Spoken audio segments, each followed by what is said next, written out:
hello, ladies, gentlemen, and everybody in between. My name is the Kex Man. I'm joined by Crazy. Folks in chat, you have all been waiting for this. It is indeed time for the Summer Clash here on the AFDL events. Day one. Yeah, I've been looking forward to this for, 3 months now? Since the spring one? Yeah, 3 when months. was that, God, March? has time really gone that fast? Yeah, apparently. The month of June just didn't exist for me. So yeah, it's like 3 months ago already. Yeah.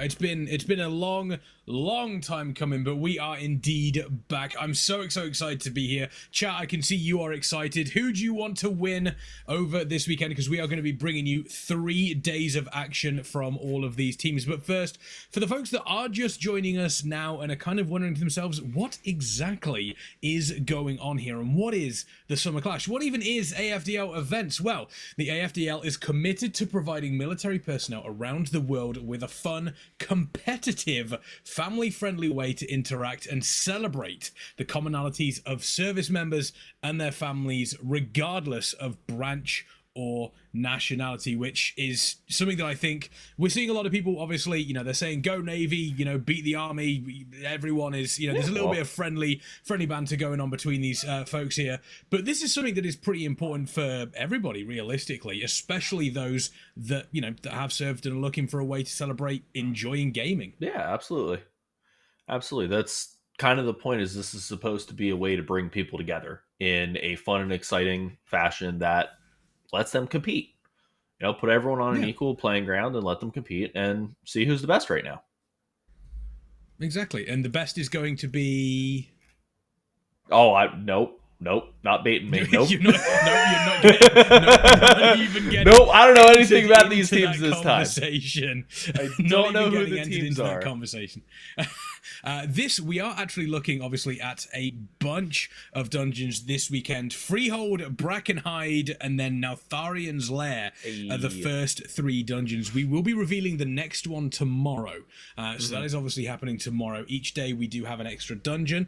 Teams effectively will run these dungeons as to the highest level they possibly can. They are scored based on the highest level that they can do these specific dungeons on. So they're really going to be pushing it as quickly as they, in time as well, obviously. They're not just, we're not looking for a 733 death plus 32 on something. We're looking for, 32 weekly no lever. Let's go. Yeah, we've all been there, right? 32 weekly no lever. Everyone's been there. So yeah, these are the dungeons that they are going to be running today specifically.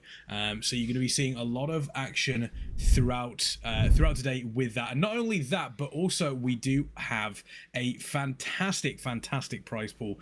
The winning team over this weekend selects a charity from the Activision endowment. The prize money from this event will be donated on behalf of the AFDL. If you would like to help support the AFDL, the fundraiser is open over on GoFundMe. And if you type !donate in the chat and follow the link there, and your generosity is very, very much appreciated. So there is obviously a prize pool, and then that prize money from the event is going to be donated on behalf of the AFDL.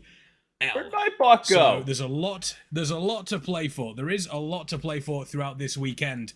But speaking of playing, the teams are actually in their first few dungeons here as well. So we have quite a few of these teams you may recognize. We have seen a couple of these names before, potentially. Some of them are new. In the top left-hand side, we do have Regiment Gaming. It's America's largest military gaming community, founded in 2020. With the explicit mission of uniting veterans, service members, and dependents of the US Armed Force through the power of gaming. You are not alone. The regiment has got your 6, and they are currently working their way through their first dungeon here, which seems to be a Neltharian's Lair plus 15, which is, Neltharian's Lair, an interesting choice to come back for this season. I'm not sure if there's anybody out there that specifically... Yeah, I was going to say, I absolutely hate that place. The stupid little disc throwers jumping all over the place and just nuking people. I played a hunter in Legion, and marksman hunter, super squishy. So doing this on high keys back then, I'd just be hanging out and then I'd get smacked in the face by a disc and just die. It was miserable. I hated this place. So wouldn't have been my first choice, but I'd vote to skip the dungeon entirely. So that would probably hurt my team a little bit anyway. So don't listen to me. Okay, I mean, just it is one of those dungeons. I think that a lot of people, it's a love-hate thing. I don't think anybody's out there going, well, I could take or leave Neltharion's Lair. I think some people are just straight up turning around and going, no, absolutely not. I do not want any of that involved. We do have on the top right-hand corner here, Goats and Glory, the US Navy. It's the US Navy Esports program seeks to build trust, positive awareness, and opportunities for the Navy to engage with every American through a shared passion. Esports. Goats and Glory is focused on training and competing with esports teams across the country as an essential part of the Navy's mission. They also have chosen to go into Neltharion's Lair, and they're dealing with the third boss here, Naraxus, which is on higher key levels, specifically if it's tyrannical, pretty nasty. Yeah, this boss can mess you up, but between just the damage that comes out, standing in puddles a little bit too long, the ads throwing stuff, not swapping, there are a lot of things that can go wrong in this fight. Yeah, I mean, this is a fortified. Now, Tharion's Lair is fortified throughout this weekend, so the bosses are not going to be too scary. The disc throwers. Everyone loves the disc throwers. What do you mean? Oh, it's bolstering too. Oh, no. Yep. Oh, yeah. I see a world where you can go real bad in here. Oh, if you are not paying attention, it's going to go real bad, real fast for you. And it looks as though Regiment currently right now might be in that situation. But if we take a look right now, I'm trying to see if we do have... so in the bottom left-hand side here, we do have Warrior Gamer, WGMR. They are currently taking on a Freehold. A Freehold 15. The Freehold, obviously, over this weekend, does have the affixes of Fortified, Volcanic, and Spiteful. So, relatively easy dungeon for these folks here. Yeah, that's it's in the name. Push dungeon. It's in the name. It's in the name. But the Warrior Gamers, they have been. Their aim is to connect veterans and youth across America. They are an American organization focused on promoting health, wellness, and community through gaming. An interesting fact as well. Ever since they were given sort of like tournament realm access, and they were able, to effectively get ready for this, they have been practicing every single day. There hasn't been a day gone by where they haven't been practicing their runs throughout specific dungeons and kind of making sure they knew exactly what they were doing. So these folks have come to really push hard throughout this tournament, and they've already completed the first dungeon of the day. Yeah, 13 minutes they sprinted through Freehold, so that's pretty quick. That's incredibly fast. Are they playing? Incredibly fast. Yeah, they have an augment evoker too. Yes, they are running yes, the new augment evokers are in, which is very, very exciting. The community, obviously, very interested in how those are playing. I don't know if you've seen anything on Twitter about the augment evokers, but it's very funny. I'm looking at the damage meter right now, and it looks like the mage and hunter did a ton, but the augment evoker was below the healer in damage. Yes. So do you think that's the right play? Don't you think they should get a DPS that does more than at least the healer? I see where you're going for this, Crazy, and I'm not gonna pick up what you are trying to put down, because as we all know, the augment evokers, the damage meters in game, whatever damage meters you're running in game, they don't actually attribute the damage that obviously, for those of you that don't know, augmentation evoker, it's kind of a support class or a bard class, if you will. Mm-hmm. It boosts the damage of other players. The damage that is boosted is not then given to the augment evoker. It's the damage meters put them. So if you give, I don't know, a class that's doing 100k DPS, you give them a 20% damage increase. The damage meters will show the damage increase on the 100k rather than the augmentation evoker. It's a bit clunky. So if you are in a group and you see an augmentation evoker and it's not doing a lot of damage, don't worry. Yeah. That's pretty Look much at what it's your supposed to be number. doing. Because if your Yeah, bar exactly. is 75k higher than it normally is, that's the Augment Evoker's fault. I disagree. I think it's just because I got good. Yeah, you got 75k better in 3 minutes Yes. with nothing changing. Yes. Yeah, that's it. Exactly. You keep telling yourself that's just, that. I'm just built diff. I'm just built diff is what I'm saying. And speaking of built differently, let's go and say hello to the New Zealand Defence Force in the bottom right-hand corner. The New Zealand Defence Force is a combined arms team representing the New Zealand Army, Air Force, and Navy. Their mission is to find, develop, and create future leaders that will be able to compete in the growing digital world. Those are our 4 teams here throughout the weekend. And so far we're seeing, it looks as though Warrior Gamer going back into a freehold. Now, if you're looking at the dungeons you have available today, I imagine for a lot of these teams, Crazy, they're going to be looking at Freehold and they're going to be saying, right, let's just get that as high as possible and then deal with everything afterwards. Yeah, that's definitely the one that most teams will have the most familiarity with, just because it's Freehold, right? It's a short dungeon. It's one of the most well-liked dungeons in the community as a whole. So you probably just have more repetitions in there just from regular playing, not even practice. And that familiarity is going to lend itself to letting you push higher. And it's also known as one of the easier kind of dungeons. So get that as high as you can. Get that to, I don't know, low to mid 20s, pretty easy. I mean, like 22. Well, they're on tournament realm, so probably like 23, 24. And then see what you can do elsewhere is probably not a bad play.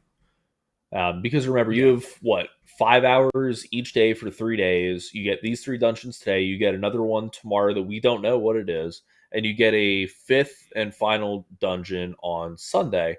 So you can assume that if you need to, you'll have 5 hours a day, Saturday and Sunday, for both the new dungeons. Today is the day you really, really want to be the most efficient that you possibly can, and just blast out, whatever you can. And use the other 2 days to clean up if for whatever reason your freeholds just go horrifically wrong and you can't seem to time past the 21. You end up having to use time that you don't want to later on when you want to be using it on the new dungeons.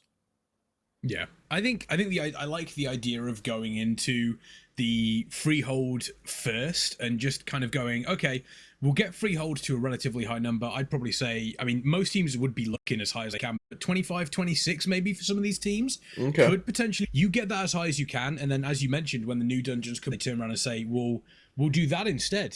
For that dungeon, we don't need to worry about freehold anymore. We can just completely set ourselves on that one. We're seeing freehold a plus 18 coming in here. Regiment finishing off, obviously, the Furry Lair here, still working throughout that. They're still in level 15. They've only just killed the second boss, so falling a little bit behind at the start here. Two problem. So interesting. We spoke about augmentation of 15. It's a warm up. It's fine. Let's not worry about it. But also, I want to point out, I'm pretty sure every single one of these teams, with the exception of Oka. Yes. Yep. And I mean, it makes sense because if you go and you actually get to sift through logs, because they do have hooks on everything for logs. So actual most of an augmentation evoker's damage to the evoker, with the exception of pet damage, isn't showing up properly. But everything other than that, you can track pretty well through logs what an augmentation evoker is actually contributing to the group. And for certain classes and certain types of pools, like really big pools, they're completely free. Oh yeah, like it's not like I've heard of mages doing like 7, 8, 900,000 DPS on pools and Mythic Plus dungeons. There's stuff busted with augment evokers right now, so you kind of want to have one in your group for something like this because the other 2 DPS get right. They just get to constantly have prescience. I believe so. I mean, you mentioned that we do have obviously augmentation evokers that are coming in. Folks are bringing augmentation evokers at 380 item level to keys at the 23, 24, 25 mark, simply because the buffs that they bring out are a flat percentage buff no matter how much gear they have. So, and I think the current meta is you Guardian Druid tank, Holy Paladin as your healer. You have one augmentation evoker, and then it's either a Shadow Priest or a Mage. And if you're not a Shadow Priest or a Mage, good luck. because they just get so much extra damage from that. Although we do see, I'm not sure if this is correct. If you take a look at New Zealand Defence Force down in the bottom right, they don't have one. They did have one in the first run, and it seems that they've switched over to a mage now. Okay, swap out. That's that's gonna kind of be a major factor here. I think is with how powerful augmentation is. Brand new. It's been out 3 days. So 4 days. If you're playing it and you're spending to do that right, trying to get your buffs out, watching your buff uptime, you're not tracking stuff like that. You might just accidentally stand and stuff and kill yourself because you're focused trying to learn the new class. So I think being a factor as we go through this weekend is teams were able to get the most practice for their augmentation evoker to be able to buff their group. I think obviously PTR has been available since it's been on, so I would imagine the majority of raiders were figuring out what was happening there. Looks as though the paladin tank on the side of Regiment there is unfortunately getting it is snack time. It is snack time for Neuraxis, and paladins are on the menu. Just getting eaten very, very quickly there. Nasty, even when it isn't tyrannical. Still a fortified. That is really, really painful. Yeah, and it doesn't look like they have a battle res, so that's pretty unfortunate to see. That is, but there's a warrior there. You do have a Fury Warrior. There's a fair amount of self-healing Fury Warrior coming through. The big question is it going to be enough? The augmentation evoker will potentially be able to help with that. They have a preservation evoker healer. They do have obviously the hunter there that can potentially... Warrior went splat. Yeah, everyone went splat by the looks of it. Yeah, everyone went splat, yeah. Yeah, unfortunate. But it's okay. It's a warm-up key. Go again, get through it. Shake off the cobwebs and get yourself going to bigger and better things. Yeah, exactly. And I think warming up is one of the things. I imagine most of these teams will have warmed ready for it, but there's a time when, and I think this is something that we miss with stuff like this, is you can definitely set yourself in a position where you are keys with friends. The moment you're running keys during an actual event, there's just that little bit of added extra pressure, and people, they don't deal with it well, and it can lead to mistakes happening, like we saw on the side of Regiment, unfortunately getting pulled in and munched on by Naralex. Yeah, absolutely. I mean, how often do you sit and try to perform in a competition in front of hundreds of people who are going to be sitting here and watching and critiquing everything you do? There is an amount of pressure there, and you want to try to play well for your team, for the groups that you're representing, but the fact of the matter is, it's a competition, and it is tough. You got to get yourself in the right frame of mind. But they're running straight back towards Naralex, and they're going to be continuing to take on... Neuraxis, not Naralex. Naralex is a mob in Wailing Caverns. I'm not sure where Naralex came from, but there we are. Similar sort of name, Neuraxis, Naralex. That's me needing to warm up to get into this. Close enough. Close enough, it's fine. Speaking of running competitions, though, I do want to give a huge shout out to our production partner, one of our event partners over this weekend. And the AFDL is an initiative of Chaos Creative. They are a production agency brought together by a team of passionate professionals who help gaming and esports communities take their events and content to the next level. Online, in person, or hybrid, no matter what your event looks like, their incredible team can help you manage the chaos. Reach out on social media at Chaos Creative GG or go to chaoscreative.gg and discuss bringing your big ideas to life. And the big ideas that we want to see coming to life here are obviously the tank not dying for Regiment, and it doesn't look like that's happening. Yeah, he's standing in the goop, so he doesn't get dragged in, which is definitely a good thing. And just the point there on that, I don't know why they talk about things being chaotic and chaos when it comes to like live streams and events and stuff. I've never seen anything like that happen. Just want to throw that out there. Well, no. I mean, as we all know, live events always go completely smoothly. Yeah, everything's perfect. Obviously, yeah, nothing ever goes wrong. Twitch never decides to suddenly stream at 500 bits. That never ever happens. We don't need to worry about that at any point. Nope, never. Not me. Never happens. Definitely not here. We see Ghosts and Glory now taking on obviously the second boss, Ulurog Crag Shaper here on this plus 18 Neltharian's lair, doing their best. doing I their best to hate get through this this as quickly boss. as. Is there anything about Natharian's Lair you like? Yes, actually. On Is it when the it's third over? boss on Neuraxis, when I was, like I said, I played my hunter in Legion. You were able to target the ads on the ledges before they jumped down. So if I did my job perfectly, then no one else ever had to see the ads, and everyone else could just focus the boss, which essentially removed a mechanic for everyone else. And I Oh, found that really nice. fun to me. I found it really, rewarding that I could do something useful. But Yeah. now I play Demon Hunter, so I just stand there and I-beam things, and I don't pay attention to the ads to begin with. So now I just really hate this dungeon. Typical demon hunters. Typical demon Yeah, it's hunters. it's gotten really bad. I used to I used to be like really focused in, and I'm gonna help. I'm gonna do this. I'm gonna do that. Now I have I-beam. Sorry. Yeah, you just I beam go burr. I-beam's off cooldown. I-beam go burr. Like, what do you want from me? Yeah, we were actually discussing in my classic guild. I play Wrath Classic because it's great fun. And the conversation turned to, and chat, I want your answer from this as well, chat, because I'm interested to know what people think. We were trying to figure out what is the sussiest class.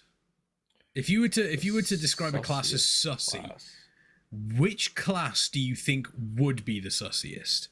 And we were trying to figure out what it would potentially be. My vote personally was for paladins. My vote personally was paladins. Why?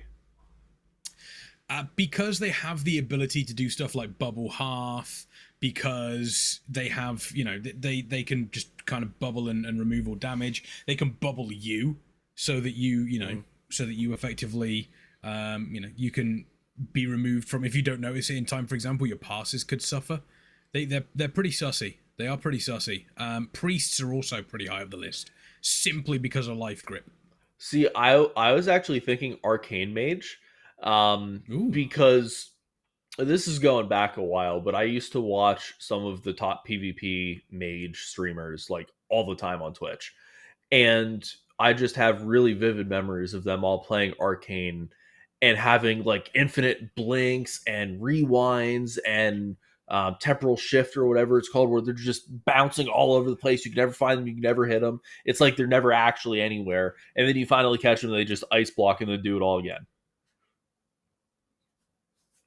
Okay, no, I can see that. I can see that. I think that's not a terrible shout, to be honest with you.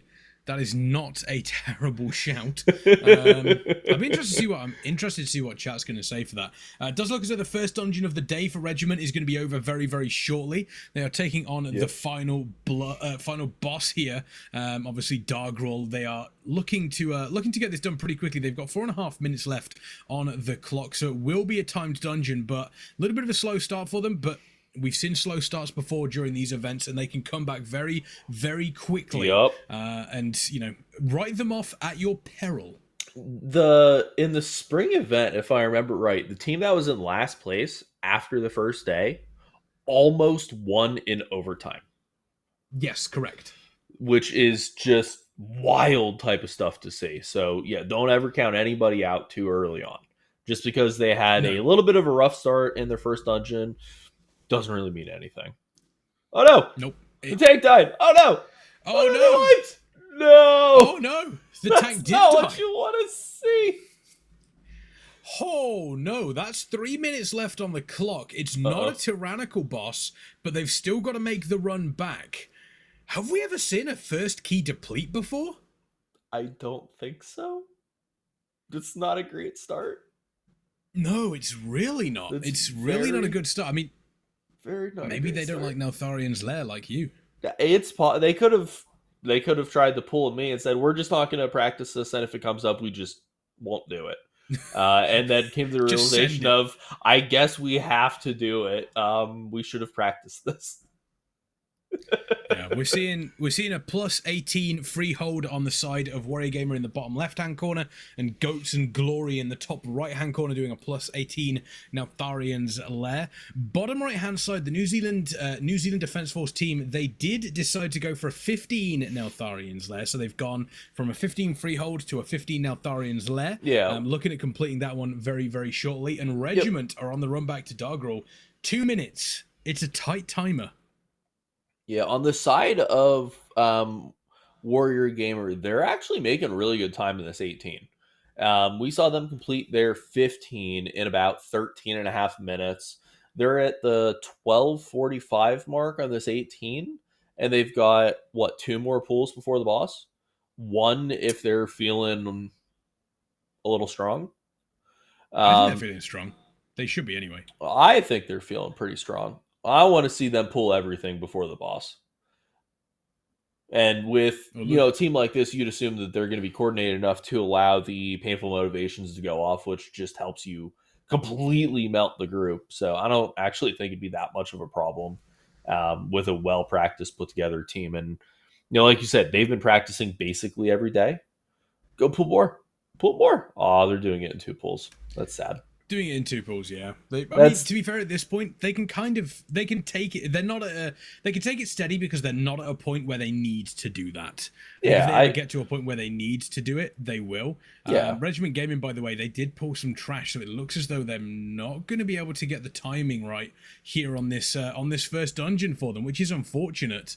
It looks like they do have one of the mobs that seems to be bugged out on the ledge. I think someone pulled. I think there was a little bit of miscommunication. I think someone was planning to skip the mobs and then use something that would enable them to drop aggro. I don't think they've got anything in their team. Maybe a bubble or a feigned death from the hunter.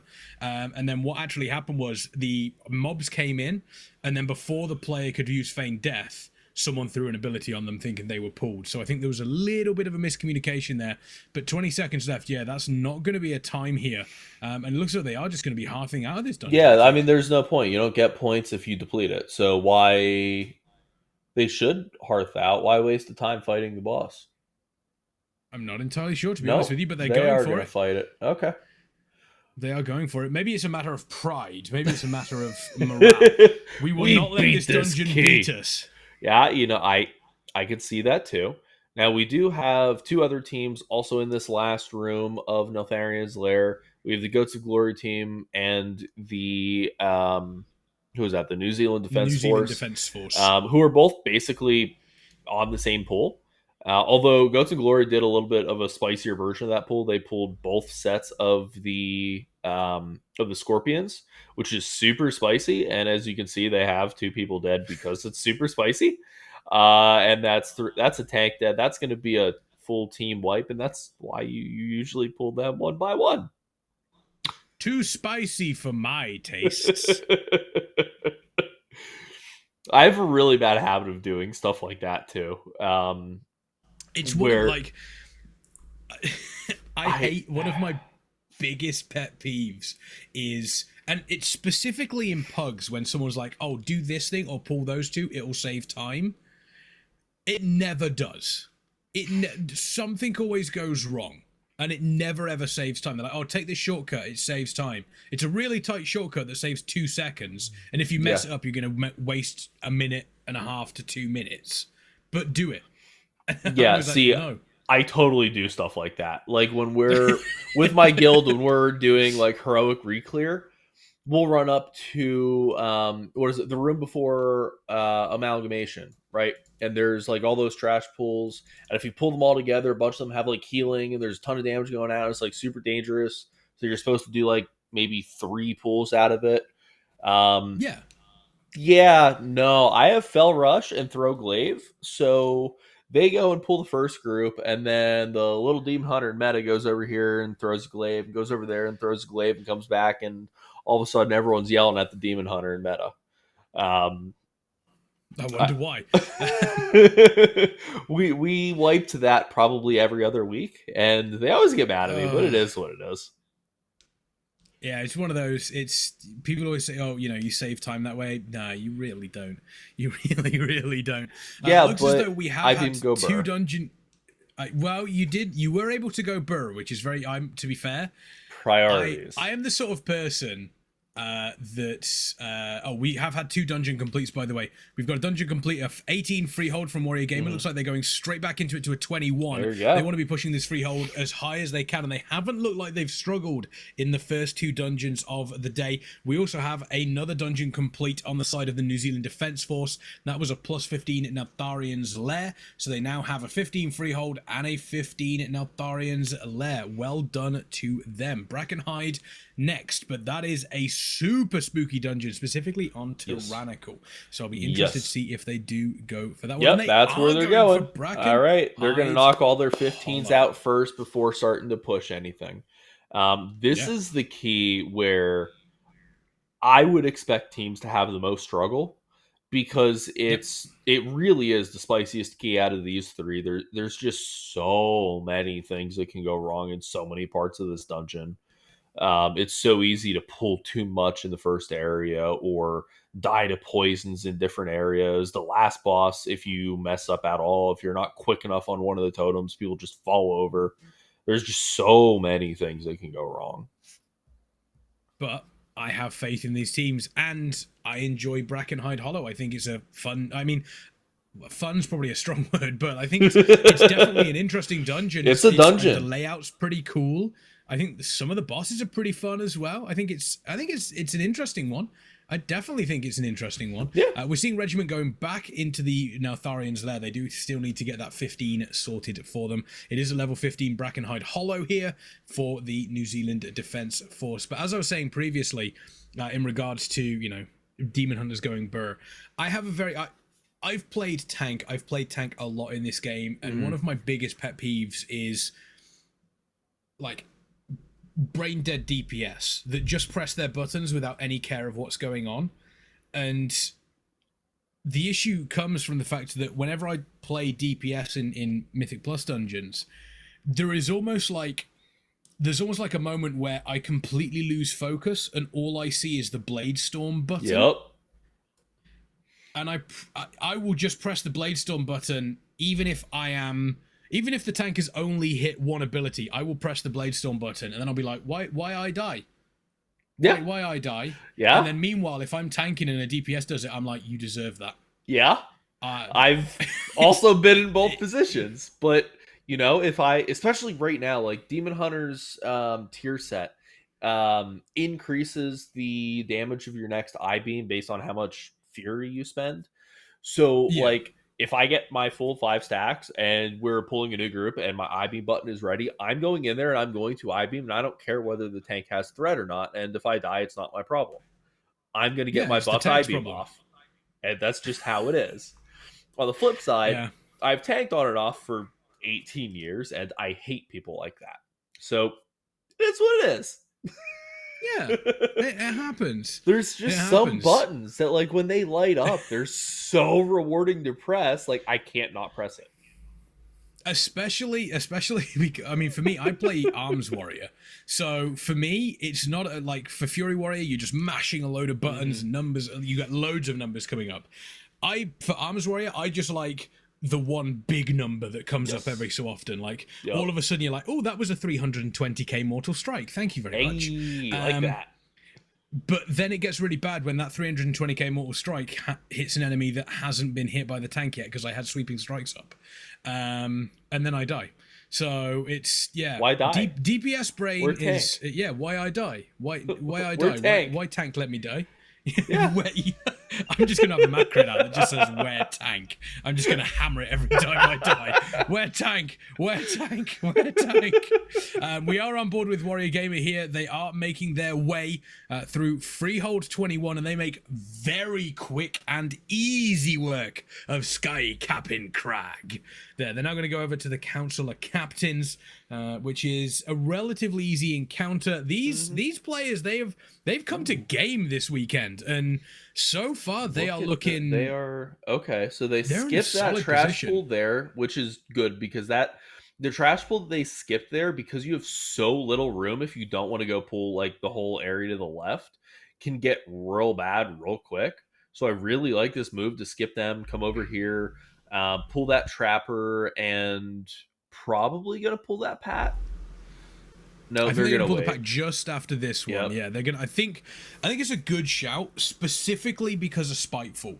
I think True. if you pull the next pack after you've killed this one immediately, you can do it. But if you're not 100% certain, those shades very, very quickly can tear through your team if you get caught out of position.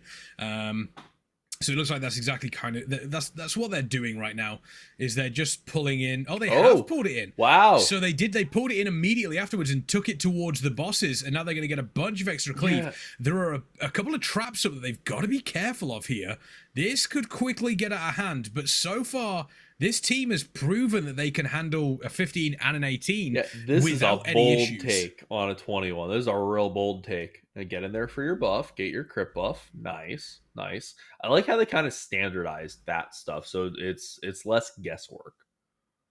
Yeah, that is very, very nice. We do see them currently working with a warrior tank at the moment, which you love to see. So we have a warrior tank, fire mage. We have, I believe that is a marksman hunter. I'm not too familiar with hunters because I think that that's a beastie boy hunter. That's a beast master hunter. I think most hunters are cowards because they have fade death. And then we have a holy paladin and an augmentation evoker. Yeah, we have the augmentation evoker hard carrying the bottom of the damage meter, as they should. Yep, exactly. On the flip side, I'm just going to say, by the way, if you're a class that has something like feign death or cloak like rogues have, coward. Why? Because you can immediately get out of combat and stuff like that. It's just not good. Sounds like you're just jealous. No, not jealous. I'm not jealous. I'm pretty sure that's what it is. I deal with mechanics when they come out. I'm a warrior. I have to deal with mechanics when they come out. Yeah, and I feign them off to make you deal with it more. Mages, ice block, cowards. Yeah, it happens. It happens. You know, if I can make it so I can ignore stuff at your detriment, that's kind of what I'm going to do. If I can ignore stuff at your detriment. There are so many mechanics over the years where if it targets the hunter feigns, instead of the mechanic not going off, it just picks a new target.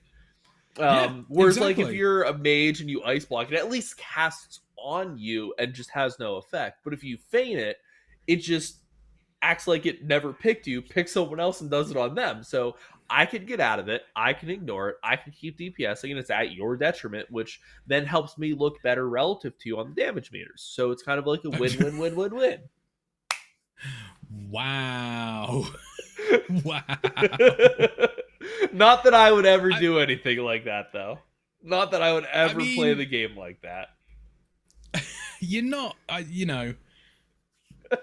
suppose you're not necessarily wrong, but I mean, it does, to be fair, it does happen on, specifically on, we've learned this in Wrath Classic as well.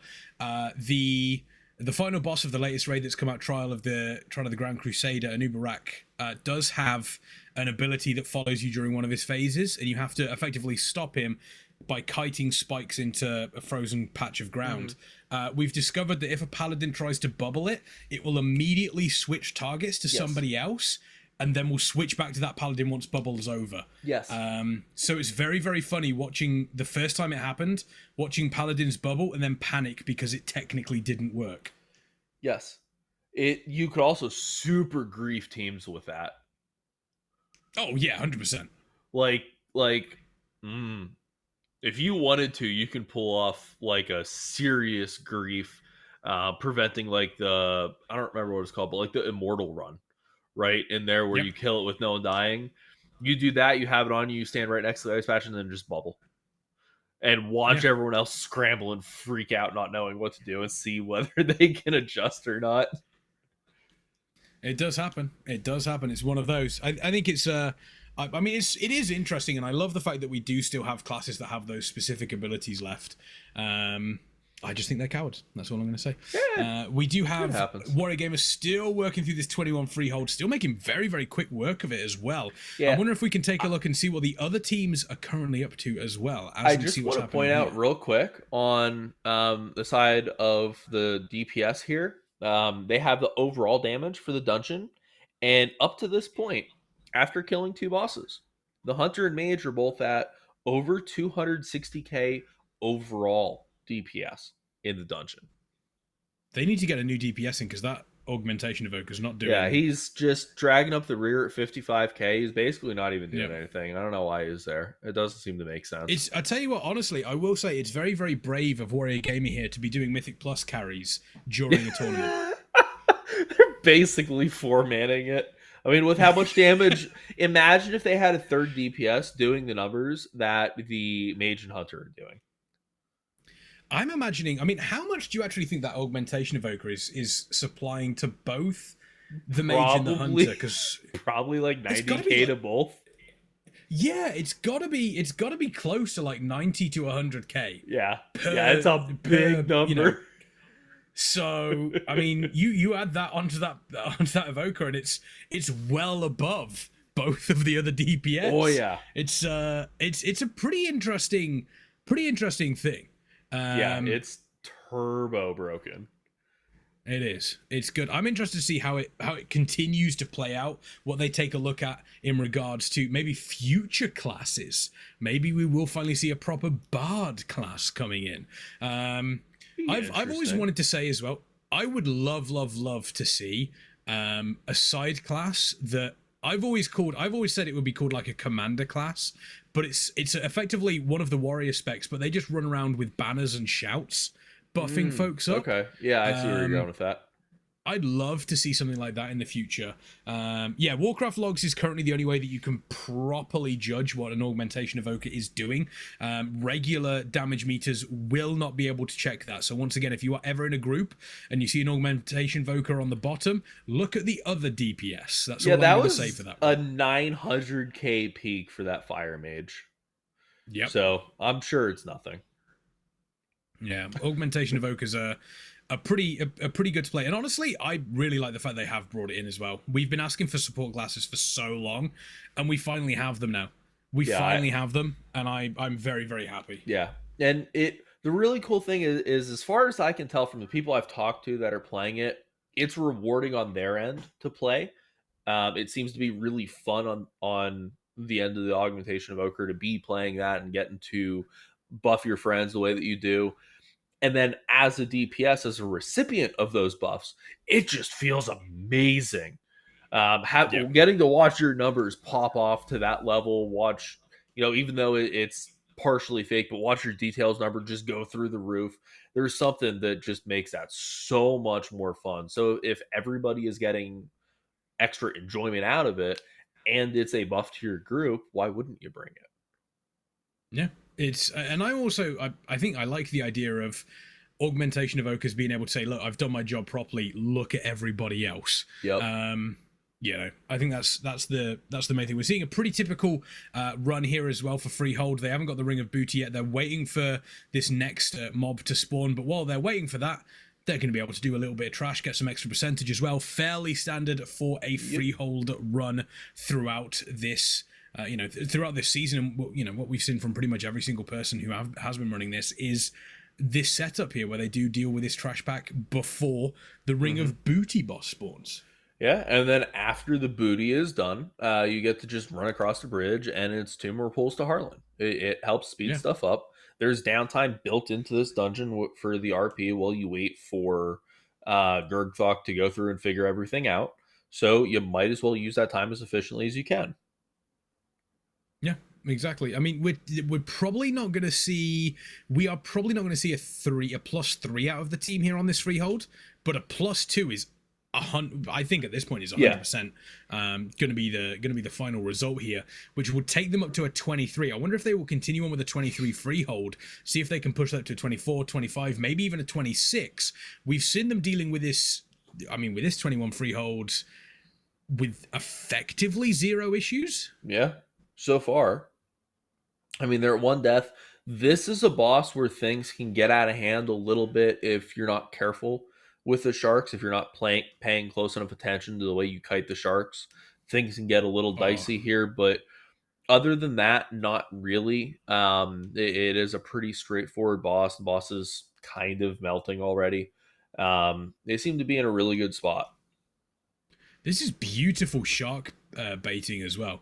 Doing a great job. You did see Deuce in there getting close to one of those sharks, immediately making sure that he was the target for that one. This is really, really solid from this from Warrior Gamer right now. You see Deuce in there moving deliberately, making sure they're close enough to be picked by that shark. Yep, So yeah, and shark fight it bait. over the food. Ooh-ha. Oh, you lost it! You lost it. Go get your shark bread. He's fine. There you go. He's got it. He's got it. There you go. Yep, doing an absolutely beautiful job handling the sharks, not letting the sharks gnaw on them at all, which is exactly what you want to see. And yeah, I'm curious how far they're gonna keep pushing Freehold before they go somewhere else. I wonder. I would. I'm gonna say 25. You think they're gonna go that high? Do you think they're gonna be able to +2 the 23? I mean, you're looking at this, they're going to get this done with probably about, I want to say 3 minutes left on the timer. Mm-hmm. It's possible. It's pretty tight. That's it is very, pretty very tight. tight. That's asking a lot. But also the difference, the jump between I mean, they went from an 18 to a 21. That's a +3. This will only be a +2 jump. Mm-hmm. So it's doable. I don't know whether or not they're gonna go for it. I think they would. I mean, at this point in time, you take a look at how they've gone for the first 3 dungeons. I'd be feeling really confident. I'd say, hey, let's get ourselves a +2 on this one.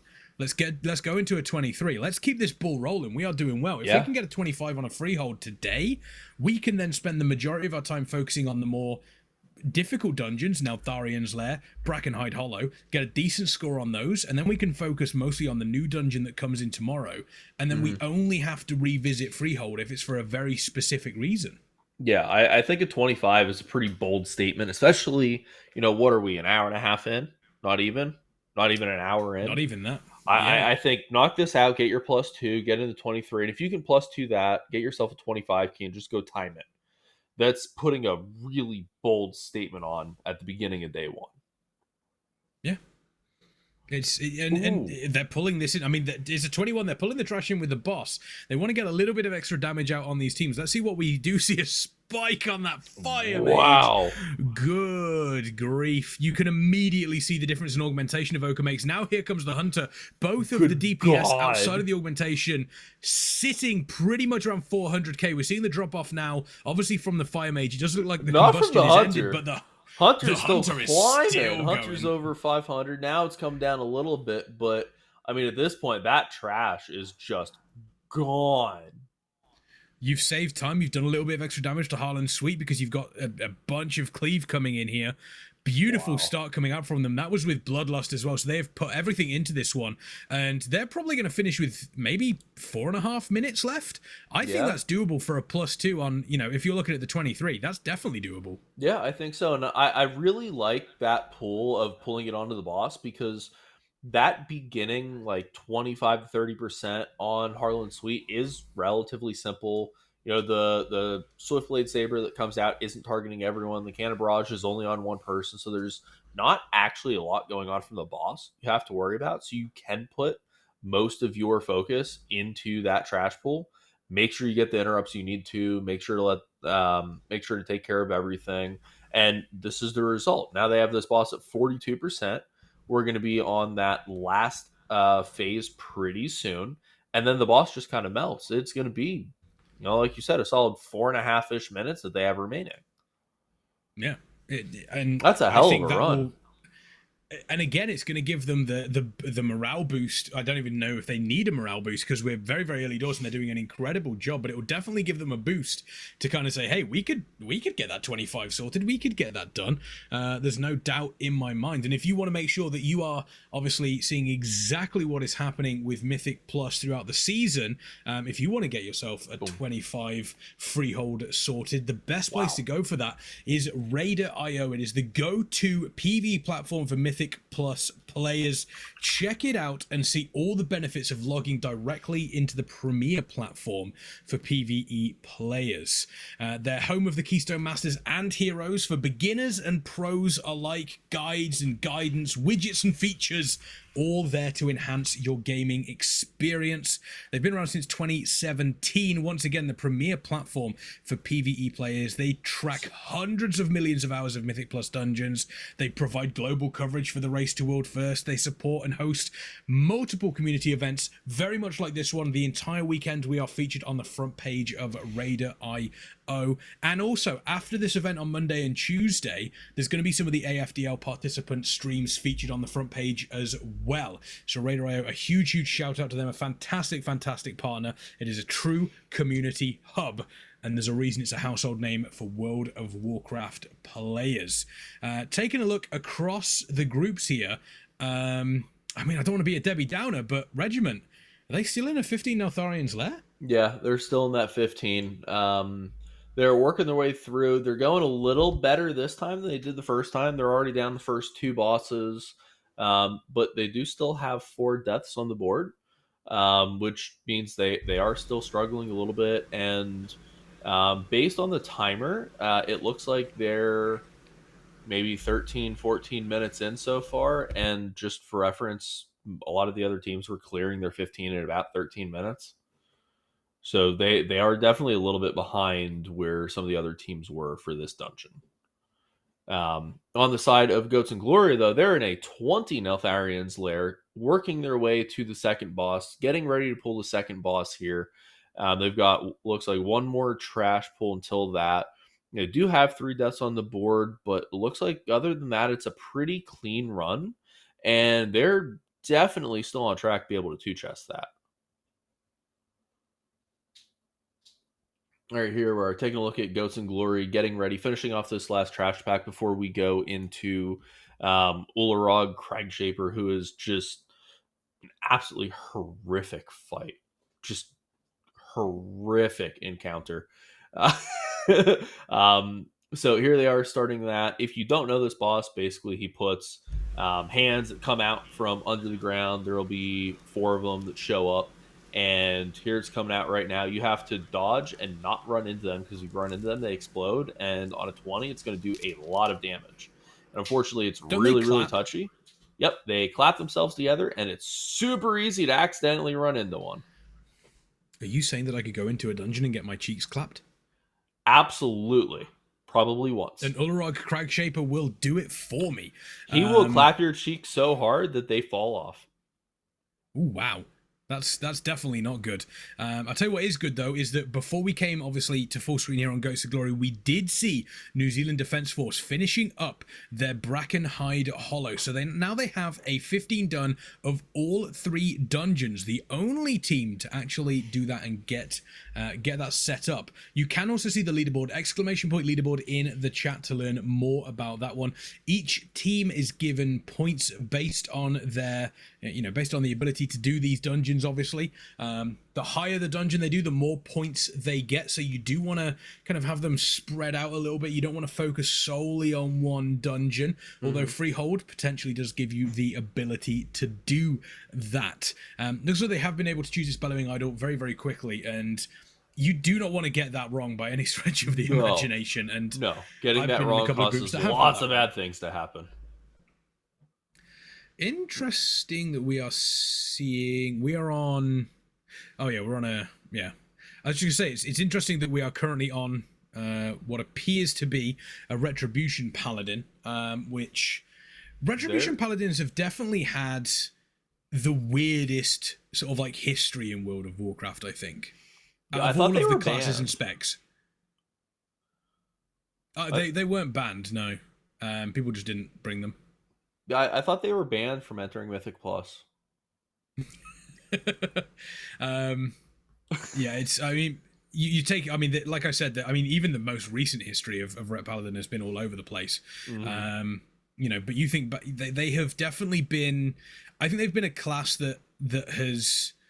And 100% as well. The recent changes that we saw to Ret Paladins as well is kind of they were the class that needed it the most. Yeah.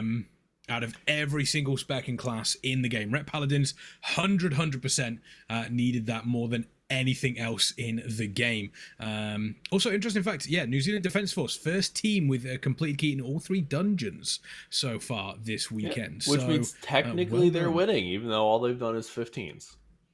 Yeah, and they're going to an 18 Neltharian's Lair. Looks like we've got the 23 freehold on the side of Warriors Gaming. That they're doing again, I think I would still aim for the +2.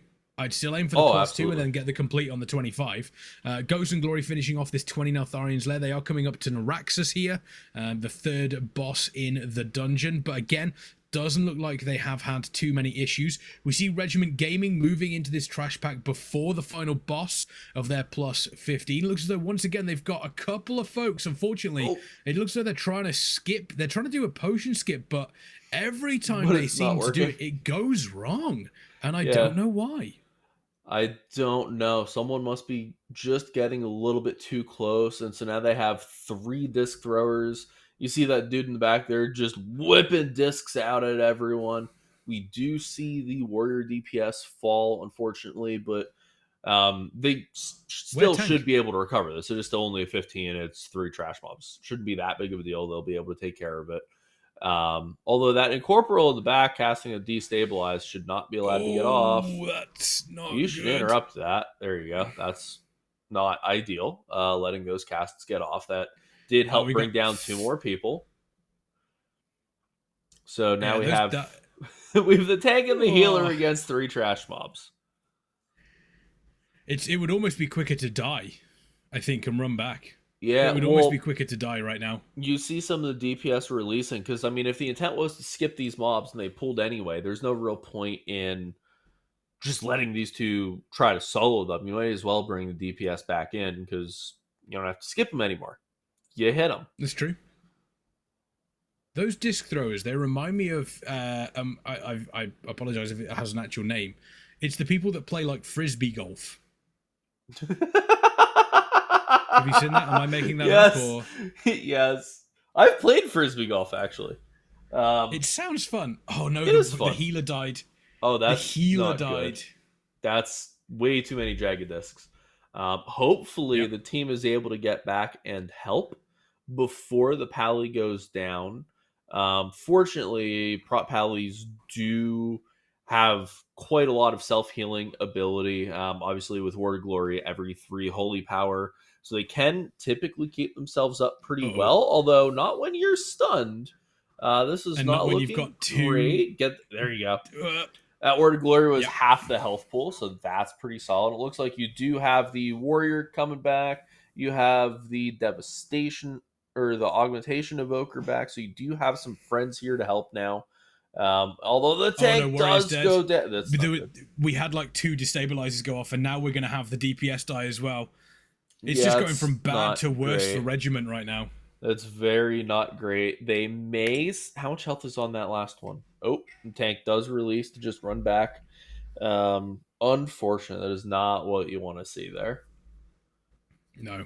Starting off again, obviously, starting off the day, it can... And it's also one of those situations where when you start the day off, one thing goes wrong, and then another thing will go wrong, and then you end up on that slippery slope. You need to kind of get yourself back into a setup of, okay, we're making progress now. We're getting points, and honestly, if this continues, my personal goal or my personal idea would be, hey, let's do freehold. Let's kind of, let's get one under our belt here. Let's get a completion under our belt, a relatively easy one. Get the morale back up. That'd be go do the dungeon that you know you're not going to have problems with. You know you're going to be able to get through freehold. It's only freehold. We've all done it a million times. Get yourself feeling a little bit better. Exactly. We're seeing one death on the side. We've had one death throughout the dungeon on the side of Warrior Gaming there. They are, once again, looking comfortable through a freehold. We've spoken about how, I don't want to say easy a freehold is, but between the three, it's definitely the better option, or the easier option, Yes. as it were. Now we do obviously have the other two teams, Ghosts and Glory and New Zealand Defence Force, working through a 20 and an 18 Natharian's Lair, respectively. 4 deaths on the side of Ghosts and Glory, and 0 on the side of New Zealand Defence Force here. And it's interesting that we're seeing kind of similar tactics from all the teams, but with the exception of New Zealand Defence Force, all the teams seem to be a case of, right, we're going to run this singular dungeon and get a pretty high score on it and then move to something else. Whereas New Zealand Defence Force went, we'll just do all 3 and then figure it out from there. Yeah, which is definitely an interesting way to go about it, because like the way that the format works, right, is you get a 15 key for every dungeon, and then you have to push it, like great push style, right? So exactly, you have to do the 15 in every dungeon anyway. You want to go and 3 chest it. So the idea of getting your 15s out of the way, go get all your 18 keys, and then kind of pick and choose from there. It lets you kind of warm up a little bit more. You get more time in 15s before you start really pushing things. It lets you test a couple things out in an environment where it shouldn't be too difficult before you really start getting into some higher stuff. It may actually work out really well in their favor. It has been so far. Yeah. I think I just saw Goats and Glory. The entire team dropped to about 30% there. That was pretty scary. Everything's scary fine. Yeah, it's there's no need to. I've never played healer as well, so I haven't. There are specific people out there that I know that have played healers that have, stuff like that happens, and they effectively they have a panic attack because they're like, oh my god, everyone's at 20% health. I don't worry about that. I mean, as a tank and a DPS. As a DPS, it's wear tank or why healer, or wear healer. Whereas as a tank, it's I'm doing my your job, problem. healers do your job. Yeah, exactly. That's exactly how I feel. We do see Regiment Gaming getting to the final boss there as well. Yeah, so I have healed a little bit in the past. I played Holy Pally way back when in Wrath. And then I've done some tinkering around with Resto Shaman. And especially in dungeons, I stopped healing because the approach I take is that if everyone goes from 100 to 30 instantly, then we're just going to start over. I'll drop whatever my cooldown is. Like, I'll drop my Healing Tide or my Spirit Link, and I'll start casting. But if that doesn't work, I'm not going to panic, because if we die, then so be it. We probably did something wrong anyway. Well, if someone goes from 100 to 30, 9 times out of 10, it's because they didn't move from something. Exactly. Which is their fault. So exactly. And apparently people don't like their healers to take that kind of approach. They want healers to try to fix whatever the problem is. So I stopped getting asked to heal. So it's just not a thing I do anymore. There we go. That's probably the reason why I don't heal, because I would spend the entire time going, wow, sounds like a you problem. Yeah, you stood in the bad and I let you die because of it. What do you want from me? Don't stand in bad. We've got Dargrel here is going to be dropping, by the looks of things, 20% here, barring any really, really horrible moments in the final stages here. We do see a bunch of damage coming out on the group, though. The landslide also coming through. They have to deal with that giant ad. Looks as though they have been able to do that one. Molten Giant is going down. Now they're going to switch to Dargrel. They will get their first key completion of the day. Woo! There you go. Let's get yourself started. Get yourself going. Stand up, shake your arms out a little bit, and get yourself into a freehold and start blasting a little bit more. Yeah. Start blasting. Let's start getting through these. Get the morale back up as well. Yep. Get everybody set up. We did have a wipe on the side of Warrior Gaming as well on that freehold 23. Looks like they got a little bit greedy with one of the pulls before this second boss here at the Council of Captains. Second boss for 80 of this 18 Natharian's Lair for New Zealand Defence Force, and Goats and Glory working on the final boss of their 20 Natharian's Lair. That will give them a 21 to do. Do they go ahead and do that 21 Natharian's Lair? Or do they switch to something different, do you think? Well, they're on the last boss now. They still have 3 minutes to get their 2 chest. They may Oh, get they their do. Yeah, no, you are 22 correct. Yeah. Nelts layer out of this because they're playing Ooh. it really, really clean. They're doing exactly what you're supposed to. They had the ad spawn directly on top of the spikes, which just gets stunned immediately. They shouldn't have any real problem finishing this off. I mean, 3 minutes for what is that? 30% health, 40% health on a 20 fortified boss shouldn't be much of a problem. Um, I wouldn't be surprised if they go and do the 22.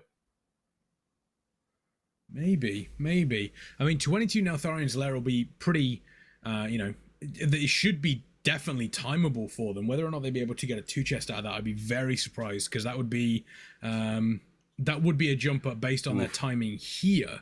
That would be, yeah, Yeah, a I wouldn't tough ask count for on them.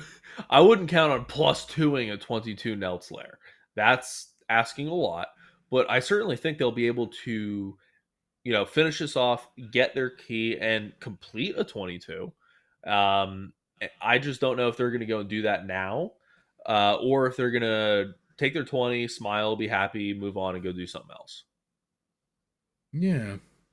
I'm not sure. By the way, I do want to give a shout out as well to the New Zealand Defence Force. A very early morning for them. I think they woke up at I think the New Zealand Defence Force, they were waking up at 5 a.m. for this, 5:30 a.m. or something along those lines. God. So huge shout out to the New Zealand Defence Force team for not only the very early wake up call, but also waking up that early to take part here in the AFDL events Summer Clash. Love to see it.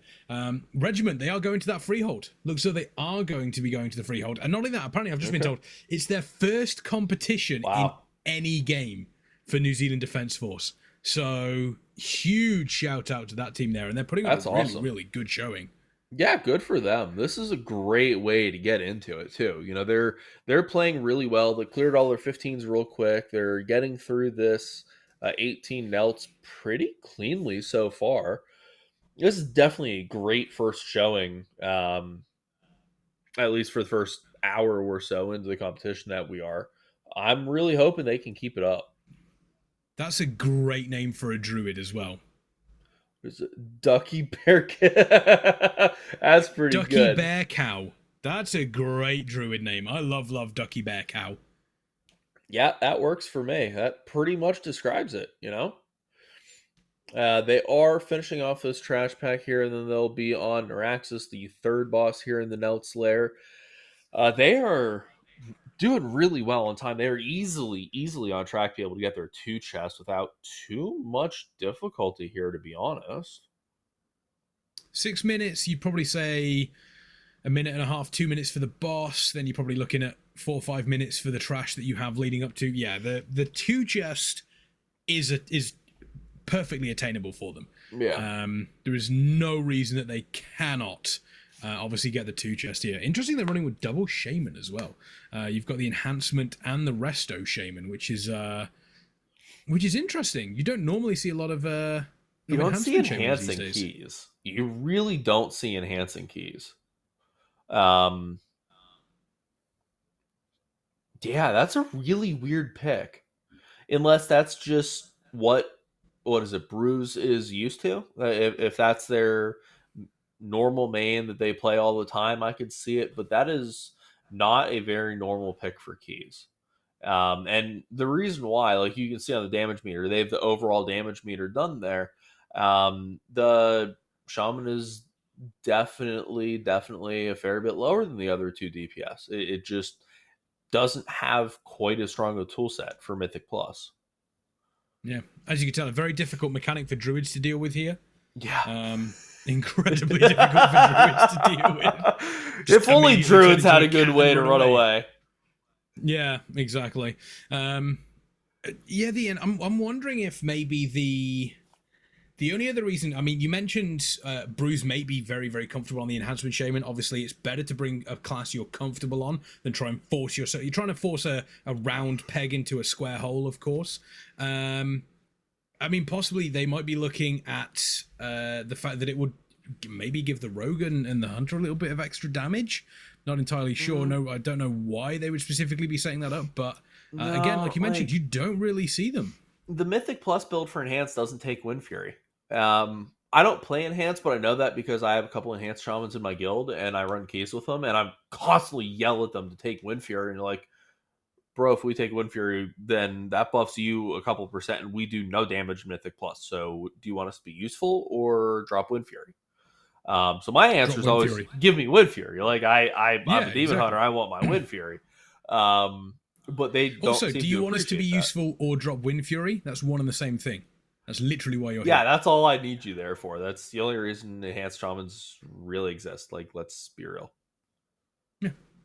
Shout out as well to the New Zealand Defence Force logo in the bottom left-hand corner. That looks really cool. Yes, it does. That's a really Looks that's a really sick logo. kind of looks like the Doom Marine. Okay. Yeah, I like it. I like it a lot. And they are having just a great time here clearing through trash. We're going to go ahead and jump down here. I would assume they're going to solo pull these. They're not going to try to be that spicy on 18. Take care of these two packs here pretty quickly. And then move on to Dargirl and, yeah, just keep pushing. Do you think Yeah. we'll see a change off of the Enhanced Shaman? It's tough to say because I think if they had anything that they would have played that would have been quote unquote better, there's no reason not to play it here. Well, is Bruce the one that's been switching? Because their very first key, they had an augmentation of Ogre, Augmentation. and then they had a Yep. mage. Maybe. Oh, you know what it could be? What? I'm wondering if they've specifically got the enhancement shaman because it can effectively solo the affix. What the I'm trying to remember interrupt the exact mobs? name of it. Yeah, I'm wondering if that's the reason why they've brought it. The incorporeal. They could Yeah, basically those. solo the incorporeal. So I'm wondering if that's the reason why they've brought that enhancement shaman. Because yes, it does less That could damage, be but you it. effectively negate that affix for the entire dungeon. So we also have someone in chat saying, "Thank you, my friend made the logo for us, Charlotte the Kiwi." They've done a very very good job. It Huge does look shout cool. out. Looks it looks great. very very cool. Yeah. 1 minute 58. If they full send, can they 3-chest? No. They've got Bloodlust No. available, I think. What? Oh, it is a fortified. Yeah, send it. It's a fortified. There's the Bloodlust ripped. They've full sent. Can they do this? Yeah, I mean, Can?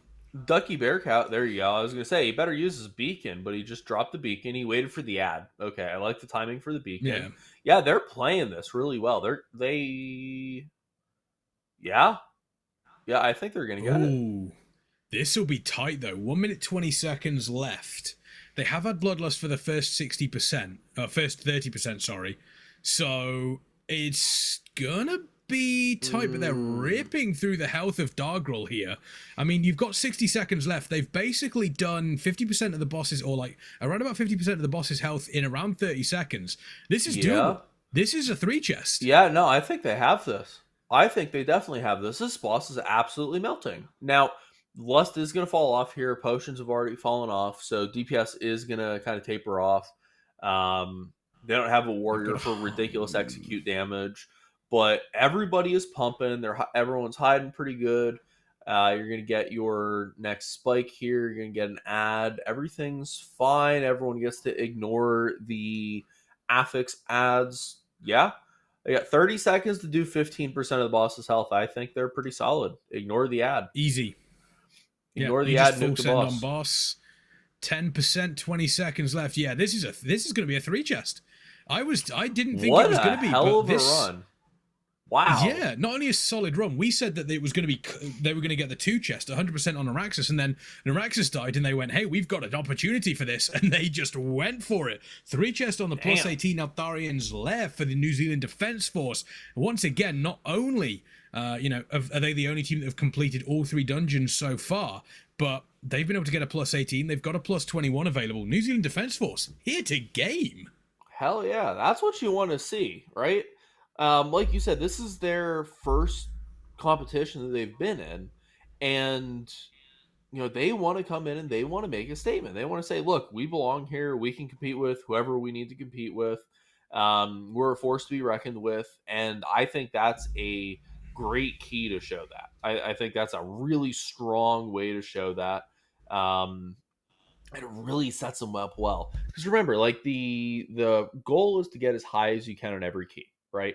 You want the highest completion that you can get, but you also want to waste as little time as possible. You don't want to have to, you two chested the 18, so you get a 20, but you're eventually going to get to a 23. You want to skip as many levels to get there as possible. So getting to beat that timer by the 8 seconds that they did literally saves them potentially an entire dungeon run later on that they now just don't have to worry about. It's a huge Yeah. amount of time savings not having to do extra entire runs because it is a time limited event, right? That was a really impressive showing. That was really really Yeah. good. You've only got the 5 hours per day over the weekend, today, tomorrow, and Sunday. And then obviously tomorrow and Sunday, we each get a new dungeon every day. Mm-hmm. We don't know what it is. The players don't know what it is. We have no clue. We can see here the actual leaderboard as it stands between these teams on Freehold, Brackenhide, and now Tharian's Lair.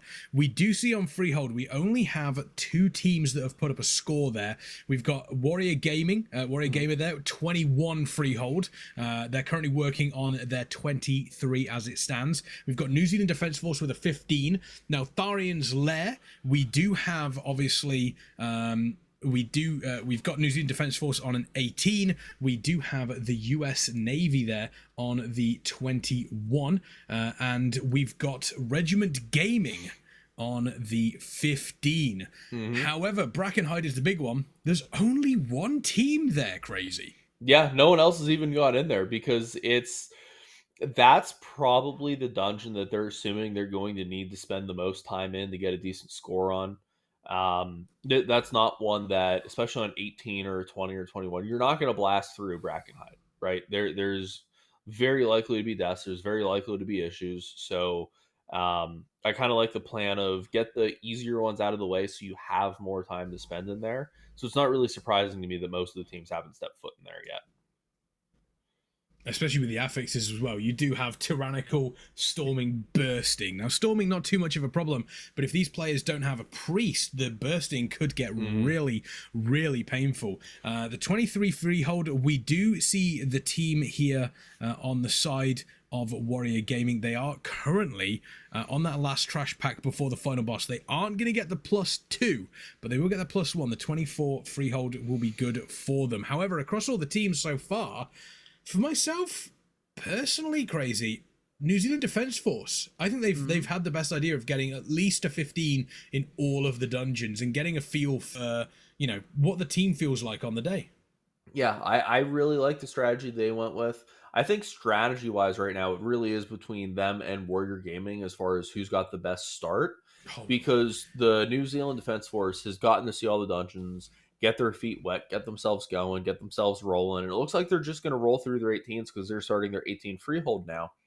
Whereas the Warrior Gaming team, they've just been hard focused on this Freehold.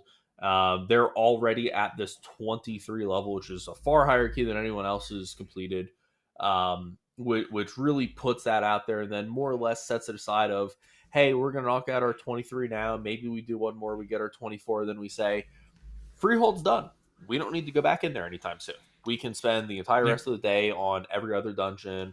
We'll hard focus Neltharian's Lair, get to a 21 or 22 in there, and then whatever happens to Brackenhide stays in Brackenhide. I don't think they are going to do another dungeon. They're not going to do another Freehold today, I don't think. You don't think so? You think they'll stop to 23? Yeah, I think so. Stop at the 23 and start focusing on some of the other dungeons and then get those score. They've spent the first 90 minutes exclusively in Freehold. So, that's what they're going to be. I think this will be the last one of the day. They might do another one at the end, depending on sort of what they're looking at time-wise. Because we know, obviously, if it gets towards the end of the day, as long as they have started the key before the timer in the middle of your screen is gone, they can continue it. So if they've got sort of 10 minutes left and they're like, oh well, we can't we're looking at potentially doing we might not be able to do a 21 or a 22 Neltharian's Lair. Let's do a 24 freehold. We're pretty confident in the ability to do that one, so send that it, could be see their if it plan. works. Yeah, I gotcha. On the And side of Goats and Glory right now, they're working their way through their 15 freehold. It's their second dungeon that they're in after they got their 20 Neltharian's Lair. And this will actually, when they finish this key, technically it'll put them ahead of Warrior Gamer temporarily, just because of the way the scoring yes, system works. I'm interested as well. They took a slightly different route here. They've taken the right hand side. Most teams, or most, when I've been doing my freeholds, I pretty much always go to the left after the second boss. Go to the left, take those teams out, and then come back through. Okay. Whereas they're going to the right to clear stuff, and they'll filter everything else kind of near the boss in while they do the RP. Ooh, they got the Yeah. ads under the bridge. That was probably not intent. Oh, it's a 15. Oh, that's going to be rough. I It, mean, it it is is still a a 15, but 15. it could But still cause issues. yeah, it's probably not intentional because they also pulled the big guy. So that's like 3 full packs plus the big guy. That's actually a lot. Yeah. Yeah, that's not intentional. 3 people just died. It's That fine. Don't worry would about it. be a mistake, but it'll be okay. I It's also weird. Those ads underneath the bridge as well. They always act funny. Some Yeah. abilities will hit them, some won't. It's always a risk. It is very, very much always a risk. Seeing Regiment gaming here. Regiment is they are heading towards. They've got their 15 freehold on the go here, so they're going to get through this as quickly as they possibly can. Yeah, they're on that first pull that we all know and love. That's typically the lust pull where you just grab as many things as you can. You grab all of the groups at the start and just annihilate it. They did elect to hold on to the lust though, so I'll be curious to see where they end up using that. Warrior GMR did complete their key. It looks like they're back in Valdrak, and I wonder where they're headed next. See if I get spied down there. I think. Just have a look. Yeah, they're going to Neltharian's Lair. Alrighty. So they're Okay. going to Nelts, and everybody else is in Freehold. This will be interesting to see how quickly they go through this as well, because we've been watching them play through obviously Freehold, and they've been doing a really good job at Freehold. But you definitely get used to the cadence of a dungeon. So they'll be sat there and they'll be going, "Yeah, we got used to the cadence of the dungeon. We know what we're doing here." Now they're switching up and doing something different. It is still only going to be a plus 15, but it still makes you think, "Huh, interesting to see how they're going to play through this one here." Do you see what Goats and Glory did? They reset What the did Ghost and dungeon Glory do? after that pull on where they went to the right and pulled a bunch of stuff, and they accidentally grabbed the group under the bridge. They decided to reset the dungeon because they probably looked at the timer and said, with a full team wipe and the time we lose plus the 25-second penalty, if you don't think you can 3-chest it, especially for the 15, it's better to just reset it. You're only 8 minutes in. Reset the thing, get yourself going. What you don't want to do is have to do extra keys to get to the same level as someone else. You want to knock out your 3 chests as much as you can. You do not want to waste time having to do a 17 freehold instead of the 18. Because then all of a sudden you're forced to 3-chest that to get up to your 20 versus if you get your 18, you want to be able to 3-chest that to get your 21, but even if you don't, you still have your 20 key and you can go from there. Did you see their route as well? What really interesting to me. How they went to the right? Well, they went to the right, but according to the route that they had set up there, they go to the right and clear that trash out before they take on the Council of the Council of Captains. Yes. Which was, again, interesting to me. So that's actually typically the route that I do, is we go to the right, you clear that out. It's like 2 pulls to get you to the Ring of Booty to activate it, and then you just pull in whatever trash you find, whatever percent you need in, and then it leaves you with, same idea as the other way, right? It leaves you with a clear open path from the Ring of Booty all the way to the bridge to go back across to where Harlan is. I normally clear them out and then just go left and clear out the trash. I mean, I think it's probably 6 of one, half a dozen of the other. I Yeah, don't think there's really that much it of a really difference is. between the two. There's so much trash in that little area that you can go left, middle, or right and still just be fine. But it's also interesting because it's one of those things where specifically, that we've had raids in the past where you've got different ways that you can go through the raid. And if you go into if, say, for example, you need to pug 1 week outside of your guild group and a pug raid decides to do something slightly different, you're like, wait, this is weird. This is very different to what I'm used to.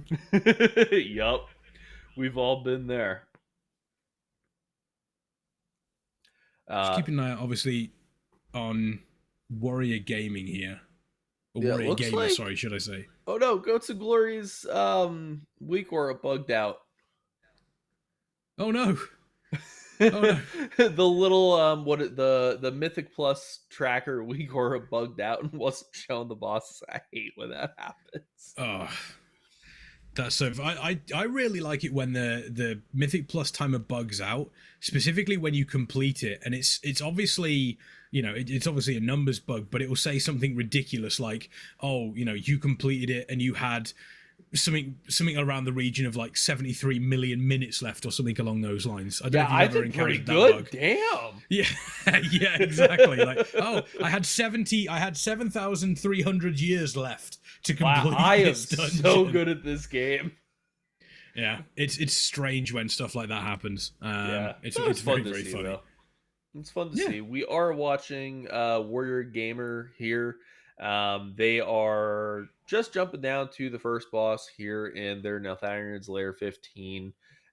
Pretty cool, simple little boss. I did see at the beginning of the season there was kind of like a little bit of a back and forth argument on Twitter about how exactly the little skitterer ads spawn, whether it was percentage based or timer based or something. Did we ever figure out what the actual cadence for them is?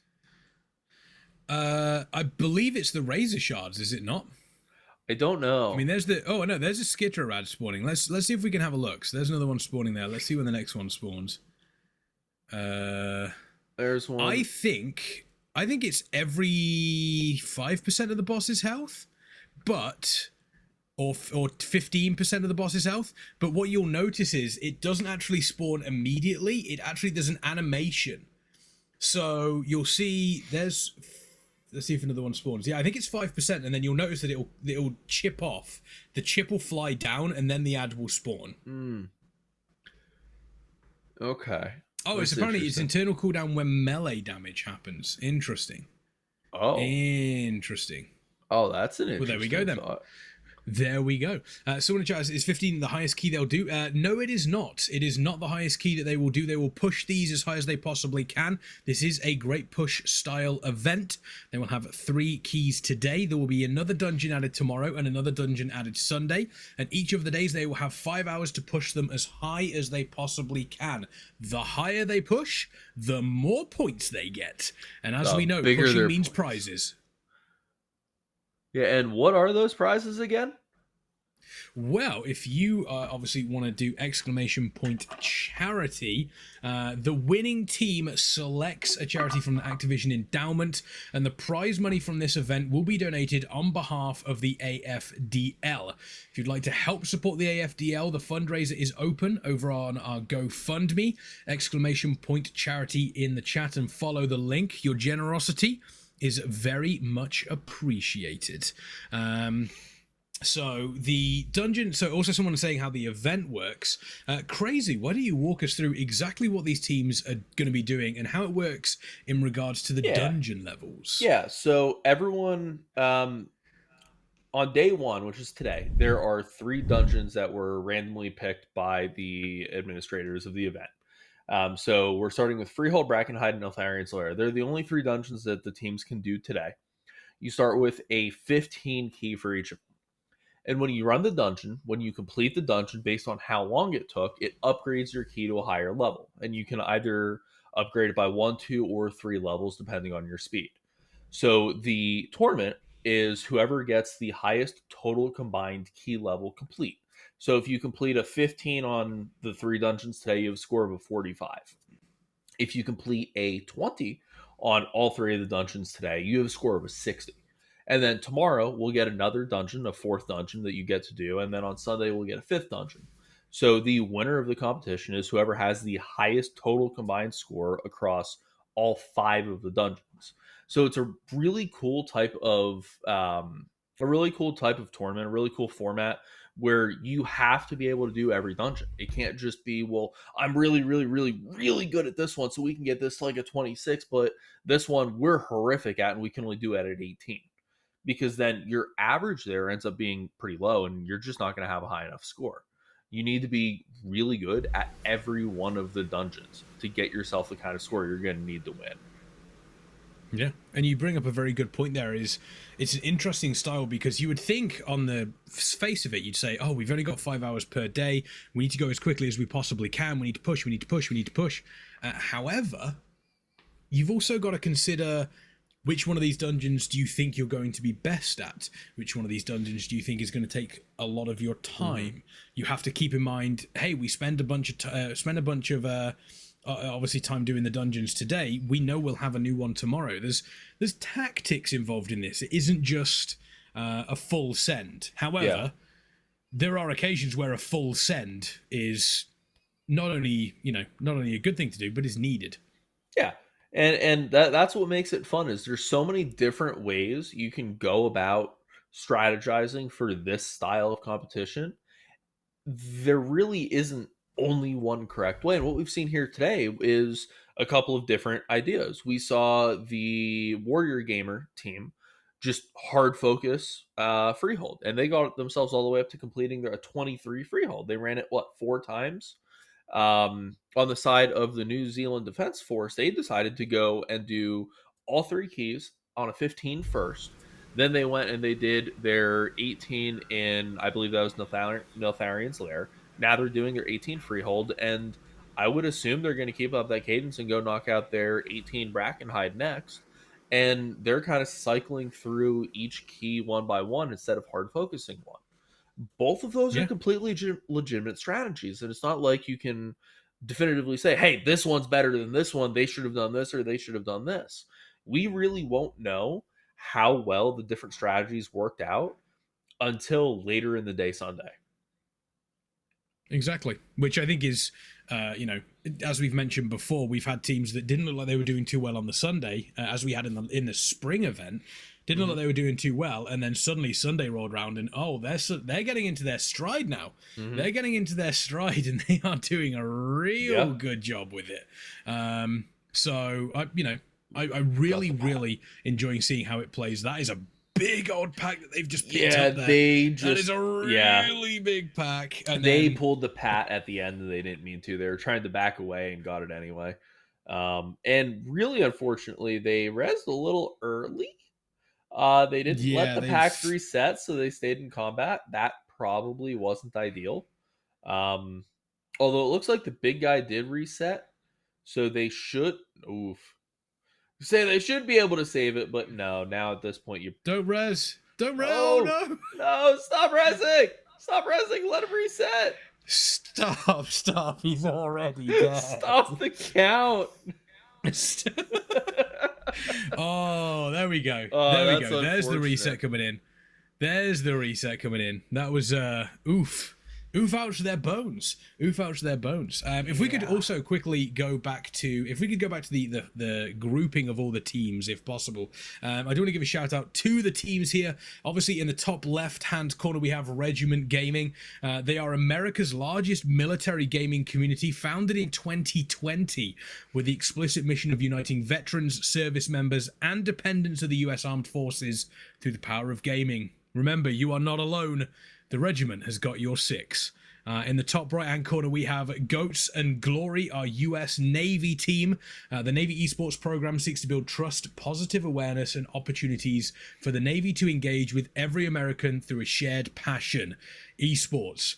Goats and Glory is focused on training and competing with esports teams across the country as an essential part of the Navy's mission. In the bottom left-hand corner, we have Warrior Gamer, WGMR. They are connecting veterans and youth. They are an American organization focused on promoting health, wellness, and community through gaming. And finally, but definitely not last, in the bottom right-hand corner, we have the New Zealand Defence Force, the NZDF. They are a combined arms team representing the New Zealand Army, Air Force, and Navy. Their mission is to find, develop, and create future leaders that will be able to compete in the growing digital world. And as I mentioned at the top, Crazy, Warrior Gamer in the bottom left-hand corner, the moment they add tournament realm access, they've every single day they've been practicing every single day, and it is starting to show. They are opening up a little bit of a lead, but honestly, as it stands, I wouldn't count out Goats and Glory and New Zealand Defence Force. Either of those three teams, I think, are within a shout of ending the day in the top spot. Yeah, absolutely. And remember, the score at the end of the day today is not necessarily indicative of where we're going to end at the end of the tournament, right? Because the Warrior Gamer team has already completed their 23 freehold. There is a little under 3.5 hours left today. So if they just decide they want to hard focus Neltharion's Lair and go get a 23 Nelts, and that's all they do today, because they know they have all of Saturday and all of Sunday and only get 2 new dungeons. So if they take out a Freehold 23 and a Nelts 23 today and completely ignore Brackenhide, they have 2 more full days to only do 3 dungeons. So if they did that, that could be a completely valid strategy, but on the scoreboard at the end of today, that showed them at a 46, whereas the rate that the New Zealand Defence Force is going, they may knock out a 20 in each dungeon today and not go any higher than that. They'll show as a score of a 60, which would put them way ahead. Even though in reality, they're probably not ahead just because they did a bunch of 20s compared to Warrior Gamer at completing a couple of 23s. That's going to carry you a little bit further. So there's a lot of give and take in the strategy here, and the scoreboard at the end of today is definitely not going to be representative of where the tournament's actually going to end.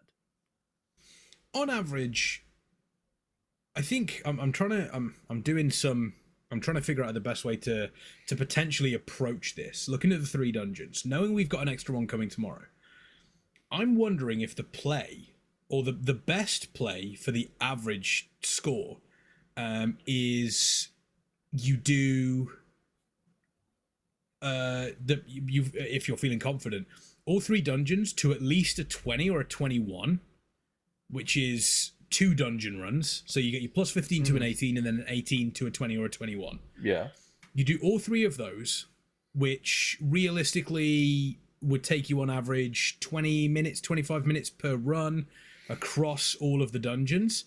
You could get all of that done inside 2.5 to 3 hours. Yeah. That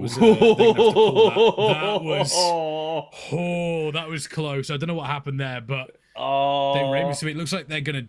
Are they gonna? Oh yeah, no. They're gonna have to let him die and res him. That was deliberate.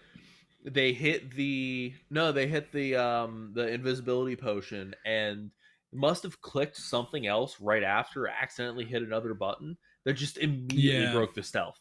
So they stealth for a half a second. We've all been there. We've all been there. Yeah, I'm wondering if that's the play. Get all the keys up to a 20 or a 21, and then you've only got realistically then 2 runs. You've only got to commit 2 runs for the new key on the Saturday and the Sunday to get them to a 21 or a 20, and then you've got the rest of the day to kind of pick and choose and target the keys that you want. So I don't know. I'm not entirely sure what the play is there, or what the idea of the better play is for all of these teams. And of course, every single one of these teams is going to have a different idea on what works for them compared to everybody else. They will have played together. They will know what each one is capable of doing. So, I don't know. I really love this style of the tournament. Another way that I was thinking is there's 5 dungeons. There's 15 total hours, right? That's 3 hours per dungeon. Yeah. So pick whatever your target is for a dungeon, and you have 3 hours to achieve it. If you don't, you move on and you go to the next dungeon and try to achieve your target. So like for Warrior Gamer, if their target is to get a 23 freehold, they did it in an hour and a half. So now they're done with freehold. So they can use that time elsewhere. So today, use 3 hours on Neltharion's Lair, get as high as you can, and decide, do we want to invest a little bit more of our time in Neltharion's Lair to try to get further? Do we think it's worth it? Or do we reallocate that to another dungeon? Do we just hold it? Do we do an hour and a half in Brackenhide, knock out the 15, knock out the 18, and maybe give the 21 a shot or the 20 a shot and just leave it at that for the day and see where the weekend brings us? It's all about allocating that time as effectively and efficiently as you can. Yeah. I think it's, again, like I said, it's super interesting to me that we do obviously, see these teams approaching things differently, which I really like to see, because it then means that as the weekend goes on, we start to see, okay, this really worked out for them here, or we could end up in a situation where maybe we sit around on Saturday or Sunday and we turn around and say, oh, Warrior Gamer, they spent a little bit too much time in Freehold on the first day. Now they don't have anything to go. They don't have anywhere to go from there. We are seeing, it does look as though Regiment have restarted their Freehold, which is, again, really unfortunate to see. Looks as though that the slight mishap with the pull just before the second, or just after, the second boss, really cost them there. So that is unfortunate to see for Regiment Gaming. We are seeing New Zealand Defence Force right now. It looks as though they did manage to complete their 18 Neltharion's Lair. Goats and Glory moving on. They are back into the Freehold now, so they're going to continue to push that one. And did we see Neltharion's Lair? So it looks like that has been completed by Warrior Gamer, and they're now onto an 18. Yep, they're on to the 18, and I would expect they're going to blast that without really too much difficulty, and it's the same thing for Warrior Gamer that we saw all in Freehold, where they're basically 2 DPSing it and then carrying their Evoker friend out of the kindness of their hearts. Carrying the Evoker friend. I love how that's become kind of like a bit of a meme almost nowadays. I did thoroughly like the Twitter post that was made as well, which is, if I remember rightly, I think the Twitter post is screenshots that have been taken from the Evoker Discord, which is... Evoker, why doing 23k DPS? Are you bad or something? Yeah, exactly. Sorry, bro. We just need you to do a little bit more. I'm augmentation. Yeah, exactly. You should be doing the same damage as everyone else. We get that you're not good. It's fine. Oh my god. Ooh. New Zealand Defence Force going into a Brackenhide Hollow. So once again, they've already done a Brackenhide Hollow. Right? Yes, it is. This will be their last 18. So they're doing... They seem to be kind of setting themselves up and... Yeah, just doing 18s and doing... And again, it's an interesting idea. You get every single key to the same level. Bring up your other key to the same level, and then you pick and choose. But then, does that potentially leave you short of time at the end? Where if you need to really pump a Freehold key to like a 25 or a 26, do you have the time to do it? I love it. I love it.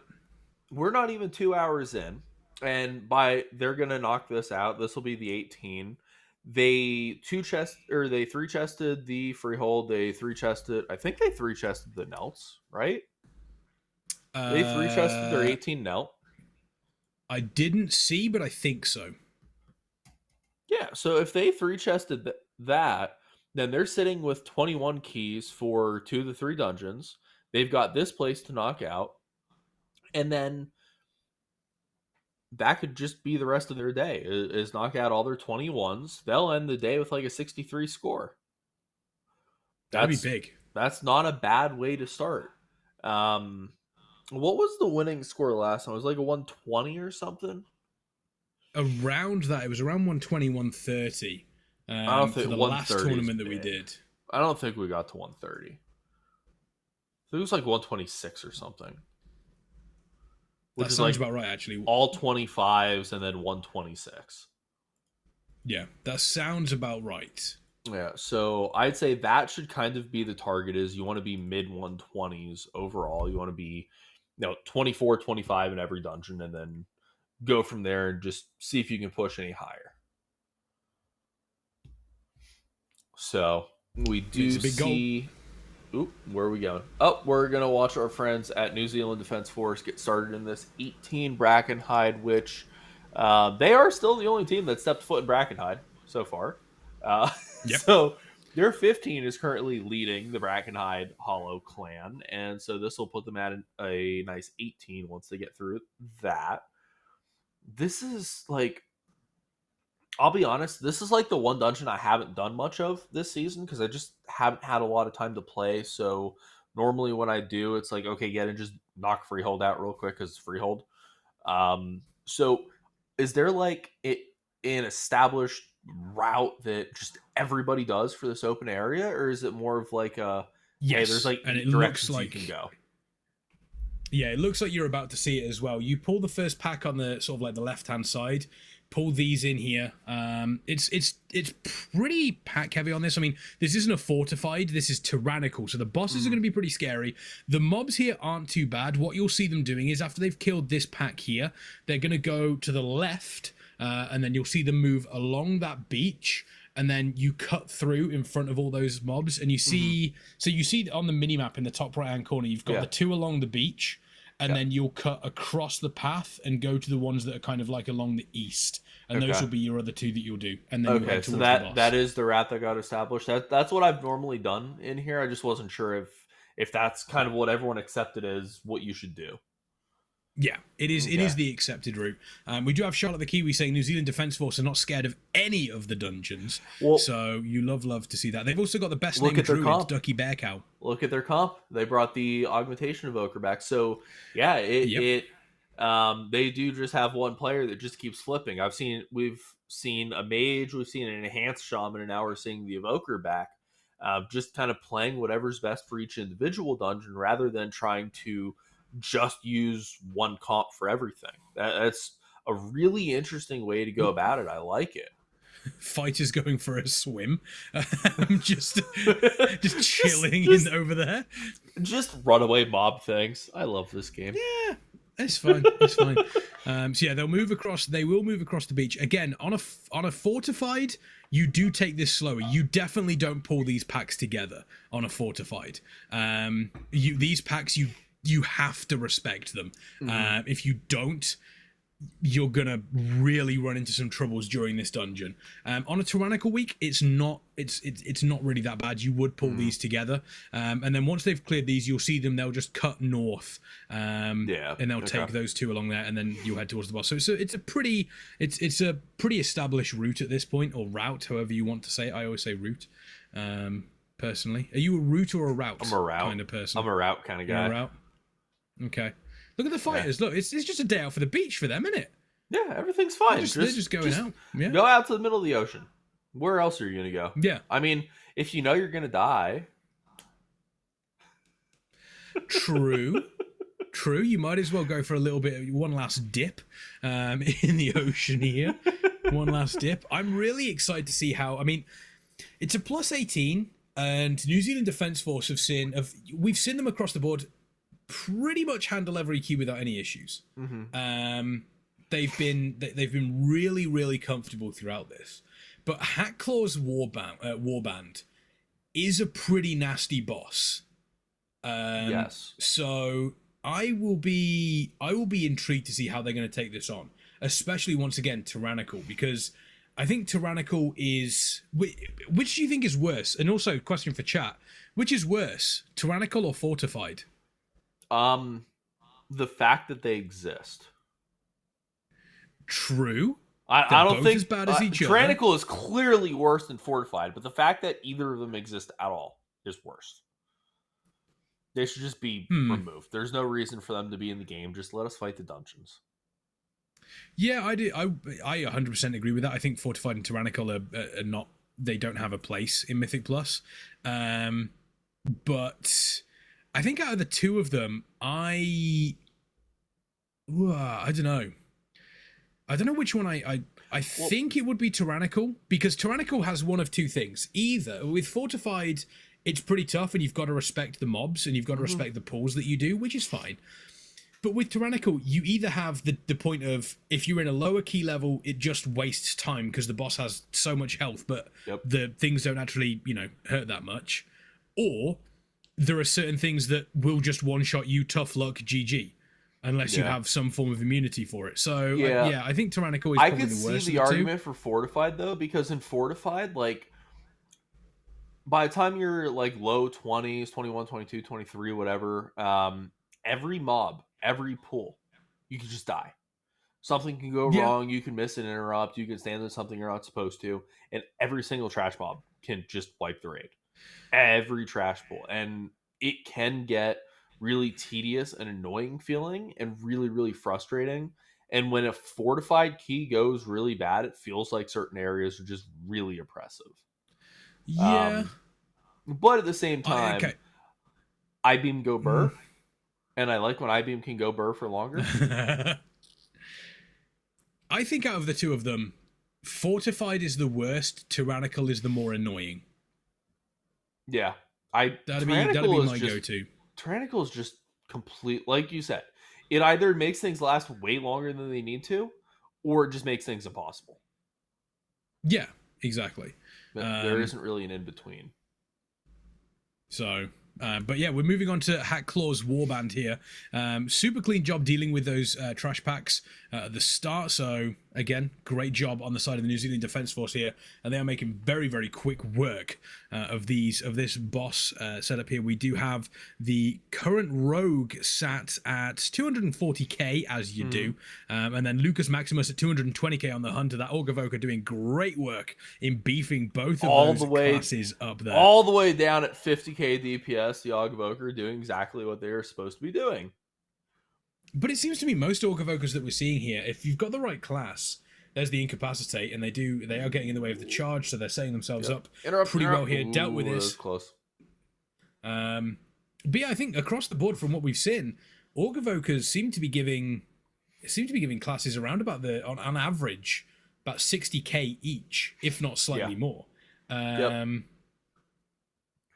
Yeah, because like a normal single target boss, right? 2 minute, 3 minute single target boss, Mythic Plus, with perfect gear, you're looking at 130, 140k DPS. So if you pull 200 on that same boss, that's all the Orgavoker. Exactly. It's all on the Orgavoker. And I honestly think... Read chat. Well, can we flip? Oh wow! I do think a good Orgavoker is going to be worth its weight in gold coming into these seasons. Oh, absolutely, absolutely. I do think that is going to be worth. Interesting that they've gone right here. Whenever I go into Brackenhide Hollow, I always go left first. You go up the bridge? Left. You don't go to the goop guy first? No, I always go to Gut Shot first. Oh, really? Yeah. I always go to Gut Shot because I feel as though for me personally, I think it's an easier time going up through there. But they did do a little bit of extra trash in the starting area, so I'm wondering if maybe my route might be out of date slightly. My route could potentially be the last time because like I said, I go left. The last time I did this dungeon was with Gildy, who'd done like a 21 or 22. And they said that you always go right because then the path ends up being a little bit less total distance walked, which ends up saving you time. You don't have to do as much backtracking, which saves you like 20 or 30 seconds. I got very confused for a second. I can't read anything on the screen, but this is perfect. I don't know what it is, but the movement and everything is like. Oh man! Oh, I can't. It's not. I don't like it. Oh, this is not good. I don't like it. Oh, this is very not good. That would make me feel sick. Yeah, but there you. It was, the factually correct New Zealand point of view there for the New Zealand Defence Force here. Thank you, obviously, to the folks in production. Doing a phenomenal job. Chaos Creative as well, doing a huge job. One of our partners here, the AFDL, is an initiative of Chaos Creative, delivering immersive and inspiring experiences, online, in-person, or hybrid. No matter what your event looks like, their incredible team can help head over to chaoscreative.gg and discuss bringing your big ideas to life, because we can flip screens. Super high-end production value things like rotate the screen. Yeah, let's trust go. me, that is all in software. That was not someone just physically taking a monitor and flipping it upside down. I promise you. Yeah. That was actually Exactly. like fancy software. But yeah, they're making pretty quick work of this, and I think it's interesting the fact that you said you go to the right because it's less physical distance walked. Yes. But it's got the much more annoying trash. I think this might be. I think this route might be viable on Tyrannical Week. If you go right, if you go left, it's slightly easier on a fortified week. I could see that, because this trash can get real brutal. Yeah. It's nasty. Although there was, it doesn't happen anymore, I don't think. But you know that really nasty dot that some of these mobs, and then the mobs later on when you're going from gut shot to the final boss, they have that nasty debuff they put on you. It creates a circle around you, and you can spread it if anybody walks into it. On the beta, and I'm pretty sure this isn't in retail at the moment. It might be, but I haven't tried it for a long time. On the beta, if you were a warrior, you could spell reflect that back onto the mob. But the problem was, when it went onto the mob, it would then spread to the other enemies around, but also the players as well. Oh, so what you would be able to do is, if you had like 6 or 7 of the mobs, you spell reflected it, every one of them would suddenly end up with a green circle, the burst of decay there that you see around Ducky Bear Cow. All of them would end up with that circle around them. So you'd run away. You'd spell reflect it, and it just would not end well for the group at all. That's hilarious. It was very, very funny. It was very funny. There's been a lot of spell reflects things like that have happened previously. Going back to everyone's favorite one, I do apologize for bringing this back up to anybody that may have been around there. Shadowlands. The second boss, or traditionally the second boss of Sepulchre, the giant worm, I can't remember the name of it now, but when it did its the first week, when it did the big conal AoE in front of it, the big breath, you could spell reflect that. You could spell reflect the giant breath. There's a lot of cool stuff that you can do if spell reflect is broken. There's loads of abilities like that are really interesting. I remember during I think it was during the Miss of Pandaria beta, Death Grip for DKs was broken for about 3 or 4 days on the beta. Anything could be death gripped. Any boss could be death gripped. So we were practicing it to see what would happen during the beta. We ran to Malygos, and when Malygos tried to run away, not just death grip Malygos back down. Nice. You could do it to anything. We are seeing the first boss here. The second boss, Tree Mouth, here on this Tyrannical Key. That isn't even my favorite bug as well. My favorite bug is the one where the final boss of Bastion of Twilight, Sinestra. That was when they introduced Dark Simulacrum for DKs, which effectively meant that you could copy abilities.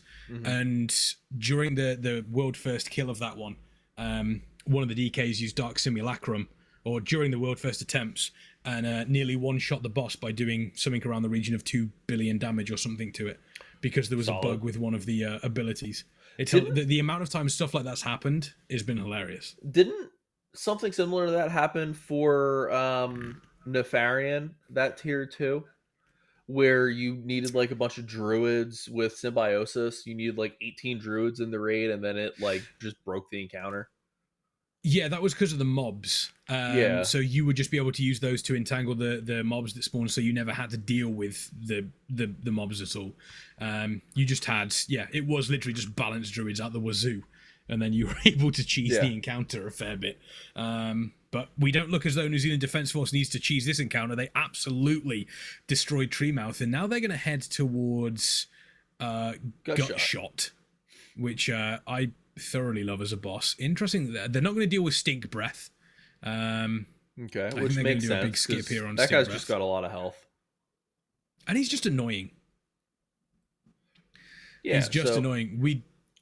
Regiment is still in that 15 Oh no. freehold. They've Oh, had no. 14 deaths, unfortunately. 9 minutes left. They could still get the completion on that one. Meanwhile, Goats and Glory working on what appears to be the final boss of their plus 18 freehold. And Warrior Gamer right now going into Notharian's Lair again. Going Where's into this 21 Nelt's lair. Ooh, that's a spicy meatball.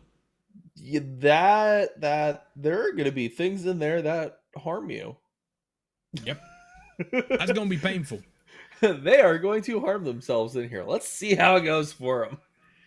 Chuckles, I'm in danger. The New Zealand Defence Force still working their way towards Gutshot. Looks like they do have the bear. And then they're just going to pull straight into the boss here. So Gutshot is going to be the next boss for them on this tyrannical key. Gutshot is actually... I think the one thing with Brackenhide Hollow, with the exception of the first boss maybe with Hatclaw's Warband, because there's a couple of things going on there, most of the bosses, and I think this is actually true for the whole of Dragonflight in dungeons, or the new dungeon specifically, a lot of the bosses, fairly simple, fairly self-explanatory, but punishing if you don't do them right. Mm-hmm. Yeah. Yeah, absolutely. I remember really, really, really early in the expansion, doing this on Mythic 0 and just wiping on the last boss like 3 times until we actually figured out how it worked. And then the moment we figured out how it worked and to, obviously kill the totem as quickly as possible, figure out everything you need to do, the thing just falls over. Yeah. It's kind of similar, not so much falling over, but it's similar to the new mega dungeon. No spoilers for folks that haven't done the mega dungeon, but oh boy is it fantastic. It's absolutely incredible. It's really, really good fun. It's pretty challenging as well. So, don't go in there thinking you're going to face roll it. But my word, what an experience it is. What an experience it is. Can't wait. They took down Gutshot really, really quickly. They have 3.5 minutes left on the timer to 3 chests. So that's probably not going to happen. No, it's not. You would have to... There's too much trash in the way. Yeah. Far too much trash, I think. Yeah, so they'll get their 2 chests here without too much of a problem. It's been a really clean, very fast run. Although they're... I don't know. Have they used potions lately? They used invis pots because they're at 93% count. Trying to see, there's no invis pot on the... No, they do have potions up. Potions are up. Okay, so they might only have like 1 more pack. They might be able to like invis pot and skip a whole bunch of stuff. I think they'll need 2 from here. I don't think you get enough count. Maybe with the Filth Claw and the Bracken? No, this only gives 2.7%. These trash packs give basically nothing at the end. Yeah, I see that. So, which honestly surprised me when I was taking a look at it. I was thinking to myself, the mobs that you're actually dealing with, they should give you a lot more when it comes to, they should definitely give you a lot more. Even now, I don't think they have the count. They're going to need 1 more mob, which they're going to need 1 more mob. Is probably going to be a pack. So, yeah, you would expect this to give a little bit more. Well, but, this will be count. Right, with this group, that'll be count. Yeah, they'd have like 1.5 minutes to kill the last boss. I don't think that's... Without Bloodlust. That ain't happening. Yep. Bloodlust is still 4 minutes out. Hey, Mr. Augmentation Evoker, can you like double augmentation? Yeah, can you give us extras going? Yeah, I'm wondering if we're going to end up with some sort of like really degen route where it's like, oh, here comes double Org Evoker. Oh god. Just buff the living hell out of 1 DPS. I'm calling it now for the next race. That will happen. We will have double Org Evoker. Oh, definitely. Easily. Definitely. Okay, they have 1 minute and 22 to kill a tyrannical 18 end boss with no lust. It's not. There is no shot that they are going to do this. Yeah, no, not even a little bit. Although they'd need to do. the hunter hasn't popped cooldowns yet. Surely not, right? Well, the hunter definitely hasn't, because the hunter's only at 100k so far. That's not cooldowns. 50%. Yeah, they need like 15% per every 10 seconds. Where's I don't even see his cooldown buttons. Yeah, I don't know where his cooldown buttons are. Unless they get a disgusting execute phase. I don't think it's happening. No, that's not going to happen. They'll happily take their 2 chest. Close, though. Really close. I'm trying to think. These guys are really solid. I'm trying to think where they would have used their Bloodlust. It must have been on Treemouth. Yeah. It must have been on Treemouth where they used the Bloodlust. Yeah, I think it was. Which I suppose kind of makes sense, because out of the bosses, it's probably the most dangerous, with the exception of this last boss. Yeah. They're doing a really solid job of getting the movement of the boss in as well. So it goes along with the totem. Yeah, they clearly have everything mapped out and figured out, pretty much on point of where they need to be. 25% left. They won't have any problem knocking this out. And that's just another impressively clean run from these guys. That's an 18 of all 3 dungeons they've completed, which gives them, what is that, a 54 so far, which is pretty solid score for being 2 hours in. And basically no deaths. I think they've had like 1 or 2 deaths total. Everything's just been picture perfect so far. It's been smooth. I think that's one of the. I think that's probably the best thing that I can say about some of these teams is they've been really smooth on their playthroughs of these dungeons. There hasn't been many mistakes. We've seen like maybe 1 or 2 mistakes made for them. But New Zealand Defense Force, Warrior Gamer, and obviously Goats and Glory, US Navy team, doing a phenomenal job here. Regiment Gaming, unfortunately, it looks like they've had a very, very rough start to today, but things can change. Things can change for them very, very quickly. Yeah, we saw that happen with one of the teams in the Spring Clash, where they had a really rough first day. They were really, really far behind. And then they came in the next day looking like just a completely different team, just started annihilating stuff, and they came in second. Yeah. It is one of those where just because the first day has kind of got away from you doesn't necessarily mean that the whole weekend has got to get away from you. So let's take a quick look at the leaderboard and see exactly where these teams have their standings. We're getting close to the midway point of day 1 here. So we're taking a look at the teams we've got. Obviously, the Freehold, Brackenhide, and Neltharian's Lair. We do have a timed key on Neltharian's Lair from every single team. Regiment Gaming on the 15. We've got the US Navy, the Goats and Glory team there at 20, and then an 18 for Warrior Gamer and New Zealand Defense Force. Brackenhide, crazy. 1 team only. Yeah. Same thing we talked about like an hour ago. Everyone's just kind of avoiding it and saying, I don't want to do this place. It's going to be bad. It's going to be nasty. Let's put that off as long as we possibly can. Everyone knows they have to go in and do it, but knock out the keys that are at least feel a little easier to do first, put up some good numbers, and then go back to Brackenhide. Everyone, except for the New Zealand Defense Force, who just said, we don't really care. We're just great players. We'll blast everything. Yeah. We're going to do everything we can. And then on Freehold, we do have an 18 from US Navy, Goats and Glory, a 23 from Warrior Gamer, and an 18 from New Zealand Defense Force. But unfortunately, it does look as though Regiment Gaming weren't able to claim that 15 Freehold. So once again, they need to get up, kind of shake the arms out, stretch the legs, take a step away, get themselves refreshed, and then they can come back in and hopefully hammer out some of those dungeons super quickly. And speaking of taking a couple of minutes to stretch our legs and shake everything out. That's exactly what myself and Crazy are going to do here. But while we are gone, I do recommend you check out one of our fantastic partners, Raider.io. Truly an incredible, incredible group of people. They are effectively I say effectively, they are the premier platform for PvE players, tracking millions of hours of Mythic Plus runs, supporting community events such as this one, and working hand in hand with Blizzard for the MDI.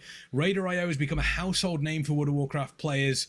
Go to Raider.io and join their absolutely incredible community. Go and do that whilst myself and Crazy take a break, because we'll be back with more action from the Summer Clash at the AFDL events after this. We hope your weekend is cleared, that you have some snacks ready, and most importantly, that you are excited here because the AFDC is back and it is better than ever. And things are gonna get real spicy today. 2.3, 2.2, oh my god, the Holy Paladin might have this for 29 Look at that! Bro, put your finger back on that release spirit! Put that back on there! You release spirit immediately! Release spirit immediately! Release spirit immediately! Go and take out the mobs! Wait a minute, hold on, I have doubted again. 1 second. They timed it just. Oh my gosh! 0 seconds! Goodness. Literally 0 seconds! I've never seen a 0-second clutch before. Yeah, they got the +2. They've got the +2. Gosh. The Marines are. Oh no! No! They might still have this though. They might still have this though. Oh, it's him. He's at 1%. We expected to see more priests than we have. See, we got the Resto Shaman now. We've got another team running the Resto Druid. We've got a Paladin in the mix. There's a lot of fun and flavor. I know, I cannot believe everything we've been seeing, from the Navy to the Marines or to the Army. This is insane. The Coast Guard has been doing insane. Everybody's been doing insane. So it's really satisfying to bring home #1. They have it. They have it in the bag. They're doing a DPS a second. 1% of health a second. Koromar is bouncing around all over the place. But the Marines at the last 10 seconds +2. This 25 iron dots. You're no longer racing against the haywire, but you're racing against the potential for a +3. Go, go, go, Pop Lust. Use everything you have. 4 seconds, 3 seconds. I don't think they're gonna make it. No! Coast Guard just barely missed it. This was the most amazing Keystone event in recent history.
Thank you for sticking with us, ladies, gentlemen, and everybody in between. My name is, of course, the Kexman. I am joined by Crazy, and we are bringing you all of the action for this Summer Clash Day 1 from AFDL events. But you're not here to see our faces as beautiful and as handsome. Well, officially, they're not here to see our faces. I mean, you can see our faces because you can get them on Twitter. You can get our faces on Twitter if you want, twitter.com/Kexman or twitter.com/CrazyPick. You can obviously do the exclamation point casters in the chat. Wait, what did you call me? Whatever. I just crazy. Called you crazy. That's what I called you. Sorry. So it makes... I just love the fact that you have a name where you can go, what did you just call me? It just makes sense. Hey, look, it's better than my name, because my name means biscuit in Swedish. So... Does it really? Yeah, no, Kex means cookie in Swedish, which I didn't realise until about 2.5 years after I started using the name on WoW. So... so your name is for Cookie 2.5 years. Yeah, basically, I'm running around Warcraft called Cookie Man. Okay. Figure that one out. Looks like these teams are figuring their way through these dungeons. We've got Goats and Glory running their way through a 20 freehold. We've got the New Zealand Defence Force going through 20 freehold as well. And just to break it up, we've got Warrior Gamer here. Looks like they are setting up for their first, or one of their first runs through Brackenhide Hollow. And Regiment Gaming. Regiment Gaming are working through a 15 Brackenhide Hollow. They have had a couple of deaths. Let's see if we can go full screen on Regiment Gaming right now, because as we've mentioned, they've not had the best start, but they are still pushing as hard as they possibly can, which is commendable. They're moving over to Treemouth. They've done the route that I suggested, where you go left first. Although interestingly, they haven't killed Gutshot yet. I don't know. Yeah, now they went right. Go... So did they just pull some trash and then go the other way? So they went left, effectively got to Gutshot's room, and then just 180'd and went towards Treemouth. But then that means they've got to go back the way they've just came. Did they wipe on Gutshot and just decided to go the other way? It's possible. It's definitely possible. They have lusted this boss, though. They have bloodlusted Treemouth, which I think seems to be the call from the majority of teams. Out of the two of these bosses, Treemouth is definitely the more difficult to deal with, I think. Oh, yeah, definitely. Definitely. Just going to sit there and eat that. Defensive. Okay. We eat that. We eat those. It's fine. Oh, okay. Absolutely fine. Can Meta eat that? Maybe? Meta can eat a lot of stuff. Meta might be able to eat it. I've developed probably the worst habit I've developed as a demon hunter is that because you spend about 80% of any fight in meta, like you get armor buffs and whatever and a ton of leech, so like stuff just doesn't kill you, right? You can just stand and stuff and it just doesn't matter. And oh no, I went from 100 to 20, I'm going to cast Eye Beam and I'm going to go back up to 100% instantly. Literally nothing matters. So I'll stand in whatever, I won't move. Like we're progging Mythic Rashock and I just stand in waves. Because like for everyone else, they get hit by a wave, they die. For me, I get hit by a wave, I Eye Beam and I'm full health and I ignore it. And it's basically that meme of the oh no. Anyway. Yeah. So and then meta falls off. And I don't always notice right away the moment it falls off. And that lava wave hit me about half a second after meta fell off. And then I died. I'm like, oh, that's right. These actually hurt people. Yep. The time it's very, very similar playing a warrior tank and it's 100% more egregious in Wrath Classic than it is in retail. But it's that horrible moment where shield block runs out and you see the boss like leaning back to swing again and you just go, oh no, because you're praying for a dodge or a parry. You're just sat there praying. Well, this is not going to be good for me. Thank you. Yeah. Everybody loves a 40-second cooldown on shield block. It's fantastic. Yeah, 40-second cooldown on a 10-second mitigation. Lovely. It's fine. They have moved over to Gutshot now, and this is I mean, it's interesting. I think what they probably thought was we've gone left-hand route, but if we kill, we don't want to go through Treemouth's like route towards the boss. So I think that's probably, it's not a terrible idea. All things considered, to come back to it, they haven't really had to do too much. And I don't think they lost too much time either because they were able to mount. So no, I think they're okay. I mean, they still have obviously plenty of time to finish the dungeon, right? Looks like got to finish off that hyena before that gets out of hand. They got some more traps, so now they're going to be okay. And Gutshot's getting pretty low. What is it, 30% for execute range? Depending on what talents the warrior's running, should be 30%. But again, it depends. They're playing Fury again, which is perfectly viable. As I've said previously, I'm all about Arms Warriors. I'm all about Arms Warrior. That's a really unfortunate place to get stunned there. But it looks as though they are able to survive through that one. There goes the gut shot. No, Word of Glory. That gut Word of Glory. Yep, that gut shot hurts. Yeah, that looked painful. All right, it is painful. I also appreciate the Warriors. I'm looking at the Warriors transmog, and it looks as though Jazzy is running with Varoth's Guillotine, which is the world BOE that drops in Zereth Mortis, specifically in sort of like the more infested area in the top right-hand corner of Zereth Mortis. Running Varoth's Guillotine as the two-handed weapon, and then is tying that in with the Mythic set from Sanctum of Domination, which is a really, really solid setup there. Yeah, really solid setup. Cool. Oh yeah, Varoth's Guillotine looks really cool, especially because when you swing it, it kind of leaves behind a red arc. Nice. So looks very, very nice.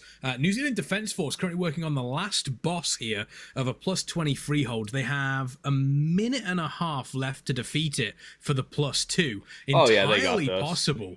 Entirely possible, especially with Harlan Sweet. Towards the end, the boss just melts. Super fast. We do have Warrior Gamer here working through an 15 Brackenhide. They've entered their first Brackenhide, so they're going to get points on the board for that one. Goat's Own Glory working through the third boss, or setting up towards the third boss. They are currently dealing with the Shell Smasher. But once they've got through that, should be fairly easy for them. I'm keeping my eyes on New Zealand Defence Force, though, just to see if they get the +2 out of this. Yeah, they've got 40 seconds, 45. Boss is sub 50% now. They do have that augmentation evoker in there to buff the other two DPS, so the damage output is really, really high. And all they got to do is get the boss to that 30% mark when he casts the last loaded dice. And from there, he just completely melts. We are winding that down here. Looks like he just passed the 30% mark, so we're going to get that here momentarily. And then you're just going to see 15 seconds left. You're going to see him this evaporate. Is 10, this 9, is gonna 8, be close. 6. Nah, they got it. This is easy. Plenty of time 7, 6. left. Yep. Easy 2 chest. 4 4 whole seconds. Easy 2 chest. And they got the portal. They got the... Yeah, that's what they need right now. It's not like they're on Tournament Realm where they can port every dungeon. They got their portals. It's more efficient than talking to the vendor that portals you. It's bragging rights. I got my portal. Looks as though we do have bragging rights. We got our portal. No. Easy. Speaking of easy, Regiment Gaming making easy work of the tail end of this Brackenhide Hollow 15. They've got just under 7.5 minutes left, and if we could go full screen on Regiment Gaming, because this will be close. They're gonna have. That's the kind of pull you want to do. Did but you see it's that also Avenger dangerous. Shield jump sideways like that? Yep. Oh yeah. As Spider-Man says in in Civil War, that thing does not obey the laws of physics at all. Yeah, no, it just has a mind of its own, and they've tried like fixing it at times. They're like, yeah, it won't pull anyone that's not in combat unless it's right next to someone that you're trying to pull, but we don't really know what that radius is actually supposed to be, so it's like a guess. And sometimes it's fine, sometimes it's not. Sometimes it'll just randomly bounce to extra groups again. We don't really know how to control I'm surprised it hasn't started killing party members yet, to be honest with you. I'm surprised it hasn't started decapitating your healer and stuff, because that wouldn't surprise me at all. Yo, could you imagine if there was a talent that was like, your Vezir Shield does 25% more damage, but now has a 3% chance to accidentally hit allies? Every paladin would take that without a shadow of a doubt. Absolutely. If it kills my healer, it kills my healer. Yeah, there wouldn't even be a question about it. That would be the best. I mean, I love stuff like that. Give me Blade Storm with that. 25% extra damage, but has a 3% chance to hit to just kill my entire group instantly. Yeah, exactly. I am the sort of person where if you're in a raid group and you're with friends and stuff and you've got a boss on farm, I will heroic leap out of the boss to make sure that if I've got a mechanic, it hits my healers. Yeah, that's the sort of person I am. Absolutely. I do the same thing on heroic Skarn farm. Whenever I have the circle on me, I just straight up follow Salen, our guildmaster rogue. I go find him. I have I have like the nameplates enabled so I can see his name in big bold letters, real easy to find. So I just go find Salen, I just follow him around, and wherever he runs, I stand on top of him. So we don't have a complete count yet. We've got 97%, but they're going in against Detriarch Rathai right now. Or Decatriarch, should I say. Decatriarch Rathai. And they don't have Bloodlust, but they will in 40 seconds. So I think this should be a fairly easy kill for them. And it as should long be a as they hard timed swap the Brackenhide totems, they're fine. Yeah, and I think they will. To be honest with you. There's the Decay Strike, super nasty. We've got the totem coming in, so once again that'll be cleared up the Rockburst totem. Everyone's hard switching, super easy. Need to make sure you're spread for the Decaying Strength. Good job, very good job there for Decatriarch Rathai. Bloodlust in 5 seconds. Would you save Bloodlust here, or would you just rip it? Oh no, you just rip it. You rip it, you finish off the boss, and then you move on and go do whatever trash pool you still need. Yeah, you rip it and ship it. Hell yeah. Burn that boss down. Because this is the kind of boss that can just get out of hand really quickly, because if you end up hitting something wrong, you get those debuffs on you, and stuff goes bad if you screw up really quickly. Yeah, we've got just under 4 minutes left on the timer here. Getting an extra set of trash shouldn't be too much of an issue for them, to be honest with you. There's a bunch of trash that's just outside of the door. Avoiding that choking rock cloud, though, doing a great job of that one, moving back into the corner here. So they do have the Decay Strike coming in. Defensive needs to be used. Did get, unfortunately, 2 stacks there, but that's not the end of the world. Now we need a hard switch to that Rock Burst totem. This is one of those bosses where you have to respect that totem. Even if the boss is sub 10%, you've got to do it, because it'll just like wipe you said, you. it goes will just really wipe quickly. you every time. Now that disorient is a bit of a problem, because they need to go kill something else. They should, if they go right outside of here, they should have trash there. Yep. Oh, they found a friend. Oh, they found a friend. It's a rot hexer. Yep, which will give them plenty of count. They're worth like what, 4? Ugh. Oh, more friends. Oh no! I see what's happened here. They've technically started the gauntlet that happens after Treemouth. Oh no! But they've come at it the wrong way. They still need one more mob, so they're gonna have mobs spawning from behind them and in front of them, because they've technically started that gauntlet. Oh, I love this game. This game is beautiful. It's fantastic. They shouldn't have too many issues clearing this up, but no, that's just they only need to kill really. Stuff. There it is. There it is. I was gonna say if they would have ended up something going horribly wrong, if they'd have wiped to that, I might have cried. Yeah, no, there's nothing really to kill you on that kind of a pull on a 15. You'd hope not. I've been in a couple of groups where that definitely would have killed some of my groups on a 15. Oh no. And I have to pug a lot. Unfortunately, it is unfortunate. I don't have a regular group that I can play with, which is painful. Is painful. But we do have a dungeon complete there. We've got a 15 Brackenhide Hollow on the board for Regiment Gaming. They're only the looks as though second we've got team the to do that. Yeah, they are. We do have Warrior Gamer here though. Is on their way to completing a 15 Brackenhide. They've completed the first boss. They're now mooking. They're now moving. Mooking. I mixed up. I kind of combined moving and working. Okay. And it came out as let's mooking, just go with it. They're moving on. That almost sounds like some sort of, when you have TV shows that make up their own swear words. Yes. Like Battlestar Galactica has frack or whatever it is. Yeah, it sounds like a made-up swear word. I'm gonna use that now. When you don't want to swear in front of somebody. You mooking mooker. hell. You mooker. Mooking hell. Yeah, we've got the... Whoa! Whoa, look at that! What was that? Look at that! What was that? That was one of the very rare times that Heroic Leap actually works. That is there wasn't a small blade. Oh yeah, it's a good piece of tech. It's a very good piece of tech. How do they get everyone up there? The warrior and evoker, obviously, and the evoker can drag one person.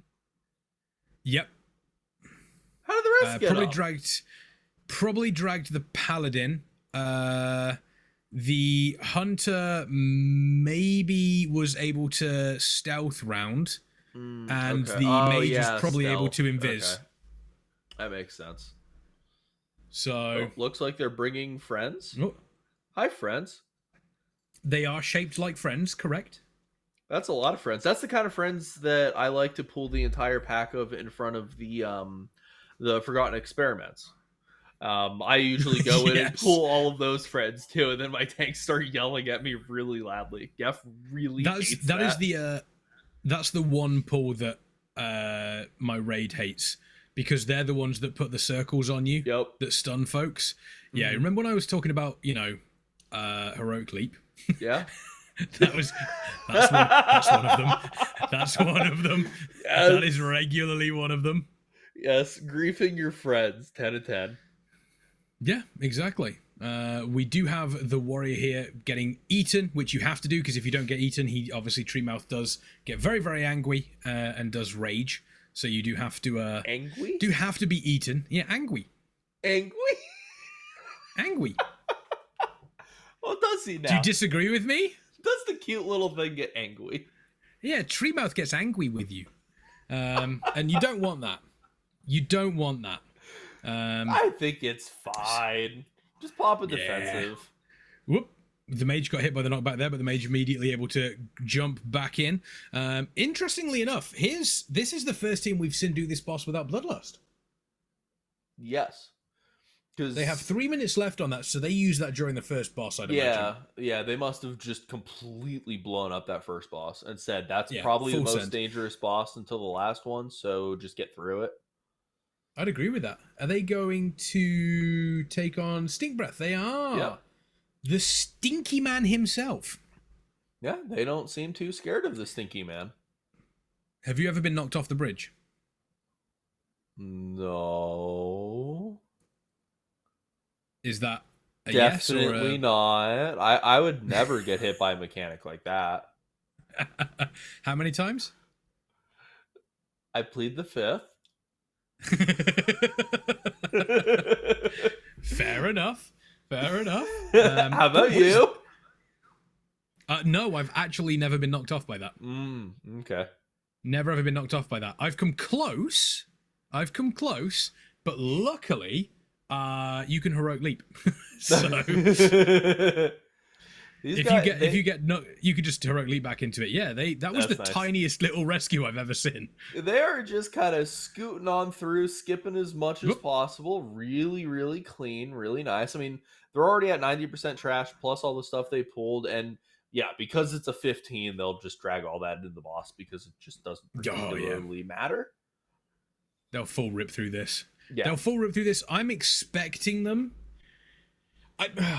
I say I'm expecting them to skip a lot of the trash, but you do have to kill some of the trash, I think,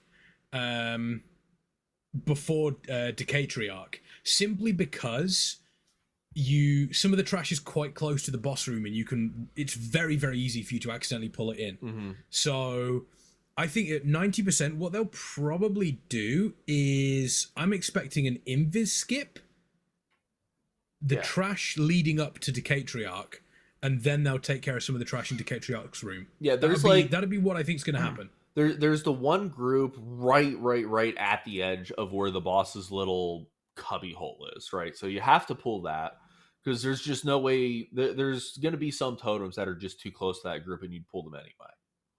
Yeah. So let's take a look. Or they just full send and overcap like a boss. Well, I mean, on a 15, but I can't imagine they're going to do that, at least not intentionally, because like you want to practice the way that you need to. Although, what the hell are they doing? Okay.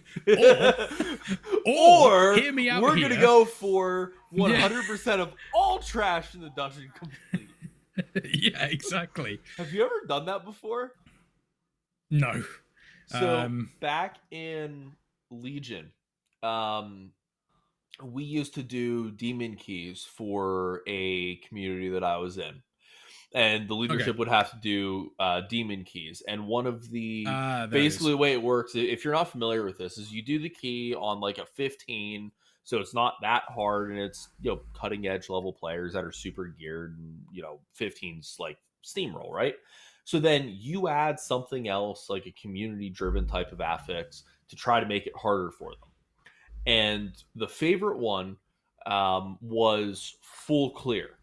And by full clear, I mean every single trash mob. Not 100% count, but every trash mob in the entirety of the dungeon, and still time the key. For some dungeons, it's not that big of a deal, because for like the super linear ones, you have to pull everything anyway.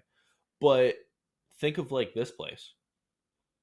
That was Legion. The Seat of the Triumvirate was one of the ones that I had to do a kill every trash mob run on. That's that was oof, ouch. That was not fun. But no. It was fine. It was fine. We were there for a long time. That's painful. One of the other affixes was no UI. Oh, that's easy. Yeah, just Bladestorm. Well, yeah, I'm an arms warrior. I know that Mortal Strike is 1, Overpower is 2, and Warbreaker and Bladestorm are on my mouse buttons. Easy. Yeah. That's all I need to worry about. I don't need to know how much health I have. My healer might, but they'll be fine. Yeah, but healer problem. That's a healer problem. Yeah, exactly. We are seeing Goats and Glory now moving into a Brackenhide at 15. They are going to be taking on... they're in the first area here. They are currently in the first area. Yeah, exactly. Bladestorm, 6-second Zug. It's very, very important. It's very important, and it's very good to use. And then, I'm not sure which is better. Oh, excuse me. I'm going to sneeze. I do apologize. Fair. All right. Well, we are watching these guys go through their 15 Brackenhide. What did they get their freehold to? Did they do the 18 or did they get a 20? I think they did a 20. Let me just double check. Yeah, I felt a sneeze coming on as I was talking then. I was like, I'm going to sneeze. Ghosts and Glory, they got their freehold to an 18. Okay, freehold to an 18 done? Okay. Yeah, exactly. So they're now moving over. They want to get this Brackenhide Hollow done, get a 15 timed on that one, and figure out.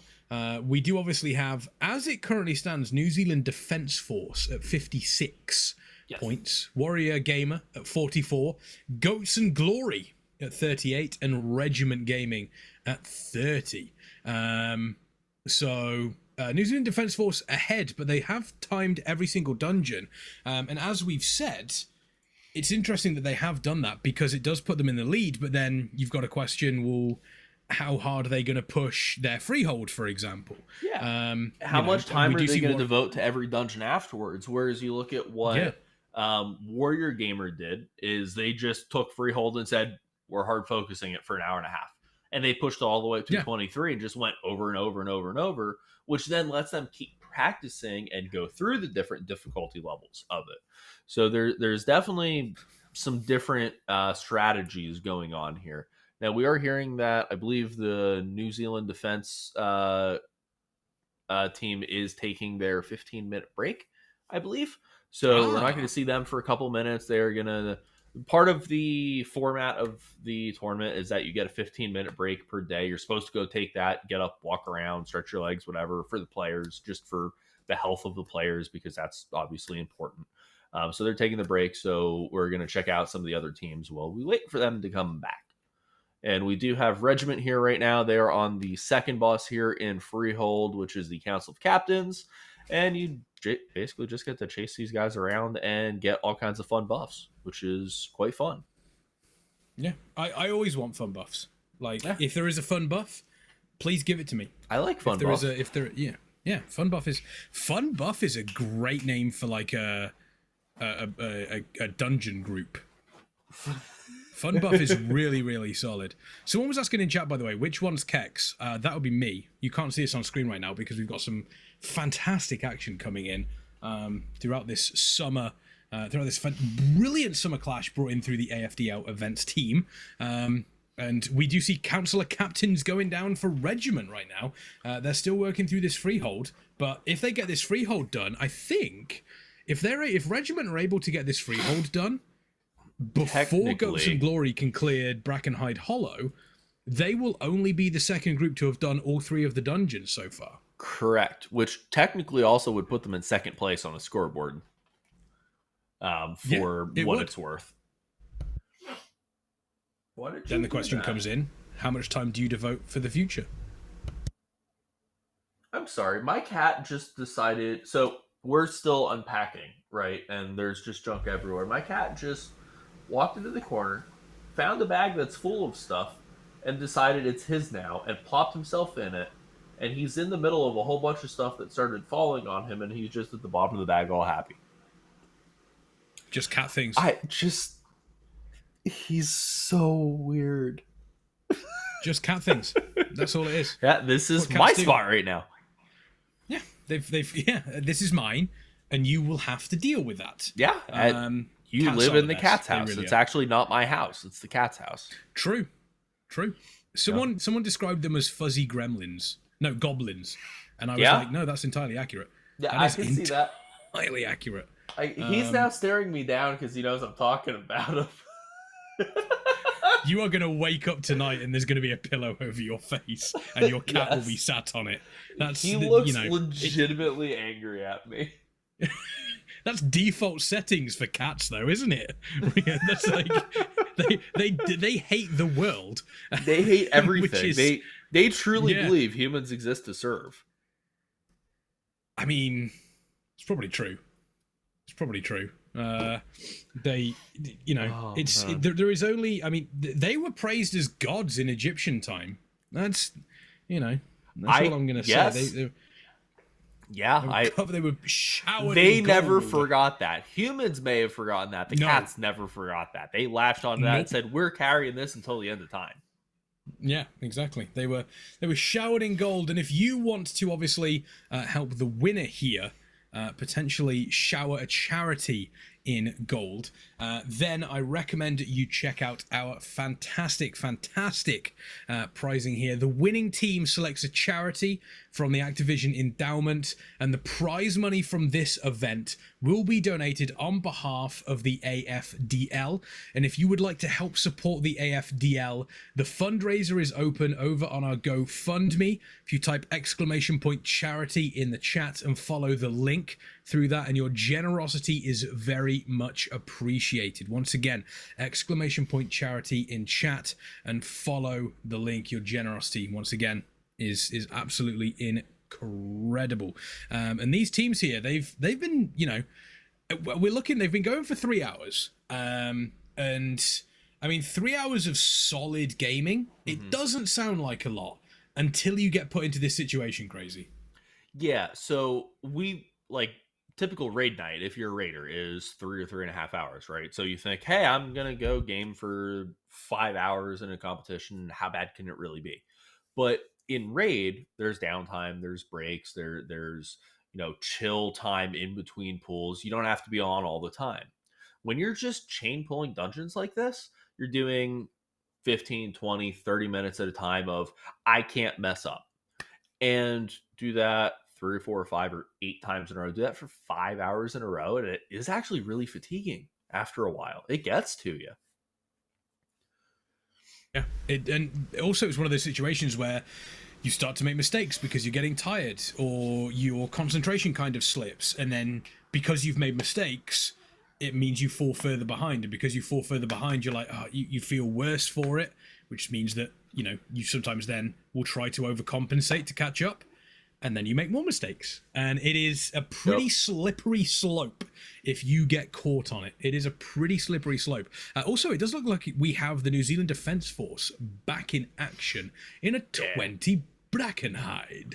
That is about the last place I'd want to spend my time. But probably better to get it out of the way now than wait until the end, because like you said, the fatigue will start to set in after a while, and for some of these harder keys, you don't necessarily want to be trying to bash your head against like a 24 Brackenhide at the end of the day when you're already exhausted, because you're just not going to be playing your best. Interesting thought. So we've been talking about Brackenhide Hollow today, and out of the 3 dungeons we have available, it's probably the roughest. I think we've come to that conclusion. It's probably the roughest. It's a tyrannical key. It's bursting as well, which is kind of a bit of a pain. The storming is a non-event realistically, but the bursting is a little bit of a pain. But the tyrannical can really trip you up here. Mm-hmm. So we're talking about today, they don't want to spend too much time doing the Brackenhide Hollow because you want to get score on your freehold. This is a real good day. Only 3 dungeons for you to push your freehold.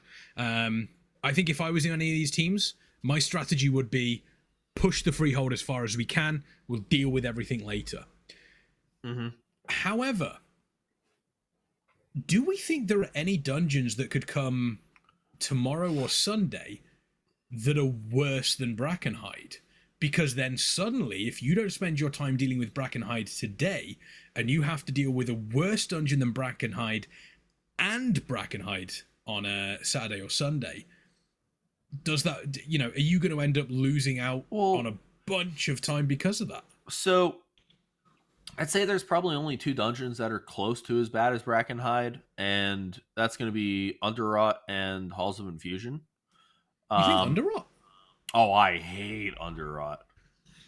Underrot's pretty free this season run through though. Is it? I've done it like once. So. I just have bad memories from back in the day. I think Underrot's pretty free. Is it? Do you know what I would say that would take the place of Underrot for me? What?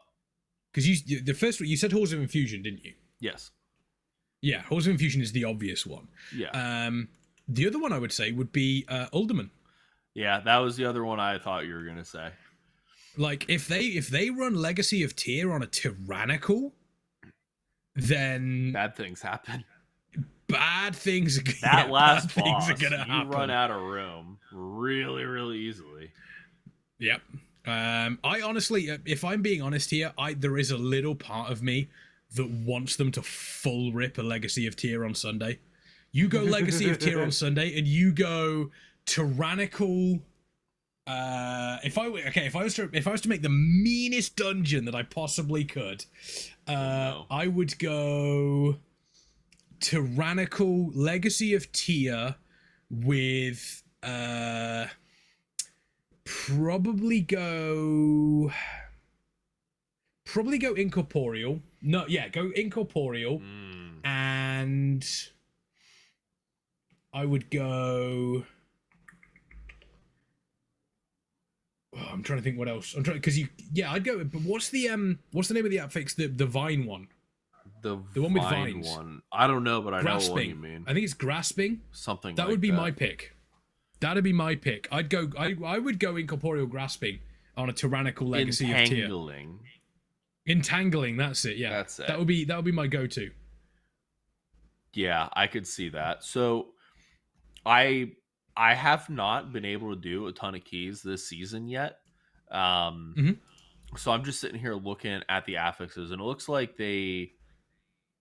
because they moved stuff around, I could see Underrot not being as bad as it used to be. I just have these really vivid, painful memories of bursting Underrot. And that room with Kragma just is a nightmare. I wiped in that hallway so many times I stopped going back. So, like, the thought of going back now, you can tell me, oh, yeah, it's a free key this season. I'm like, no, no, because all the memories set in, and then I no. It's kind of like it's the meme that's been happening recently with Akira moving away with the name going Akira, and then it just flashes Freehold in your mind. Yeah, just leave me alone. You definitely don't want to take a look at that. We did actually ask some of the players what they wanted to see for dungeons, and we did have some answers. Underrot. Some people have said Underrot. Someone said now Tharus, Vortex bad. Pinnacle. Couple of Freehold answers. Someone saying Siege of Borealis as a wild card throwback. Two people said Scarlet Monastery. Two people said Scarlet Monastery for some reason. Like, I don't know. That would be fun. I'd do that. I Scarlet Monastery and Mythic Plus. That'd be hella fun. Let's do that. But whoever asked for Siege of Borealis, I have concerns about. I'm concerned about that person's well-being. Who hurt you? Like, for you to want Siege of Borealis? Nobody actually liked that place. We all dealt with having to do it. I honestly said this at the time of BFA. Pretty much every single dungeon that was on the Alliance's side of things, like Waycrest Manor, Siege of Borealis, all that sort of stuff, I hated. I did not like them, and I don't know what it is. Well, I mean... Oh, Regiment, they're at the final boss of Freehold. They could be the first. They could be only the second team. They're going to time it. They're going to be the only second team to get all 3 dungeons done. That would be awesome. And that would take them up to second place. Yeah, So all of a sudden, the team that was in last place should take them up to second place here. Yeah, that would be a really big jump. And, I mean, to be fair, they are mostly one-chesting the 15s, which is going to hurt them for a while because everyone else is getting their 18 keys next to get higher and higher score. These guys are going to have to do 16s now.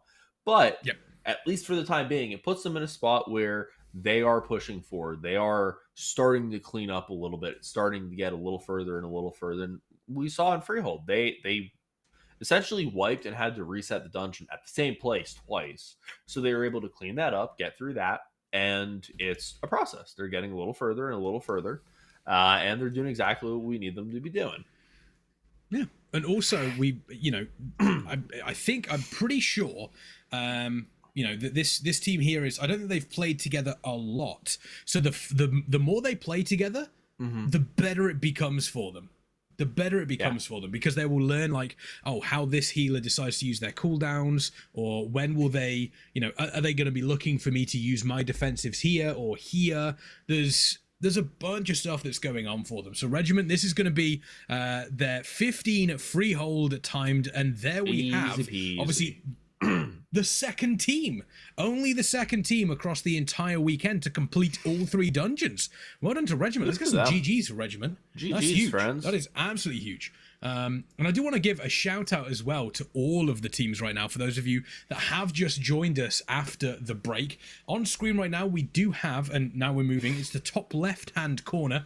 We've got Regiment Gaming, America's largest military gaming community, founded in 2020 with the explicit mission of uniting veterans, service members, and dependents of the US Armed Forces through the power of gaming. And remember, you're not alone. The Regiment has got your 6. In the top right-hand corner, we've got Goats and Glory, part of the US Navy Esports program seeking to build trust, positive awareness, and opportunities for the Navy to engage with every American through a shared passion, and that is esports. They're focused on training and competing with esports teams across the country as an essential part of the Navy's mission. And honestly, crazy, Ghost and Glory, they've definitely been showing that they belong in the esports area with the performances they've been putting on. Yeah, they're doing great. They kind of walked into both Freehold and Notharis and banged out the 15, banged out the 18, and then nailed down their 20. So both dungeons they've done so far, they've already got their 20s finished, which is kind of what you said your strategy would be, right? Is go get your 20s and then kind of go from there. Yeah, absolutely. That would 100% be my strategy. Get the 20s and then decide what we needed. Does look as though they are going to be completing this Brackenhide Hollow 15, which will make them the third team completing all 3 dungeons across the weekend, just behind Regiment Gaming. I think Warrior Gamers are doing the 18 bracket, which means they got their 15 already. Yes, they did. Yes. So then they've done all 3 too. Okay. Yes, they would have shown done. on Yes. the leaderboard. Sorry, my apologies. Yeah, wasn't showing. We'll see if we can get a confirmation of that one. Continuing on with the teams, and speaking of Warrior Gamer, in the bottom left, they are connecting veterans and youth. They are an American organization focused on promoting health, wellness, and community through gaming.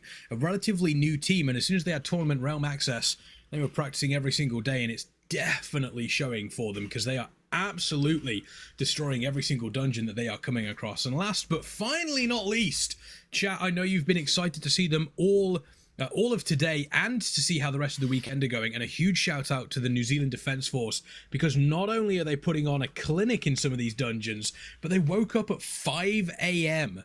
to start here, and this is their first ever tournament that they are taking part in. This is the first ever tournament that the New Zealand Defence Force are taking part in. They're a combined arms team representing the New Zealand Army, Air Force and Navy, with a mission to find, develop and create future leaders that will be able to compete in the growing digital world. The New Zealand Defence Force doing an incredible job, and honestly, every single team, every single player so far, Crazy, I think has been doing incredibly well. Yeah, they're all doing great, and I really love seeing what the New Zealand team is doing, right? If this is their first ever esports competition, and they came in with a clear strategy. They came in and said, we're going to go blast everything on a 15, we're going to blast everything on an 18, we're going to go blast everything on their 20, and then go from there. And they have been executing it beautifully. They did the round of 15s, did the round of 18s. They've already got their 20, I believe, freehold finished. Yeah, they got their 20 freehold finished. Yeah. They're in a 20 Brackenhide now. They're on their way to the second boss. It's looking really clean. And then they'll go do their 20 Neltharian's Lair. They came in with a really clear strategy, and they are just executing phenomenally well so far. Yeah, and I think that's the key point, is execution of a strategy is much better than just kind of going, go fast and throw everything at the wall and see what sticks. Yeah. You have to have a plan in mind. Question I have for you, as we see the dungeon complete there, obviously on the side of, there it is. It looks like we do have confirmation. We've got a 20 freehold, a 15 Brackenhide, and a 20 Neltharian's Lair for Goats and Glory. Okay. A question I have for yourself, Crazy. We know that there's a fourth dungeon that's going to be revealed tomorrow. We don't know what that dungeon is. We don't know what the affixes are. Yes. We know there's a fifth dungeon that's going to be revealed on Sunday. Same deal. We don't know the dungeon. We don't know the affixes. With that in mind, how important is it, do you think, to be finishing first today? Or do you feel as though finishing first today is not a big of an advantage as some people might think? I think it's totally irrelevant. Because in theory, right? So let's look at Warrior Gamer as an example. They're in their 18 Brackenhide now. Knock this out. There's still an hour and 45 minutes left. So they'll knock this out. They can knock out their 20 key that they get, and then they'll have a 23, 20, and a 21, right? They can then just decide, okay, for the last hour, we're going to do 2 more freeholds. We're going to knock out the 24 key that we have, and we're going to knock out the 25 that we'll get after that. In theory, the New Zealand Defense Force can come in and just do all 21s across the board and actually have a slightly higher score. But in the long game, the 3-day tournament that this is, getting your 25 freehold done, that high of a key, holds a lot more relevance than knocking out a bunch of lower keys that, in theory, bumps up what your score is for now, but doesn't put you in a position you need to be to win. If we look at the last time we had this tournament in the spring, the winning score was like a 126, which is basically a 25 on every key and then one that you complete on a 26. So that's the kind of goal you want to be aiming for across these days. So if one team is just focusing on pushing the at least 1 or 2 keys today as far as they can, get a 24 done, get a 25 done, maybe even do a 26 done today, even if the score doesn't show them ahead, the actual key that they finish may have them in the grand scheme of things further ahead than what it looks. I think you are right. I was trying to think of a way where being first would be like a big thing.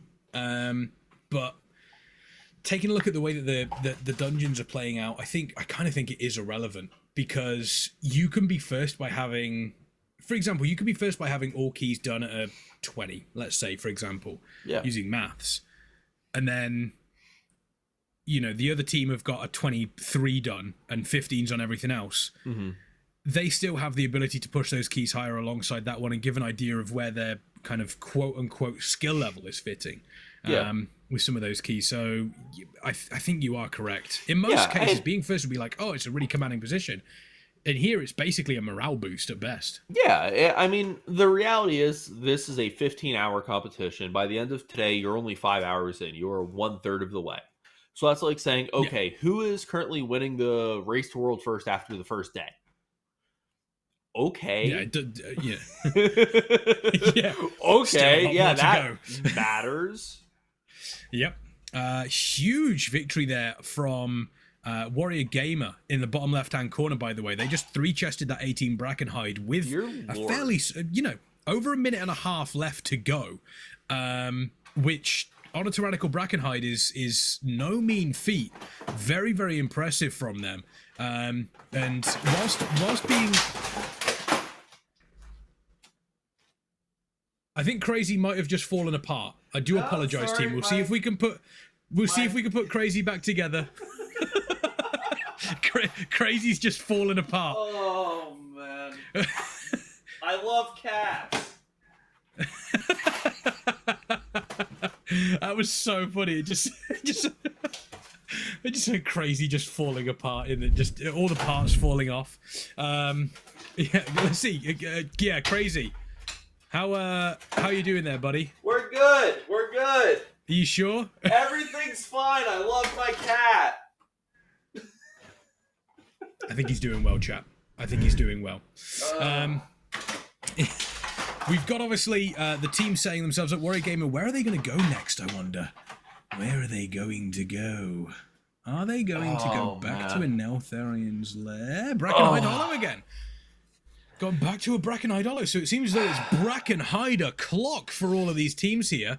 We do have a 16 coming out on the side of Regiment. We've got an 18 for Goats and Glory. We do have Gutshot, the third boss. Yes, the third boss here for the New Zealand Defence Force on a 20. And it looks as though we are going to get a 21 coming out of Warrior Gaming. Yeah. So I'm actually... we spoke at the start and we said, get your freehold to the highest possible key you can get. Yes. Yeah, I don't think they did that. I think they kind of took the 23 and just said, that's good for now. Well, no, I'm wondering if maybe, if you are in a position, Goats and Glory, that evoker just flew into what can only be described as a landmine. That was just a poisonous landmine that exploded in their face. That was so unfortunate. But yeah, I was going to say, we were saying freehold, get a higher score as possible, because we know it's a quick dungeon, and it's, it is a relatively easy dungeon in the grand scheme of this. Is it maybe worth spending the first day getting your Brackenhide as high as you possibly can? because out of the 3 dungeons, that's probably the one that's going to take up the most time. It's probably the most difficult out of all of them. If you then go into the following days, and you can still do a freehold up to like a 15 or an 18, but realistically, getting your freehold higher on day 2 and 3 would take less time because it's a much shorter dungeon. Yes, I could see that. We do have in chat saying the freehold isn't as high as they can go, though. They're pretty confident the 23 is just warming up. Yeah, and sorry about the whole world crashing around me. My cat decided that he was going to try to go on a shelf that can't support his weight. We've all been there. Yeah. Oop. We've all been. Well, Here comes my little person. My little person. We generally call them children crazy. Also, I don't like my little person. We do obviously have the rest of the teams working. As I mentioned, it is Brackenhide o'clock. It is Brackenhide o'clock for every single one of these teams. They are pushing as hard as they can. We've got the New Zealand Dungeon Force heading towards the tail end of their run here. They are currently looking as though they've got the 2 chests still available on this 20 Brackenhide. I'm trying to keep... We've got 3 minutes left on Bloodlust. They will have their percentage count here so they can go straight into the team. Yep. 4 minutes without Bloodlust on a 20 tyrannical boss. Yeah, they'll get Bloodlust for the end of the fight. They got this. Oh, yeah, fair point. And Yeah, they definitely got this. Hell yeah. What do you reckon is the better saying? Full send or rip it? Which do you reckon works better? Both. Oh, I like full send. I like full send. Full send. Full send does work well. So we do have the the augmentation evoker here. Decatriarch Rathai, obviously looking forward for Decatriarch Rathai is going to be a raid boss in the future. I think we all know that. We all know it's coming. No. It's going to happen. No. What do you mean? No. What do you mean, no? Please, no. You don't want to do this in a raid environment with 19 other people? What do you mean? Do you know the kind of people I raid with? Yeah, I mean, yeah. You mean there's a debuff that can be passed from person to person? Sounds like it's going to be fun. Yeah, they're setting themselves up for these totems. They're doing a real good job with these totems as well. Obviously, for those folks that don't know, the totem will always spawn the furthest possible point away from Decatriarch Rathai. So as long as you are, and you've got to be careful with the swirling thing around. So as long as you're kind of on the opposite side of that in time with the totems, you'll generally be okay. And they're also in a really nice position where they have a hunter. They've got a bunch of ranged DPS. I don't know if you were watching what Warrior Gamer were doing with this, but because they've got the augmentation evoker with a mage and a hunter, they just kept Rathai in the middle of the room and it didn't matter where the totem spawned because it appeared and then immediately just disappeared.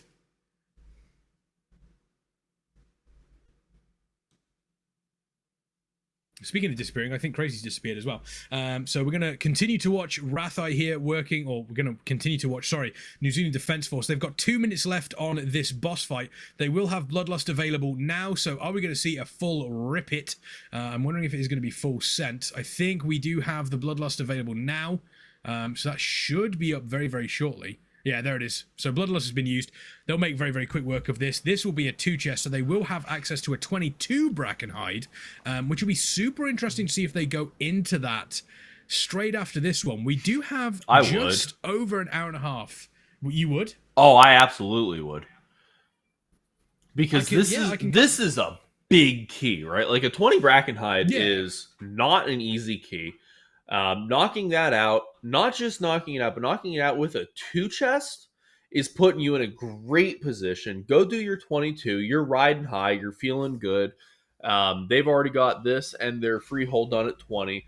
Go knock out this 22, see what you can do on it, and put that nice big key up on the board. Because you know that the team over at Warrior Gamer are currently in a 21 Brackenhide. So no matter how good you feel about your 20, it's already probably not good enough if they complete that key. Go knock out your 22, Put yourself there where it needs to be. Also, I suppose you've just come out of the dungeon. You're still fresh. You've already got the you've already got the route. You're kind of in the Brackenhide zone, Exactly. as it were, which sounds terrible. A Brackenhide zone sounds awful. Even though that's basically what you do have when you're questing through Dragon. Sounds like a Isles. disease. What, Brackenhide zone? Yeah. Or Sounds just like an Brackenhide is affliction you have in your body. I'm That's sorry, my it's Brackenhide zone. Sorry, my Brackenhide's playing up. My Brackenhide's playing up. Yeah, it's as you mentioned though, a 20 Brackenhide Hollow is no mean feat. It is a challenging key. But if you want to make sure that you are obviously up to date with everything that's going on in the Mythic Plus world, you absolutely should check out our fantastic partner Raider.io. The stream is being featured on the front page of Raider.io all weekend long, and not only that, the Monday and Tuesday after this event will also feature players from these teams. So obviously, we love to see that. It is the primary PvE platform for Mythic Plus players. It's basically a name that almost everybody knows in the World of Warcraft scene.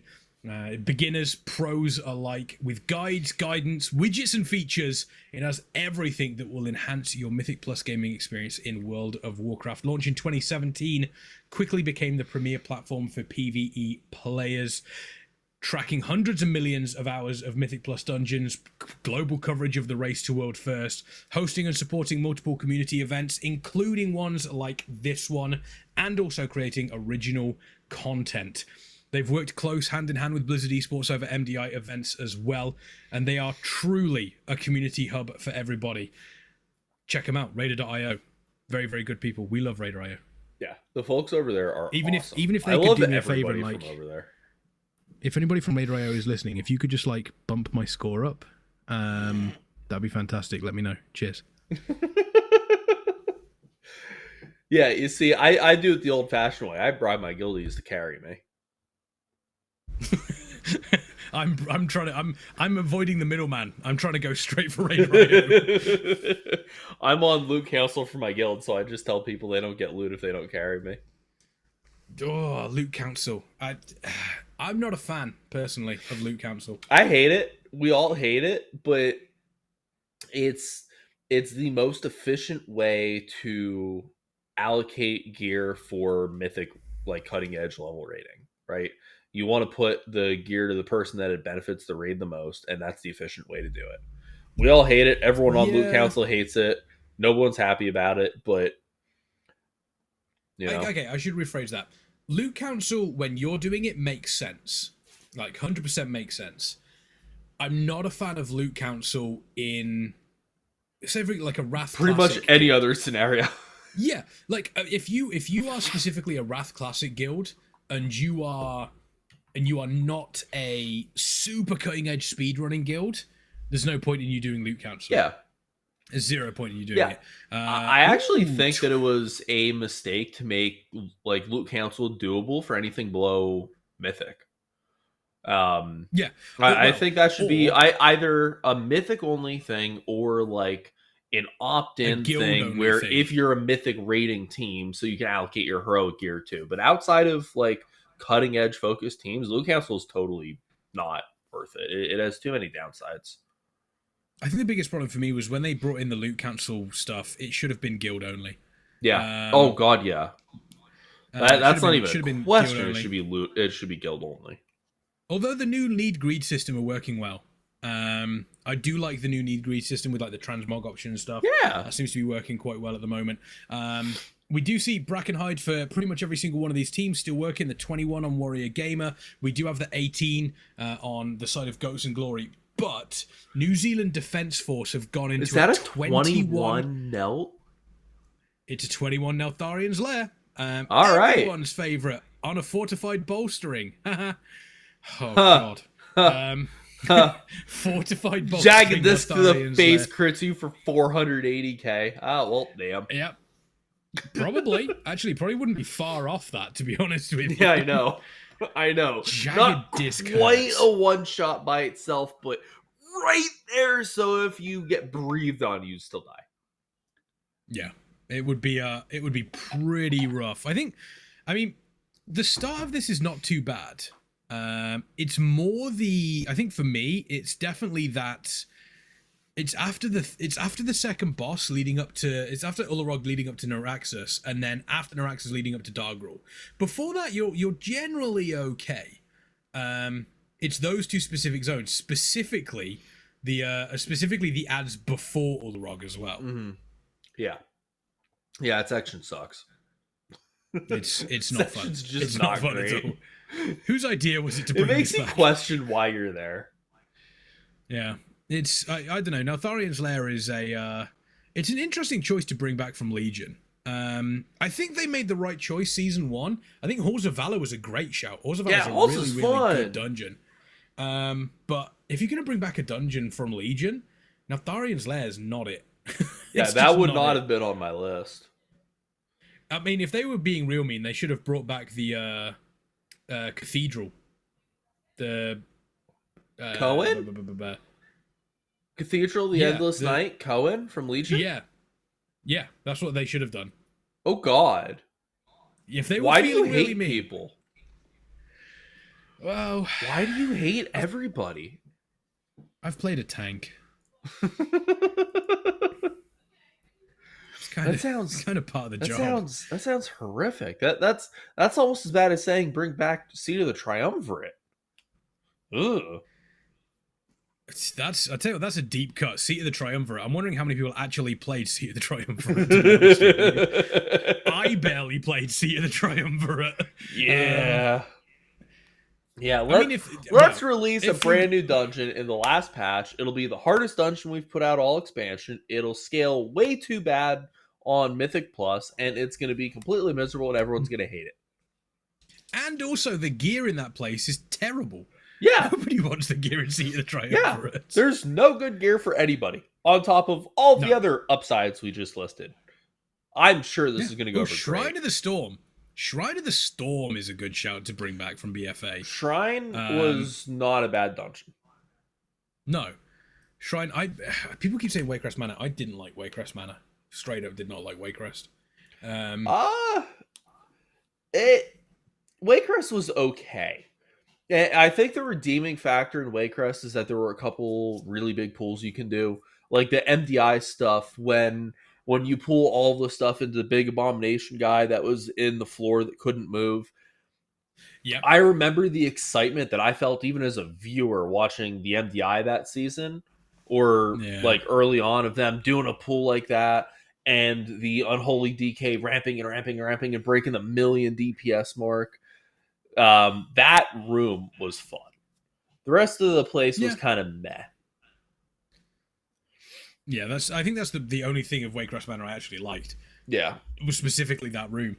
We do see Regiment. They are still on that plus 16 in Brackenhide Hollow. They're taking on old Treemouth, which is a pretty self-explanatory name, to be honest with you. Ghosts and Glory working their way.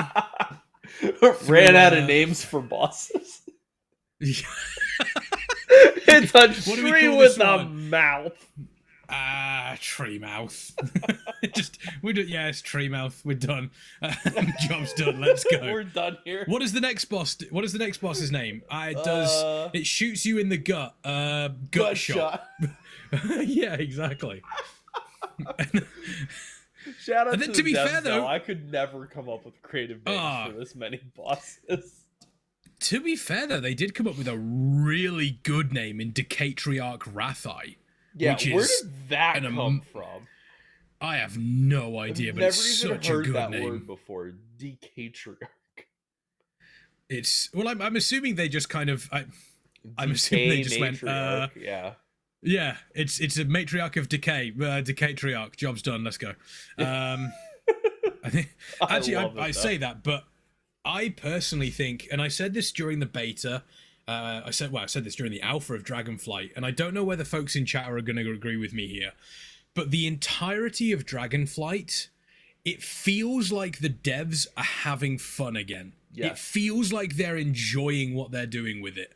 And it's continuing to get better. And I think as it continues on, I think it's possible this could end up being the best expansion ever. This is definitely the best expansion we've had in a while. Maybe before Mists, because Mists is the best expansion ever. This is the most fun I've had playing this game in a long time. It's been a long time since I was frustrated about not being able to play enough. Yeah. Unfortunately, adulting sucks, so I just don't have enough hours in the day to play anywhere near as much as I want to. But like, if I could, I just take off like 2 weeks of work and play WoW all day. It's so much fun right now. The bowstring did not go well for the New Zealand Defence Force. The bowstring really did not go well. Oh, bolstering 21 Notarians Lair ain't going well for you, huh, friends? Never thought I'd see that happen. I was just watching it slowly but surely, and I was just seeing people just like getting one shot by things left and right. Yeah, that's going to happen in there. Oh, it's okay. It's going to be right back painful. into the Jagged Disc, guys. It'll be fine. What's the worst that could happen? And I think they used InvisPot to skip these ads, and they don't have it anymore. So they're going to have to deal with those ads as well, I think. Even better, because there's 2 disc throwers. Oh, no! Ooh, the sap. Rogue sap. Can we get around? No. Can we get around? No. Nope. That did not work. We can't go around it. We can't go under it. We'll have to go through it. Uh-oh. And there's a breaker and 2 pelters. Yep. So these jagged discs. Kill the pelters. Kill the pelters first. And throw thunk. And I love how it's like throw. It's great because you can watch the health bars. You're like, I wonder who that disc is targeted to. Oh, you just lost 40% of your health. It was your turn. Yeah. Oh, there goes the evoker. Gale! Oh no! It's so bad to laugh, but we've all been here and we've all done this and just gotten blasted by these things. The frisbee player is aggressive. Just jagged discs left and right. These are mean word. Frisbees. They're frisbees with just knives on. That's all they are. Oh my word. Okay, now they've got the breaker coming in, and they're also taking on the Vile Shard Hulk. Yeah, they're fine now, but that was it was just great just watching them running and just watching Gale on the evoker just go, I'm alive. No, I'm not. You have to kill the pelters first because you can't let them get bolstered. Because by the time they have 2 stacks of bolster, that jagged disc is just gonna one-shot you. That was painful. That was. Oh man. Those pelters. Oh boy. It's a fortified as well, so they're even worse. Oh yeah. I told you it was going to be fun. I think we've got a couple more of those groups in this room as well. Oh, we do. Oh, we definitely do. There's and you've also got the Vile Shard Hulk.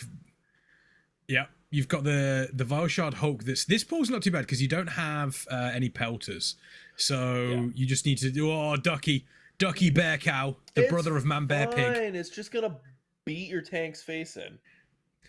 Oh, look out behind you, Ducky, because there is a pack there. Look out behind you. Yeah, please don't get knocked backwards into that pack. Bad things will happen to you and mostly your friends. You'll be fine. Your friends won't be.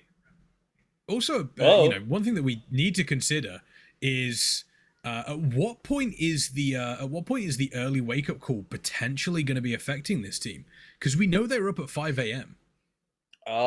Tomorrow definitely it'll affect them. By Sunday, by day 3, they'll be probably feeling it pretty good. Although, they are military, so military's used to getting up early, aren't they?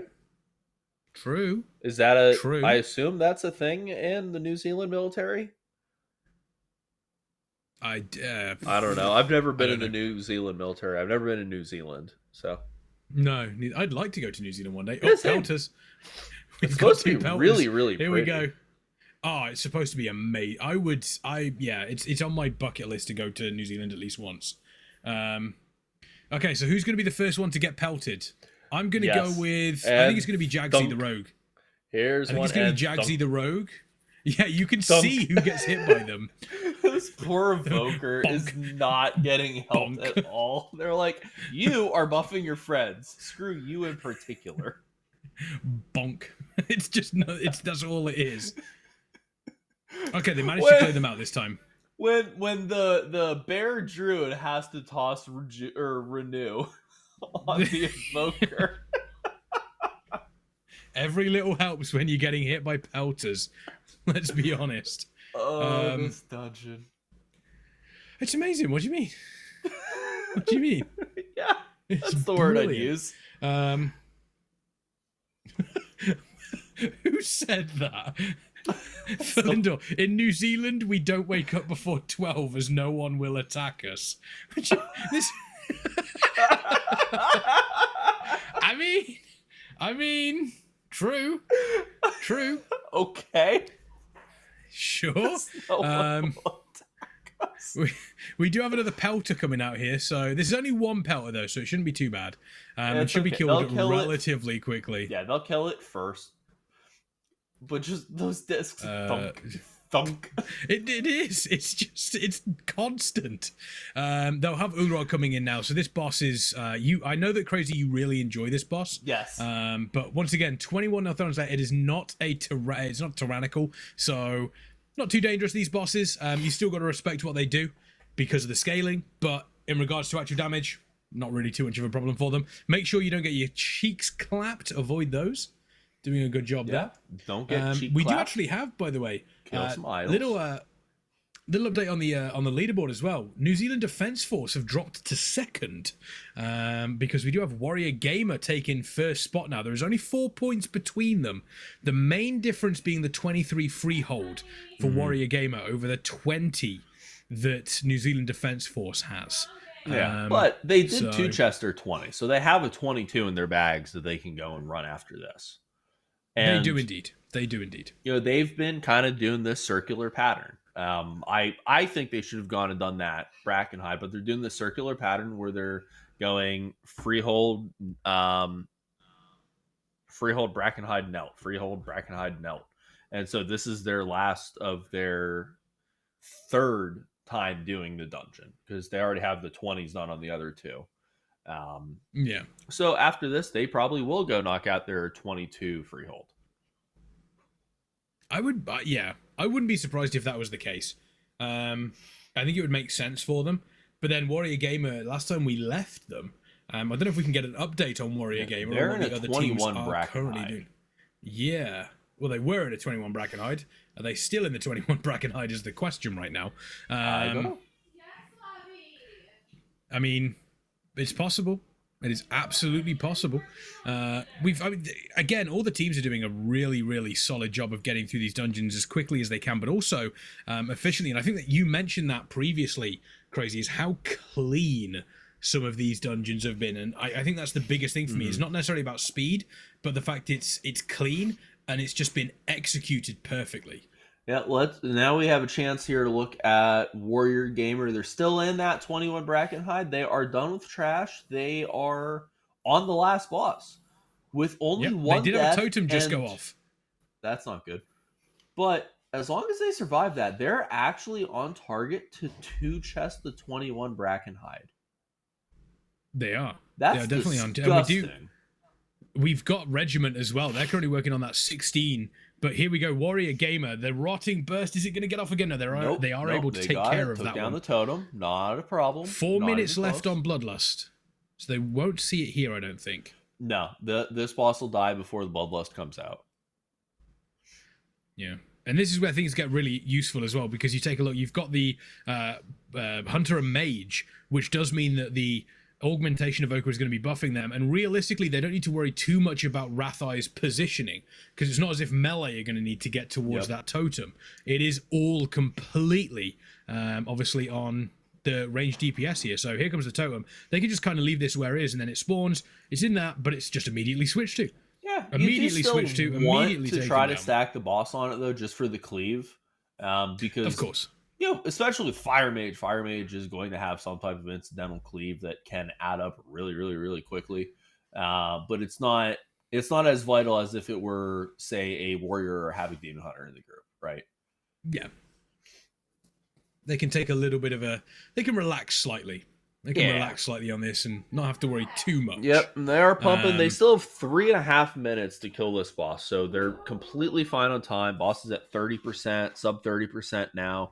They're going to have a couple more totems. They have a totem coming out here in about 3 seconds according to their timer.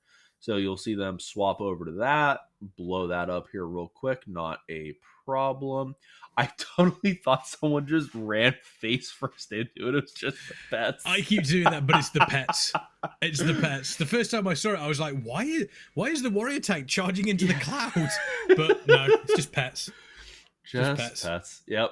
So they'll probably have one more totem after this, I'd guess, because they got 20 seconds till the next one. So really, really clean overall. I don't think anything here is going to give them any kind of problem. And that's wow. That is a 2-chested 21 Brackenhide. Are they going to just... Yeah, there we go. So there's Rathai, they have everything, and there it is. There's the 2-chest on the 21 Brackenhide for them. That's pretty huge, as you said. That's not something that you really see very often outside of the real top end of teams here. Ghosts and Glory, they've gone back into Brackenhide after completing the 18. They've gone for a 20. We see New Zealand Defence Force here working hard on their 21 belts. Yep, there's the Druid dealing with the tongue spike. Very, very difficult to deal with, obviously. Yep. Just turn into a cat. Everything's fine. Yep. Must be nice. Doesn't have to use the mechanics. We do, I think Regiment also completed the plus 16 Brackenhide Hollow as well.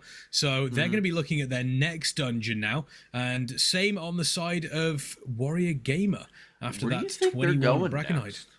Because that means they've got the 23 Freehold done and then a 21 Nelt and a 21 Brack. So they currently have the top dungeon done in all three. I don't know. Fair. I'm trying to... simply because I think because any answer is the right answer. Any answer is the right answer. Things over.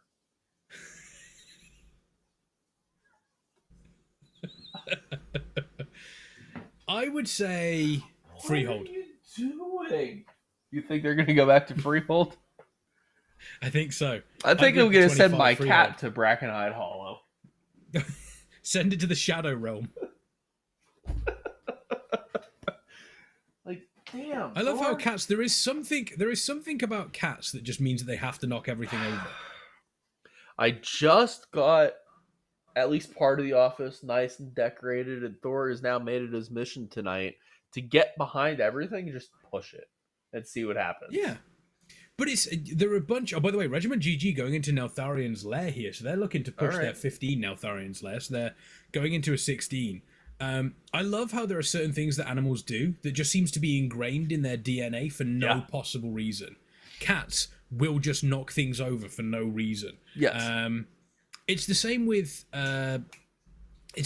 beavers in a weird sort of way, because okay, come with me on this journey. No, this will make sense. This will make sense. Okay. At what point in a beaver's lifespan did they see a running river and go, absolutely not?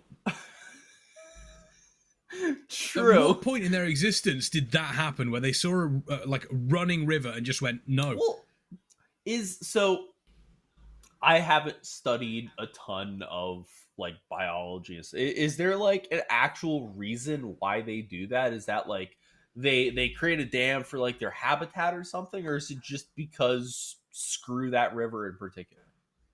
Well, there must be a reason why they do it, and I'm assuming like they use the dam as a home effectively, but surely there's better places to build a home. You would think, but I mean, humans also build homes in really stupid places, so. Fair. I mean, that makes sense. I can't fault them too much. I mean, humans have been known to put houses right up against oceans. Because Volcanoes. Yeah, volcanoes, because people have just a ton of ability to control what the oceans are or are not going to do to their houses. Yeah. So I can't really blame the beavers too much if that's like their home. If that's the one thing I'm taking away from this weekend as a quote from you is, I can't blame the beavers. We do have Regiment GG. Don't know why that's so funny. Sorry, chat. We do have Regiment GG beavers. in the Neltharian's lair. I'm sorry, what? We're beavers, did you just say? Yeah, we've got now Regiment GG in Neltharian's lair plus 16. They're obviously going to be halving out. Didn't like that. Didn't like the Neltharian's lair. Yeah, didn't like that one. We'll do a different one. That's okay. I feel you. Yes, hi, Thor. Yes, hi. I know you want attention. Is Thor on camera? Can we switch to camera? Yeah, you want cat cam? Can we get cat cam? Can we get cat cam? Chat, do you want cat cam? I want cat cam. I have cat cam. He's very large. If production can switch us. He's very large. You ready for your close-up, Thor? Large. Let's have a look. Yeah. Here's the kitty. That's my Thor. He's very large. Large and in charge. He's very large, but he's very fuzzy. He's my buddy. I miss having a cat. He's so fun. This is the much more intrusive of the two. And it's great because he loves getting into everything, but he's also very large. So, like, he thinks he'll fit, but he doesn't, and stuff just falls over. Oh, I see. Yeah, he doesn't get now that he's not small anymore. Oh, yeah. Does Thor have a dad bod? Yes. That confirmed. Yes, There he we go. absolutely has a dad bod. He's he's put on his weight for the winter. There we go. Ready for the winter in July. We did have a reset on Brackenhide Hollow there from Goats and Glory. We are waiting on Warrior Gamer to see where they're going next. However, if we get a close-up on New Zealand Defence Force right now, they might be... They're definitely not 2-chesting in 21, but they're going to be close. Yeah, they have a minute. They got this. A minute? Oh, well, a minute's non-tyrannical. They don't have... They've used Bloodlust, so it's... Oh, they don't have... is Lust up now, or is it expire? Oh, it's expiring. Yeah, no, they don't got this. Never mind. You don't think so? No, they don't got this. They definitely don't get this. Nope. Math no work. Math no work, not good. If only the Evoker did more damage. Look at that. The Evoker's only doing 39... It's only doing 50k. Like, if they had an Evoker doing a real amount of damage, they probably could have two-chested this. It's the Evoker's fault. Yeah. Evoker fault. Everyone blame the Evoker. Everyone blame the Evoker. Boo. Yep. And this, friends in chat, is why you don't bring Augmentation Evokers to keys. Look how little damage he's doing. Oh, how long do you think that's going to take until it goes away? Oh, it's going to take a couple weeks. You think? Weeks? Oh, I'm thinking yeah. months. Oh, yeah. Oh, yeah. People are slow to adjust to new things in this game. I'm thinking months. It's going to take much longer than that, I think. Oh, you thought I was too fast. Yeah. Yeah, honestly. I think there is going to be a sizable... There's going to be a sizable chunk of people that will... I mean, they might look at it and they'll be like, oh no, you're just making excuses. Augmentation Evoker so bad. Madork saying my classic Andy, haven't played retail for a while now. What's the point of bringing Evoker if it does such little damage? Exactly. I don't know if that is a troll, but I'm going to answer it anyway for the folks that might be confused. So Evoker had two specs at the start of Dragonflight. You had Preservation, which was a healing spec, and then you had Devastation, which was a standard DPS spec. Augmentation Evoker is a brand new spec that has been introduced in patch 10.1.5, which obviously released about 3-4 days ago. Augmentation Evoker is a support spec, so it will buff the damage of all other classes around it that it chooses to. The damage meters that you are seeing don't compensate for that. So say, for example, an Augmentation Evoker, because of its buffs, adds an extra 60k DPS to a mage, for example. It will show as the mage's damage on the damage meters rather than the Augmentation Evokers. So whilst the Augmentation Evoker is doing 55, 60k flat DPS from their abilities, their actual buffs are probably adding anywhere between 60 to 100k to the two other classes. So they are a lot more important than you think. Yes, it's actually really ridiculously overpowered if used right now. It's kind of crazy. You've got to know how to use it correctly. That's obviously the other side of it. Yeah. But as you said, some people have been saying it's fun to play. Yeah, I haven't heard anyone really upset about it. Everyone seems to be enjoying it. I personally haven't played it yet. I played Preservation Evoker and enjoyed that, but I haven't had any hands-on with Augmentation yet. But it looks like it could be fun. I don't quite know how it would play, but maybe it's time to bust out old Keckswing. Keckswing. Yeah. I really haven't done any Keckswing. evokering like at all. I wonder if if there's a way for logs to be able to like record what an Augmentation Evoker contributes. Why? Warcraft logs.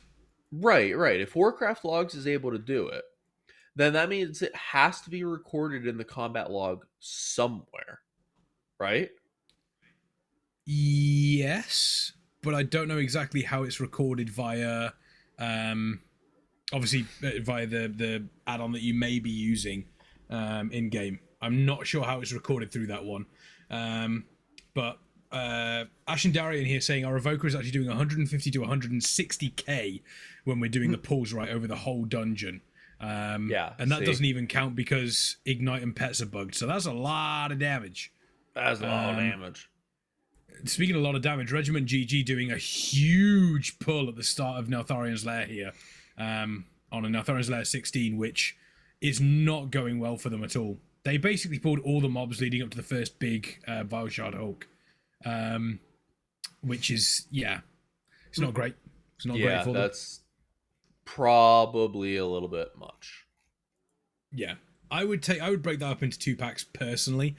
We do see a completion on the side of New Zealand Defence Force here. The 21 Neltharian's Lair completed. That was only a +1 though, but still, that is a relatively high Neltharian's Lair that they're going to be able to comfortably take into, obviously, the last section of today. We are just over an hour left. We've got 1 minute left, and then teams will only have an hour. Just a reminder, by the way, as well, when we get to the end of that hour, if they've started a key before the timer ends, they are allowed to complete the key. The key must have started and combat must have occurred. They must be in combat by the time the key starts. So they're kind of working their way up. This will give them, I mean, if we're looking at average times here, probably between 2 and 3 dungeons left. Time-wise, if they start one now, we're seeing a 22. Yeah, now I think you here can, coming from New Zealand Defence Force. Yeah, I think they'll be able to get 2 in for sure.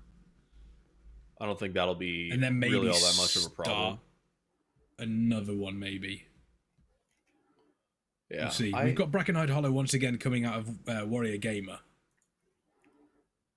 Brackenhide, okay. So they're gonna do what, like a 23? I mean, if there's a time to do it, now's the time. That's a big key. And then we have the New Zealand friends in a 22 Nelt's Lair. Yep. So they're just going to go back to that. And they decided that the Pelters weren't bad enough on a 21 bolstering fortified. So let's go to a 22 and make them hit, 15% harder? That's fine. It's fine. I mean, they didn't lose anybody last time, did they? Well, nobody important. Just the Evoker. It's fine. We don't need one of them. Yeah, it's fine. Yeah. It's fine. It's not a problem. We do see the 20 Brackenhide Hollow coming out from Goats and Glory here. I'm wondering what level it was. It would be a 23 Brackenhide from Yes. Warrior Gamer. Yes. I think now is the time to do it. Get a 23 Brackenhide Hollow out of the way, and then that will put you even with your freehold key, which you can definitely push higher.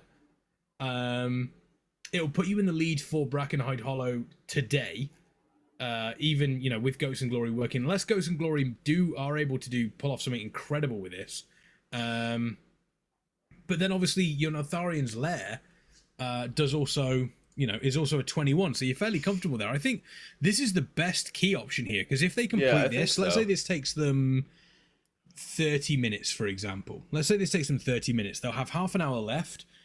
You rip a 25 freehold in half an hour. Yeah. Or Warrior Gamer could rip that pretty easily. Oh, yeah, definitely. And then you're sitting pretty for tomorrow. Yeah. 23 Brack is a really big key, though. Yeah. Like, that's... It's nasty. Everyone's kind of doing, like, some...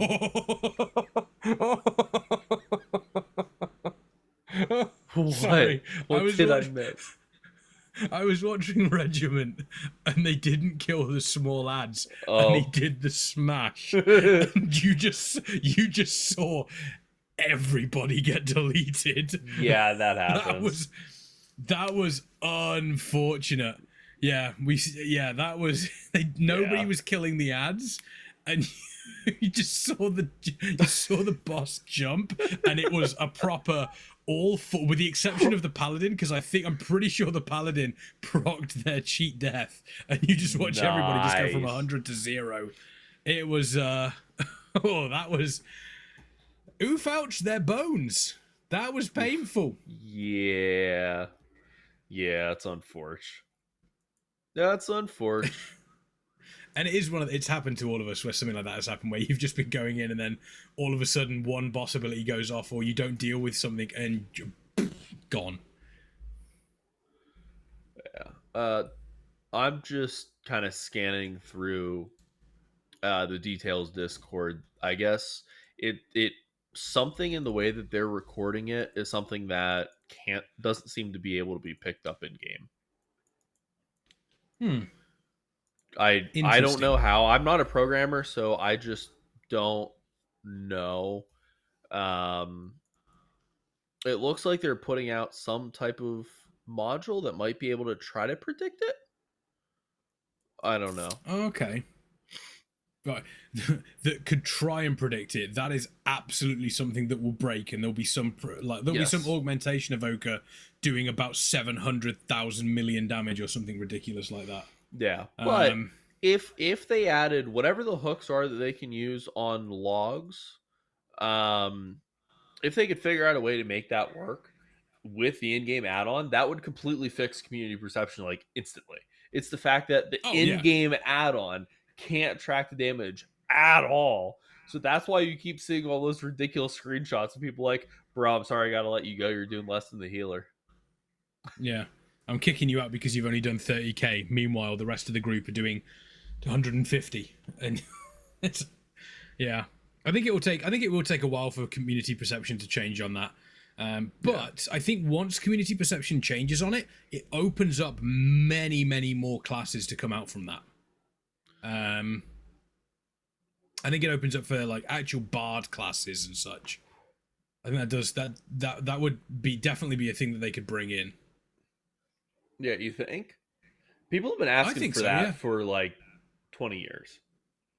Yeah, like I said, I'd love to see more of those style of classes. I would 100% play a warrior class that was, hey, you know, you effectively run around the battlefield and you use your shouts and you plant banners down. I'd 100% be about that. That sounds awesome. Would you do that if damage meters couldn't track it, so it doesn't look like you're contributing? Oh, I'd still do it. I don't care for damage. I'm as much as I enjoy seeing big numbers, the one thing I prefer to do is like, hey, yeah, my numbers aren't as big, but I know how to do the boss properly. You know, I think it's it's one of those that's kind of forgotten about. People think too much on damage and stuff like that, and I don't think damage is realistically, unless you are struggling on like an enrage timer or something like that, I prefer to do the mechanics properly than get an extra 5k damage. Oh, so you play the game the right way? Yeah, I play the game properly. Oh. Now, I don't necessarily do the mechanics right, but I do the mechanics. Yeah. Yeah, I used to. I used to try to do mechanics. That was a long time ago. And then things have changed. Things have changed. Times are different. Yeah, I'm too old for that now. Interested in this pull here coming from Regiment, because you don't normally pull some of those ads, but different things for different people. 22 Notharian's Lair. Rock Mara already done on the side of the New Zealand Defence Force. They're working their way towards Ularog Crag Shaper. They've actually overtaken Regiment on the dungeon here on a 22, which is impressive to say the least. The 20 on the side of Goats and Glory, they're currently working their way through the first area towards the first boss. Looks as though they haven't had any deaths, so they're still looking pretty solid. And meanwhile, the 23 Brackenhide that has been absolutely ripped by Warrior Gamer here has only just started, so they're dealing with this first trash pack. And 23 is when, even if it isn't fortified, you've still got to pay attention and respect what these trash mobs do. You're not going to see them chain pulling like they normally do on a 15 or an 18. No. 23 stuff At least hurts. you shouldn't do. 23 stuff hurts. That's going to be quite an interesting key to watch, as is the 22 Nelt's Lair, though. That's got, especially the area where the New Zealand team is in right now, right? They're going into the area with all the pelters, and they're going to try to skip this group because it's 2 pelters. And you really don't want those discs going off. This is the area where things can go really wrong if they don't control the pelters well, if they accidentally let one get bolstered, and then those discs just start going off, and it's like clunk, clunk, dead. Yep, clunk. What I need somebody to do, what I desperately need somebody to do, if somebody can make a weak aura that plays like a bunk sound effect whenever they throw one of the jagged discs, I would love you forever. I'd love you forever. Just so you can laugh at people when they go splat. Yeah, exactly. Well, yeah, exactly that. Exactly that. Priorities. Yeah, it's fine. It's fine. Interesting point, though, by the way. Interesting point. We did have to have a reset on a key from Warrior Gamer. They started at 23 Brackenhide with the wrong affixes. So it will be interesting to see how much time that costs them, and if it is something that will come back to bite them in the future. I don't think it was too long, but in this sort of environment, specifically when you get towards the later days, missing 5 minutes on day 1 can potentially cause issues on day 3, when you think, if only we had an extra 5 minutes to do this key, we would have had a better score. If only we had enough time to start this key. Yep. We could even see that today, right? Because like the 23 bracket is going to take a while. We know that's probably a half-hour key. There's 50 minutes left. So if they fail it, if something happens and they fail it on the second boss, they struggle with Tree Mouth, right? And they have to come out and reset to try again, because you have to time the key for it to count. And okay, they just lost 20 minutes, get back in, get through, kill the last boss. If they don't kill the last boss with enough time to put another key in anywhere else, then they're just done for the day. And they potentially lose out on not just the key that they failed and had to reset, but also one that they now don't even get to do. That's why even with a competition that's 5 hours long every day, because of the way the overtime rules work, it really does matter being able to get as efficient a use of your time as possible. Yeah, I want to shout out the Regiment GG viewpoint right now. Lots going on there. The viewpoint in the back of the angel's head. Yeah. Boo. Boo, it moved. Boo.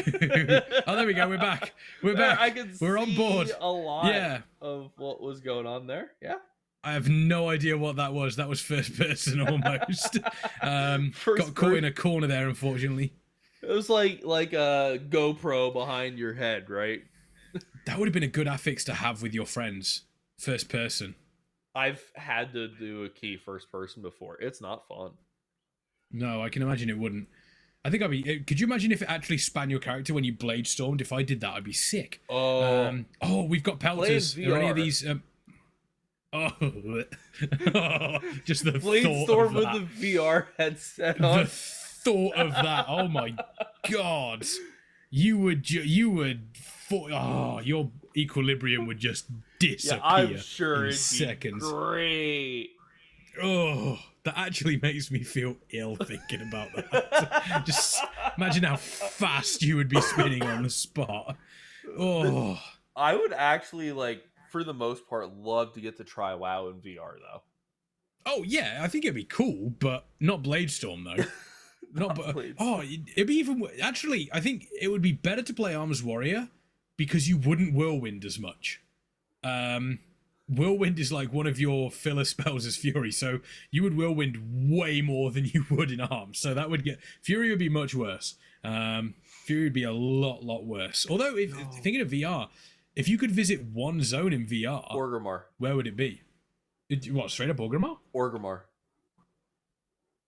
I'm really That's simple, an interesting dude. answer. I just want to go hang out in my stick city. It's like sticks and cloth and linen and mud that holds my city together. I just want to go hang. I love Orgrimmar. Okay. I am really easy. That's a good answer. That's a very, very good answer. I've played Mine would Horde be forever. I would actually want it to be the original Orgrimmar though, not the redesigned one. I want to go back to the original That's Orgrimmar fair.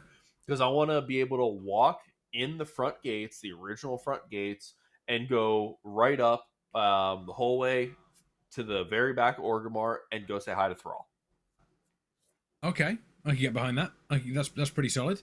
Mine would be one of two places, or mine would either be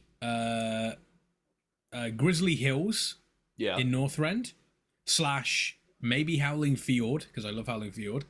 And then my second choice would obviously be Nagrand. Okay. I could see Nagrand would be really cool in VR. That's a really neat zone. Possible controversial opinion, Ardenweald. Ardenweald. That would In be Shadowlands. like that's almost like for the same reason why you watch the Avatar movies in 3D, right? Because that's the same kind of like scenery vibe. It just It would just be pretty. There'd be no ridiculous, substance to it. gorgeous, like fantasy kind of place. Yeah, Ardenweald would be really pretty. Most of the world of Azeroth would be really cool to just get to go walk around in VR. Yeah, that's true, actually. That is true. I mean, as you mentioned, a lot of it is gorgeous and beautiful. Yeah. And The speaking art of gorgeous team's and always beautiful, been amazing. I was going to say, speaking of gorgeous and beautiful, shout out to Chaos Creative, our production partner, for making this event look beautiful and gorgeous. Obviously, the AFDL is an initiative of Chaos Creative, and they deliver an immersive and inspiring experiences, whether it's online, in person, or a hybrid event. Their incredible team can help with that. Head over to chaoscreative.gg and discuss bringing your big ideas to life with the team today. So huge shout out to Chaos Creative. Oh, we got 200 followers. Let's go. That's huge. GG's. What? They're memeing me on Twitter. So like, beavers just like people. People build houses on lakes and volcanoes because we can't control them, so I can't really blame the beavers. Oh my god, that's actually true. That's amazing. That's amazing. That is. It is true though. It is true. What do you want from me? We do stupid stuff. We do. They were just looking for a home that had enough water that whenever they're thirsty, they have something they can drink. Can you blame them? I mean, why not just build it next to, not in? You know, actually, they might have the right idea, because us idiot humans, what we had to do to make sure we have water in our houses was we had to build this ridiculously elaborate piping system to pipe fresh water to every house in the world, and you have to build your house close enough to where the existing pipes are so you can get it. Beaver's like, nah, screw that. We'll just build our house right in the water. When comparing humans to beavers, did you just lead with the sentence, "We're the stupid ones"? Don't worry about it. You know I'm right. I mean, I don't want to argue it, but it's yeah. I mean, you might be onto something here. You might be onto something. Currently, it looks as though Regiment are currently onto a hiding here in this 16 Neltharian's lair. That trash pack they just pulled was rough. It looks like they pulled another pack in accidentally, and then it all went very, very downhill from there.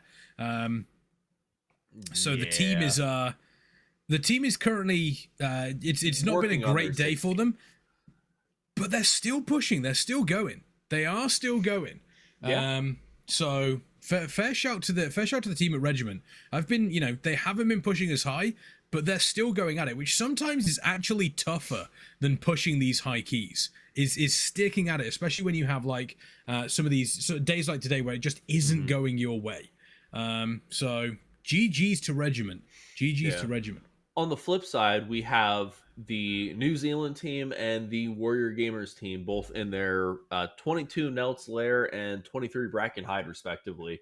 And both of them are running relatively clean. We only see 2 or 3 deaths from each team so far, working their way through the trash. New Zealand has already killed their first 2 bosses, and they're 80% of the way down to trash. They're about to pull Neuraxis, so they're actually most of the way done with this key already and seem to be doing pretty well with it. On the Warrior Gamer side, like I said, they're working their way through that 23 Bracken Hide. First boss is down. They are just working on clearing their trash on the way to the next boss. And again, just the consistency from these 2 teams all day, the way they've been able to run as cleanly as they have has been really, really impressive up to this point. Yeah. I think both of them have a 2 chest in mind. Yes. 2 chest is 100% achievable for both of them. We still see the 20 coming out of Ghosts and Glory here. The question is the 2 chest going to be achievable for them? I think so.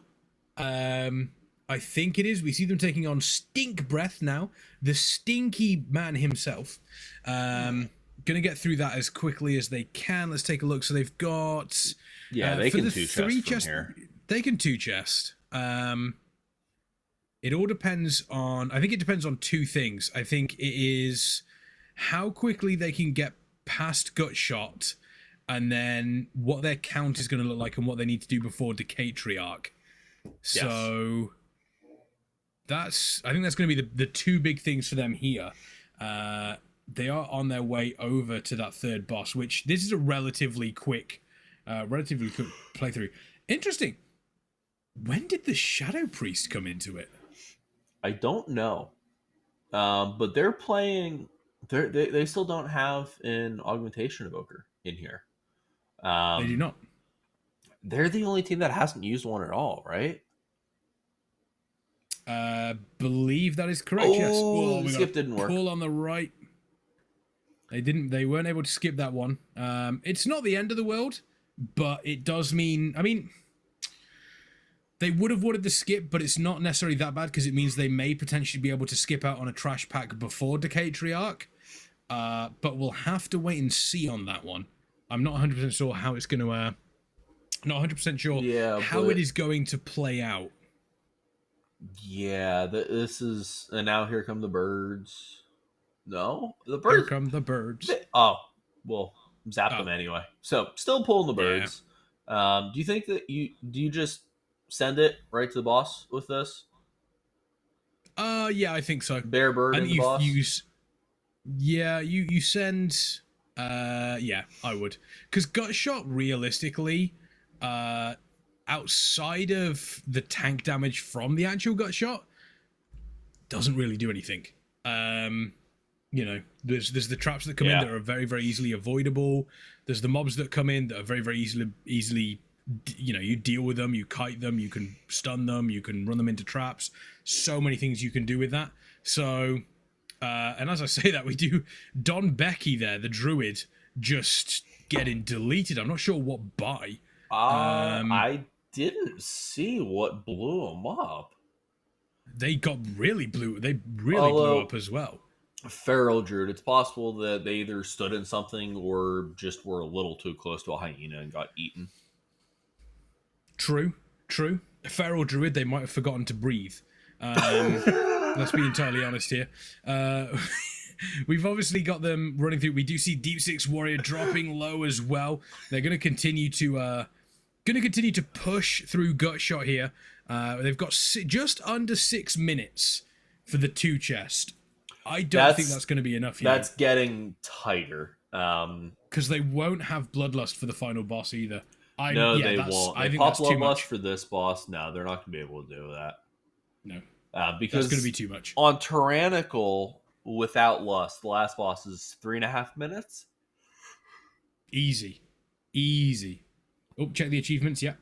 Yep, got to make sure I know where I am on achievements on the tournament realm. Priorities. Important. Do you think anyone has ever gotten every achievement possible on the tournament realm? I don't think on the tournament realm. I know on retail, Anifusia has or had until I think it was after season 1 of Dragonflight released. Anifusia had every achievement in game. Yeah, she's been like that for a long time too. She's incredible. She's incredible. I had the pleasure of meeting Anifusia at TwitchCon EU last year. Nice. Amazing human being. Yeah. Absolutely amazing human being. So I've been very, very lucky in everyone that I've met in the WoW scene at events and stuff. Incredible human beings. They've all been the nicest people, legitimately. Yeah, I agree. I love going to WoW events, whether it's that you should not have stood in that. No. Standing in bad is bad for your health. Yeah, green bad. Maybe they should make it a color or like a design that makes it look worse, because right now it just looks like poisonous goop that's going to kill you, and that wasn't clear enough. I'm not sure. To be fair though, it did. I think there's, and it's happened to me a couple of times. There are a few areas, and I think this is one of them, where the way the terrain is shaped can cover up some of the circles sometimes. Yeah. There's some weird that is stuff entirely like possible. That. There's definitely some weird stuff like that. Ooh, that is going to be real tight on the sides. So New Zealand Defence Force. The New Zealand Defence Force right now. They've got one trash pack left. They're not going to 2 chest. 2 minutes. They have Bloodlust available. No, but this pack is going to have a ridiculous. This is a 40-second pull. There's no possible way. Well, you think they're going to 1 minute the boss on a 22? No. I mean, you'd have to pull the boss like right now, right? There's a minute and 30 left. Yeah, you'd have to go pull now. The boss right now with this guy. And the problem with that is this guy might just kill tanks. True. So they're going to have a minute 15. Yeah, a little bit less than that. That's asking a lot. Especially with the Evoker only doing 34,000 damage per second. Huh. Yeah. Go pull now. Don't wait for it to... Go pull. Go. No, they're not even like rushing for it. I think they've realized. Yeah, it's a 1 chest. I think that's fine though. It relaxes you a little bit. Taking the 1 chest on I think if this was day 3, we'd have seen something very different. They'd have full sent the boss and the ad. Yeah. Because if you're at that point where you need to score that badly, it doesn't matter whether you take it slow or not, or if you wipe. You need to get it. But this early on, it's better to just get the key done. Oh, 100%. You still have if they kill over this 10 boss in hours less, left. if they kill this boss in less than a minute now, I mean, they're not going to. But I'll be like, why didn't you pull? Well, we have a combat timer, but I think it'll be like a minute and a half or so. Yeah, it'll just be out. Oh, imagine if they'd have full sent it. That would have been amazing. That would have been fun to watch, but yeah, Ducky would have gotten his face punched in. Yeah, coffee withdrawals. That's exactly. Yeah, Dargroll as well is no slouch at melee damage. Absolutely at all. Everyone's on duty next weekend. There we go. The punishment is coming through. But still, that means that they've got 22 Neltharian's Lair done. So that's still pretty impressive. Sets them up nicely for tomorrow. Oh, Ducky, get behind! Run away! Don't die! Got caught up there. All right. Really nice positioning so that they can do damage during that as well. That's really nice positioning. So here we go. Here will be coming the 22 Neltharian's Lair completion. Camera, please. Actually, that's actually the biggest boss in all of WoW is the camera. Camera is the biggest boss. It's nightmarish. Yeah. We had people having trouble early on in Rashok, the ranged players, because there's like that bubble on the ceiling in the middle of the roof that screws with your camera depending on exactly where you're angled at. And people would keep getting like pushed into almost first person view and lose sight of waves and get hit by waves. I think one of the worst is Algalon for tanks specifically. Because you're supposed to tank him up against the wall, but he faces out and your back is up against the wall. So realistically, you can't, but because it's an invisible wall, your camera doesn't go through it. Yep. So you are effectively fighting the entire time, either top down or first person. I remember that, yeah. That was fun. It's nasty. That was fun. I don't know why they didn't just make it so you could see through the wall. It's an invisible wall. I mean, it's Wrath. Yeah, true. It's Wrath. Wrath had some good points, but also, it had some rough points as well. That was a long time ago. Their technology has come a little ways since then. We have made advances. There we go. That's a great 22 coming in from New Zealand Defence Force. Goats and Glory here. Still working on... They do have the complete percentage. They're working on Decatriarch Rathai right now. We do have on the side... it looks like Gutshot coming in from the Warrior Gamer here on the 23 Brackenhide. I think a +2 is a little bit out of their reach right now, but they're still going to get the completion on that one. We do have a 16 still working for Regiment here. They're on the first. It looks like they have reset here. So they're still working hard at it. Which again, still I absolutely love to see. I'd still love to see this. There are so many people that would give up. So many people that would give up. So massive respect to Regiment right now. Really big respect to them. There's confirmation of that completion. We got all the dungeons being completed right now. All the dungeons being completed. We've got 20s. Oh, why did it say completion for Warrior Gamer? They're only on third boss. Ignore that. New Zealand Defence Force, they're going into a freehold. They've got just over half an hour left. Hell yeah. Could they do 2 freeholds in that time? Could they start a second one? Yes. There we go. Yeah, absolutely. Not even a question of it. Just yes. Straight up, yeah. Absolutely. They got this. They got to pump. They got to put Easy. that key in and get going, but yes. Yeah, easy peasy, you can lemony blast squeezy. Through a freehold. Remember when freehold spam was the way you leveled in BFA? Yep. Yeah, we've all been there. Yep. There we go. Confirmation of 20 Brackenhide there for Goat and Glory. 20s across the board. So that's, once again, having everything even does give you a lot of options of going into, obviously, tomorrow's day. You'll have another 5 hours. You'll have an extra dungeon to deal with, but you get that dungeon up to an 18 or a 20, and then you're free to choose and pick wherever you want to go then. Yeah, and you'll have the opportunity to really focus on whatever keys you think you have the best chance of pushing easily.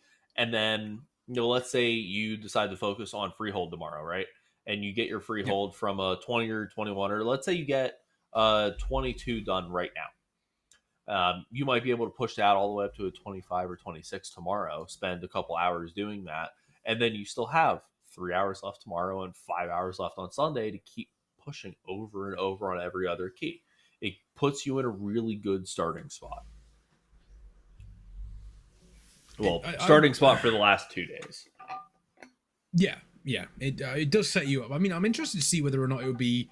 I'm wondering if it's better to have your stall set out and say we've got 20s and everything, and then we decide and pick and choose where we go, or if maybe you, for example, like we saw at the start with Warrior Gamer, they immediately got their freehold to 23. I'm wondering if it's better to do that and then turn around to the rest of the groups and go, okay, beat that. That's your goal to beat. I'm wondering whether it's better to chase or whether it's better to be on top. We do have less than 30 minutes left though for these teams. So less than 30 minutes. If they complete these dungeons and are able to start another dungeon before the timer starts and they are in combat, then they're able to complete it. So now the timer is not in their favor for they day got this. one. They have here. plenty of time. They got all the time in the world. Plenty of time. It's only freehold. Freehold's a 22-minute key. And they're on a 22. It makes sense. We do have every dungeon has been completed by every single team so far today. Yes. We do obviously want to say Regiment Gaming, GG's to them. They've been working very, very hard all day. They've got 15s across the board and a 16 on Brackenhide. We've obviously got Goat and Glory then, which is the USNE, the US Navy Esports. 20s across the board. Wow. We've got quick math being worked out behind the scenes here by Crazy. We then obviously have Warrior Gamer. They've got a 23, a 21, and a 21 at the moment. They are comfortably in the lead across all three of these dungeons. And then, right behind them, we do have the New Zealand Defence Force, a 20 on Freehold, a 20 on Brackenhide, and a 22 on Neltharian's Lair. Yeah, we've seen some decently big keys already, and it's only going to get better as the weekend goes, because if I've already done a 23, I have to do something bigger than that, so I guess we're doing 24s. You know, if 24s are easy, right? Yeah, you just got to keep going, got to keep raising the bar. We've said this before, but for the Spring Clash, the winning score is like a 126, which is like a 25 on every key. Which means, at some point this weekend, we're probably going to get to see plus 25 jagged discs. That's good for your health. Yeah, plus 25 jagged discs. I think if you get hit by that, actually, System 32 deletes itself on your PC. It's that painful. It is that painful. Speaking of painful, you can see these mobs here at the start of... Oh, yeah, you can see them. They just got... Yep, reset. Goats and Glory just... Their tank got shredded. Their tank got absolutely destroyed there. Just res, go back out, reset, come back in. You only have... Res, go again. If you're doing Neltharian's Lair, you don't have time for 2 more keys from here, right? So I don't know why they wouldn't reset to try to save that time to at least give themselves a shot to 2 chests. Oh, there they go. There you go. Called it. Yep. Makes sense. They heard me. They know. Makes absolute sense at this point. The Freehold 22, by the way, it looks as though they are working. We've got the New Zealand Defence Force already working on that final boss. So they are going to be quite comfortably sitting through that. My only question is, will they be able to... I mean, if they do time this before the timer runs out, which is doable, where do they go from there? Well, with 25 minutes left, it's pick whatever dungeon you want to do. You only have enough time to do one, so you just pick whichever one you're feeling really good about right now. I think their lowest so far is still Neltharian's Lair, right? I believe so. Let me double check. I'm almost certain it is. Only done a 20. They've only done 21 Nelt's Lair, so I think that's where you go. I mean, potentially. I think you go do that, see if you can bump that 21 up to like a 23 or something. I assume that they'll have a 23 key in their bag, so go knock that out. Then just say, hey, we're not just in the lead, we're in the lead big time. Come get us.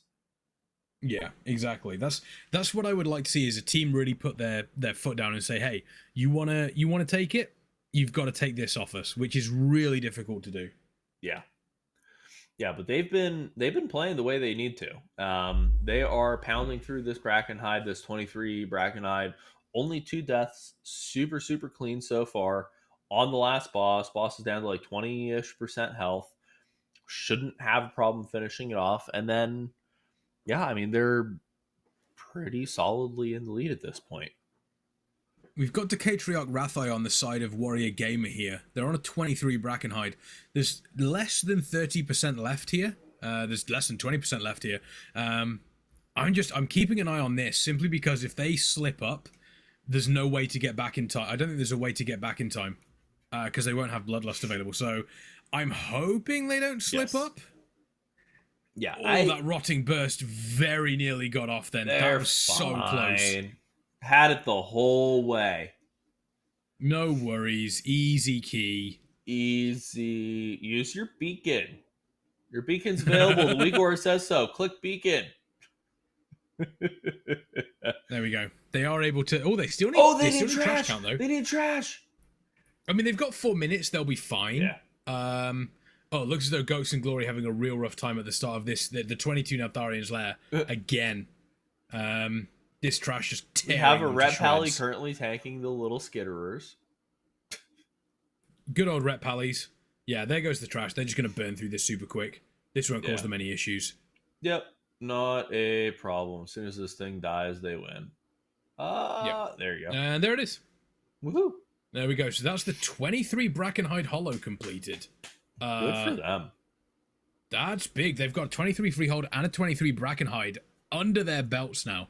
Yeah, Ghost and Glory reset. Absolutely no surprises there on the side of them. Yeah, you have to. You only have 22 minutes left. You only have one more key, so may as well get it as solid starting as you can.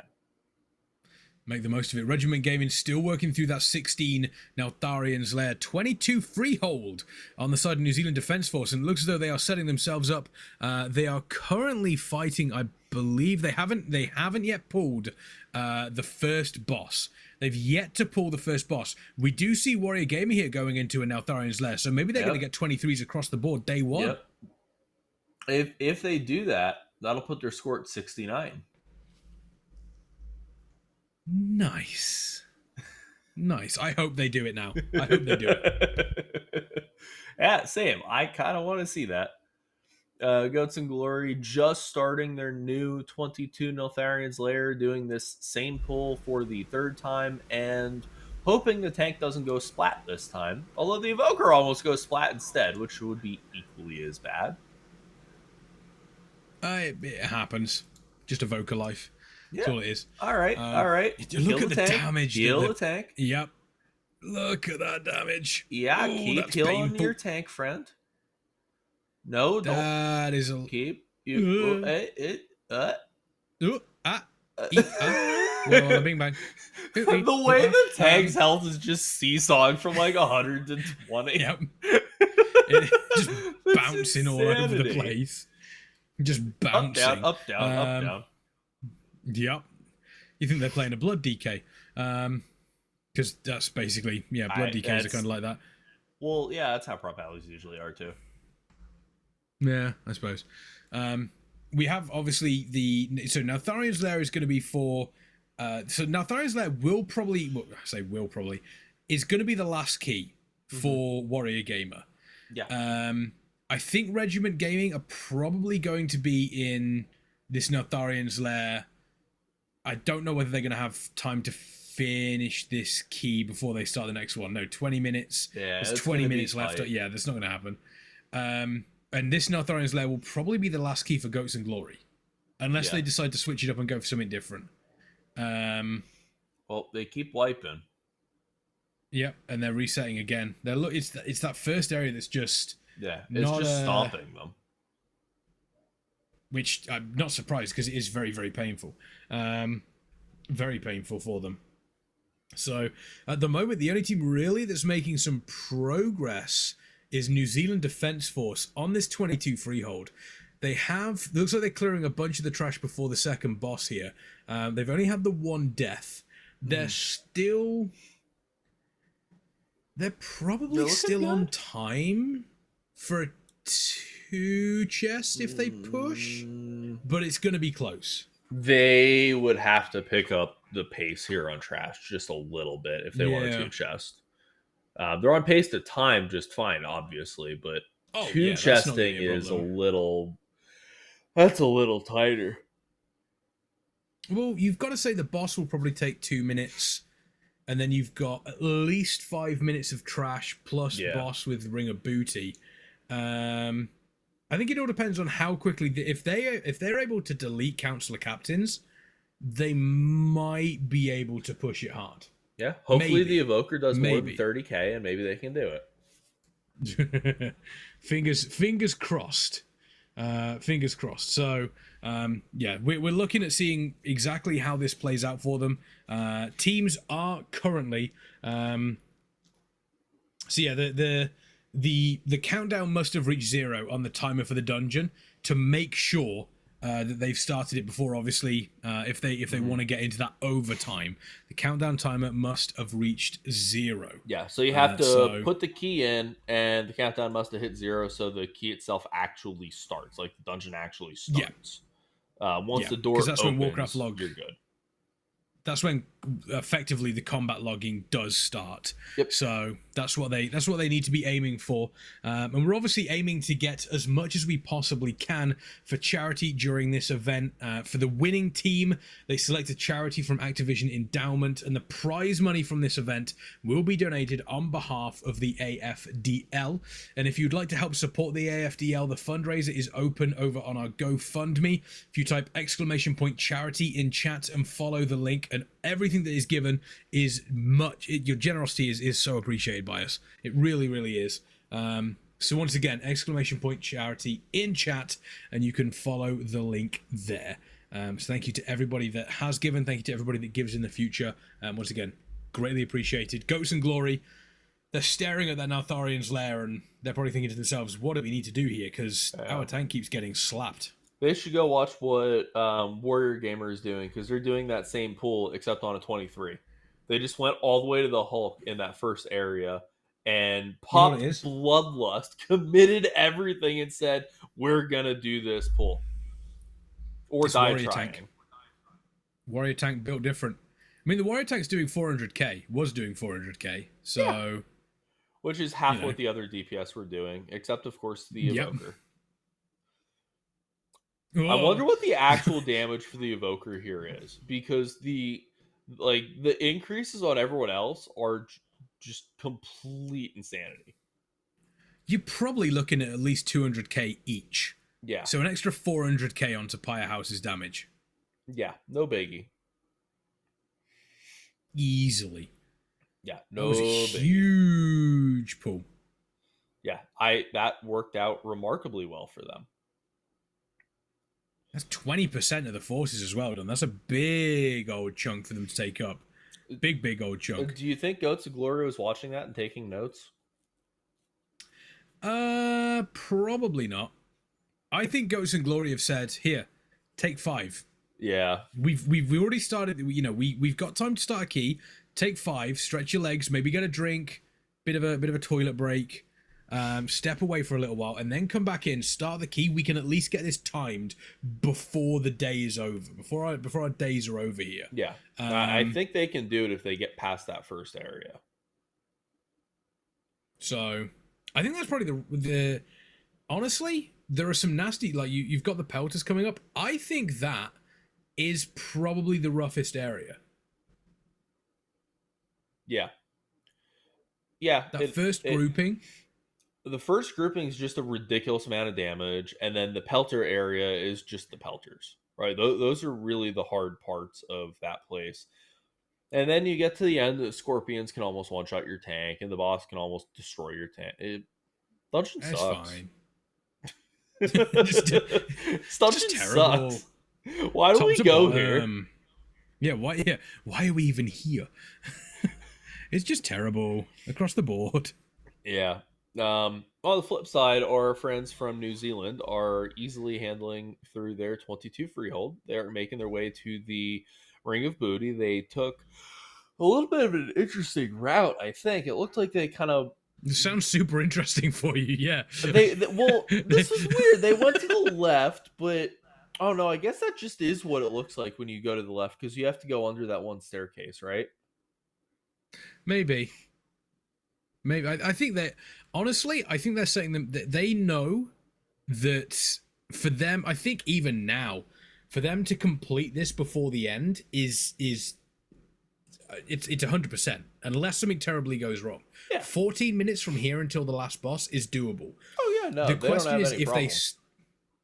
the question is if they start another key, because don't forget, they were up at 5 a.m. Yes. They might think to themselves, maybe this 23 this 22 puts us in a really solid position. We can take that extra 5 minutes to rest and relax rather than really burn ourselves out day one. So maybe they might decide to do that, and they're just taking this as easy as they possibly can. I don't know that anyone would really be able to argue too heavily against them maybe going and getting a little bit more sleep, because this is still only day one. So as important as it is to be efficient, there's still 10 more hours in this competition. There's still plenty of time to do more keys. So if you're waking up at, say, 5 a.m. and you're not used to it and you're really starting to drag by this point, a nap might be the good thing to do. Oh, yeah. Like naps are, I like naps. I don't nap that often. If I'm being perfectly honest, I really don't. I like them. I just don't nap. I just don't nap. Same. I don't get to. I have to work. Right. So look, by the way, it looks as though Ghost and Glory were able to pull that first pack off. I'm going to rephrase that. They were able to complete the first pack without any deaths, which is Stop talking! Heal the tank! Heal the tank! Okay, Epic's good. Ooh. Wow, that was scary. Oh, that was horrifying. That poor tank, you poor paladin. That was scary. You see, this is the biggest strength of prop paladins is also their biggest weakness. For years and years and years and years, prop paladins have been the best tank in the game to have in your group or your raid for pretty much every scenario, unless you expect them to get hit. The moment you expect them to get hit, they're now no longer the best tank to have in your group, because they sometimes randomly go splat. It happens. It happens. If you don't need your tank to be sturdy, then they typically have a really high damage output. They have the off healing capabilities. They have a ton of utility from all the blessings and whatnot that they can do. They have bubble, which lets them cheese all kind of things. So like they're the most useful tank to the overall raid or the overall Mythic Plus group in a lot of scenarios. And so they're always in this weird position where if you don't need them to be really sturdy, they're going to be your best option. But the moment something can hurt them, it's like, okay, I need not a prop alley. You mean like a 22 Neltharian's lair? Yeah, where a crocodile can bite you for 95% of your health. It's fine. Don't worry about it. Don't worry about it. Years ago, way back in BFA, I was tanking. And we were working on Mythic Jaina. I was tanking on my prop pally. And I'm like, fully geared to the teeth, like working on cutting edge Jaina prop pally, right? Yeah. And I'm just getting toasted because the spell queuing on her ice shard thing, which counts as her melee, is that it's like a 1 second cast that she does instead of meleeing, and then she has other abilities. But because it's a 1 second cast, it comes out pretty quickly. And every once in a while, spell queuing would get a little funky. And instead of casting it 4 or 5 times in a row, she cast like 9 or 10 or 11 times in a row. And as any other tank in the game, it's fine. As a prop pally, you couldn't keep your active mitigation up for that long. So if she just kept chain casting it longer than you can keep active mitigation up, and one hit you without mitigation, you got one shot. And there's nothing you can do about it. It's just straight up RNG. It either is fine and nothing's wrong, or you get one shot. So after 150 pulls on the boss, I'm still getting one shot in phase 1 on the boat, like 1 out of every 4 pulls. There's just nothing I can do. So I decided to make a prop warrior because shield block had 100% uptime at that point in time. Yep. So cool, 100% uptime. That's a good thing. Go ahead, do that. Make the warrior. Warrior is in starter level mythic, like mythic dungeon purples with a blue quality shield. Get a Easy. whisper from the healer 30 minutes into the raid, one of my healers. Just so you know, you're taking like half as much damage as your pally did. Yeah. Because protection is abyss. I was using a blue shield versus my decked out almost fully bis prop pally. And it's like, yeah. No, prop pally was awesome for that fight if you could live, because you did so much healing. You put on like Judgment of the Light and you do a ton of raid healing and you Word of Glory everybody. It was awesome. Just sometimes you die. Sometimes you die. I mean, that's always been. But then the other side is, it's the exact opposite for warriors. If you're not, or it used to be, if you're not getting hit, you're completely useless. Yeah, you're unnecessary. You're completely useless. We do have, by the way, 10 minutes, or less than 10 minutes now, 10 minutes remaining, 8 minutes and 20 seconds for these teams here. Regiment GG are going to be able to finish, it looks like they will be able to finish this 16 at Neltharian's Lair. The big question is, will they start another one after this one? New Zealand Defence Force, they are heading towards the final boss, Heartland Suite. They will have pretty much all of their percentage ready to go. They will complete this dungeon. Again, the question is, will they have time to do it? Meanwhile, are they really far behind on trash? Oh god, they are, aren't they? Why are they so far behind on trash? They're supposed to be like 85% here, aren't they? Am I normally? Yeah. Am I losing my mind, or are they? No, like... they haven't pulled this pack. This pack you normally pull in during the bosses. Yeah. But I'm wondering if, because it's 22, because the mobs last a little bit longer, I don't think they had enough time to finish these off before going to the bosses. Specifically because normally, because this is a fortified one, you could rip your, cooldowns on the trash pack, and you wouldn't have to use them on the bosses. But now, because it's 22 and the scaling is encroaching up, you kind of do have to save cooldowns for some of these bosses. So I'm wondering if that has, caused the issue. Maybe just trying to play safe or something like that. Yeah. But the fact they are doing that, is that going to give them enough time to finish it? Yes. They still have before the timer. Oh yeah, they still have 7 minutes on the actual dungeon timer. I'm not worried about that, but I'm now much less confident they'll have time to start another key. That's what I meant. Sorry, when I said the timer, there's like 5 timers on screen. I meant the timer of the actual. I don't know that they'll get another dungeon in. I don't think any of these two. Well, definitely Regiment GG. Well, their tank is down, so probably not.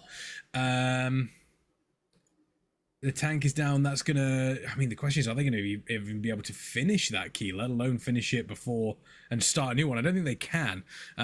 Ghost and Glory and Warrior Gamer are definitely not going to be able to start a new key unless they decide to reset right this. Leave now and reset.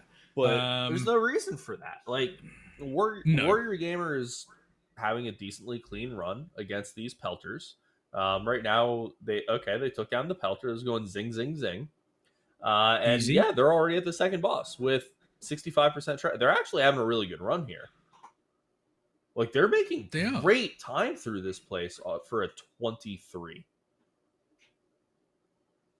We also see on the side of New Zealand Defence Force, they're heading towards the final boss. There's that augmentation evoker, the big old earthquake. I can't remember what the ability's called, but it looks like an earthquake. Should probably do that. Regiment GG looks as though they have they just stepped out of the key? Did they complete it? They didn't complete that. It wasn't over. They could still do the last boss. Did they just leave early? I don't know. They might have left early, potentially. They had 5 minutes to get back, but... Yeah, they had 5 minutes. They still had 5 minutes on the dungeon timer to kill the boss. Huh. Yeah, I don't know. That but is that. in our bottom right corner, our New Zealand friends are working their way across the bridge. This is going to be a lot tighter than I expected it to be on their timer. They still have 2 more trash pulls before Harlan, because on a 22, I don't know that it's all that safe to pull that last little pack of 4 into Harlan. They should not put. Yeah, they shouldn't. I mean, out of the teams that we have right now, New Zealand Defence Force are the ones to watch. Yeah, theirs is the tightest this will right be, now. Oh, 100%. 100%. We do have confirmation, by the way. It looks as though Regiment are done for today. They're going to come back in fresh tomorrow. So can I please, everybody in chat, can I please get some GGs and some cheers for Regiment? Pushing hard throughout the entire day. Doing incredible work. So huge shout out to Regiment. Let's get some GGs in chat. Let's get some love for the Regiment team. Truly incredible people. Truly incredible people. GGs, yeah, they're not going to go for the Harlan. Yeah, they're not going for the. Are they? Stop backing up! What are you doing? Don't do it. Yeah, they're gonna pull it. Oh no, they're not. No, they're not. He's just teasing us. He's just teasing us. They know we're watching and twitching as they do that. 3 minutes left. You interrupted the motivation. No, not like that. I mean, 3 minutes. It's a non-tyrannical boss. That's still doable, and they have bloodlust. Yeah. Okay. Lust will help. Go pull. It's fine. There we go. Let's go. Full send. Rip the lust. There it is. Yeah. Nuke, baby, nuke. Evoker buffs are rolling. We got a rogue at 400. We got the hunter at around 200. Keep pumping. The hunter friends. will climb now. The tank is at 200. Why is the tank at 200? I mean, it's not uncommon to see. Well, maybe not like, single target, but doing a trash pull, it's not uncommon. True, I guess. If on my warrior, if I've got like Avatar running and stuff, Avatar, Thunderclap, Thunderous Roar, it's more than doable. Yeah, but I guess. Single target is still impressive. I guess.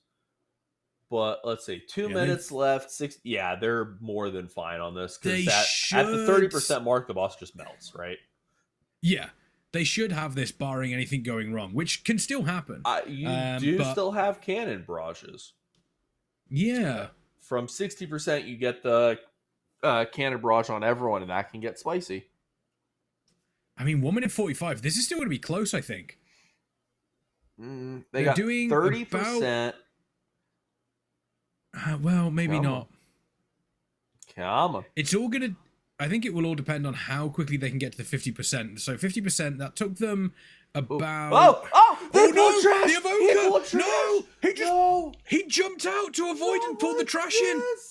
Oh, no! This could be disastrous for them. Oh, no! I mean, the trash... And now we've got the Grenadier. The Grenadier is doing everything they can to blow up this team. They are able to avoid it. The trash is not going to cause too much problems, I don't think. The main focus is here going to have to be on the tank. Didn't they just change it's going to have Ducky Bearcat barrage doesn't hurt the ads now, too? Yes, they have changed that. So now Sweet is at 37%. They've got a minute left on here. They need to be focusing on... we have lost Misfits. The healer has died. Immediately res back up. Okay.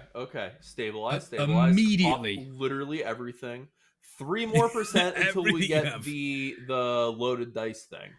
3 more %. We are going to get the damage buff. The problem is Harlan Sweet is also going to be doing extra damage here. In comes the barrage. They need to be doing a good job to avoid that. Look at Survive the barrage, there. and he's taking extra damage. You have 30 seconds to melt him, and please don't die.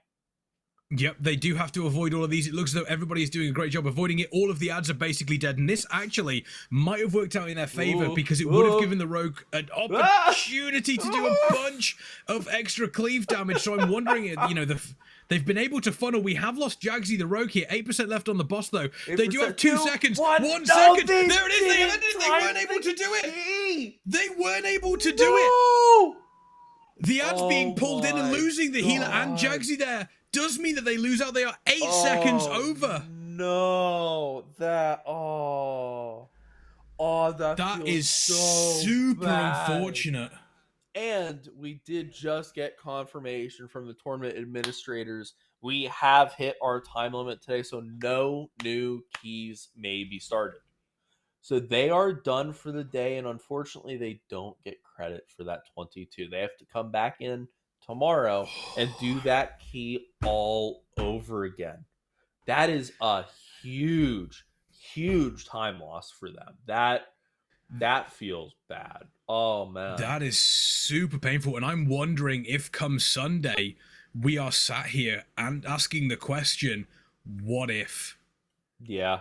I am wondering how important that is going to play out for the entirety of this tournament. That was one. That's a full half-hour key. That's like an entire actual key run on a 22, which means now they have to redo the run to time the 22. It means they also don't have the 23 key to start tomorrow. So it sets them like what, an hour's worth of time back? Potentially. I mean, I wouldn't even say an hour's worth. I mean, maybe 50 minutes. But yeah, that is super unfortunate for them. That is one very, very small mistake. And it was only 8 seconds as well. It was only 8 seconds, and potentially, I'm not sure how important or how, I'd love to take a look at the actual timing of it. The moment where the Rogue unfortunately died.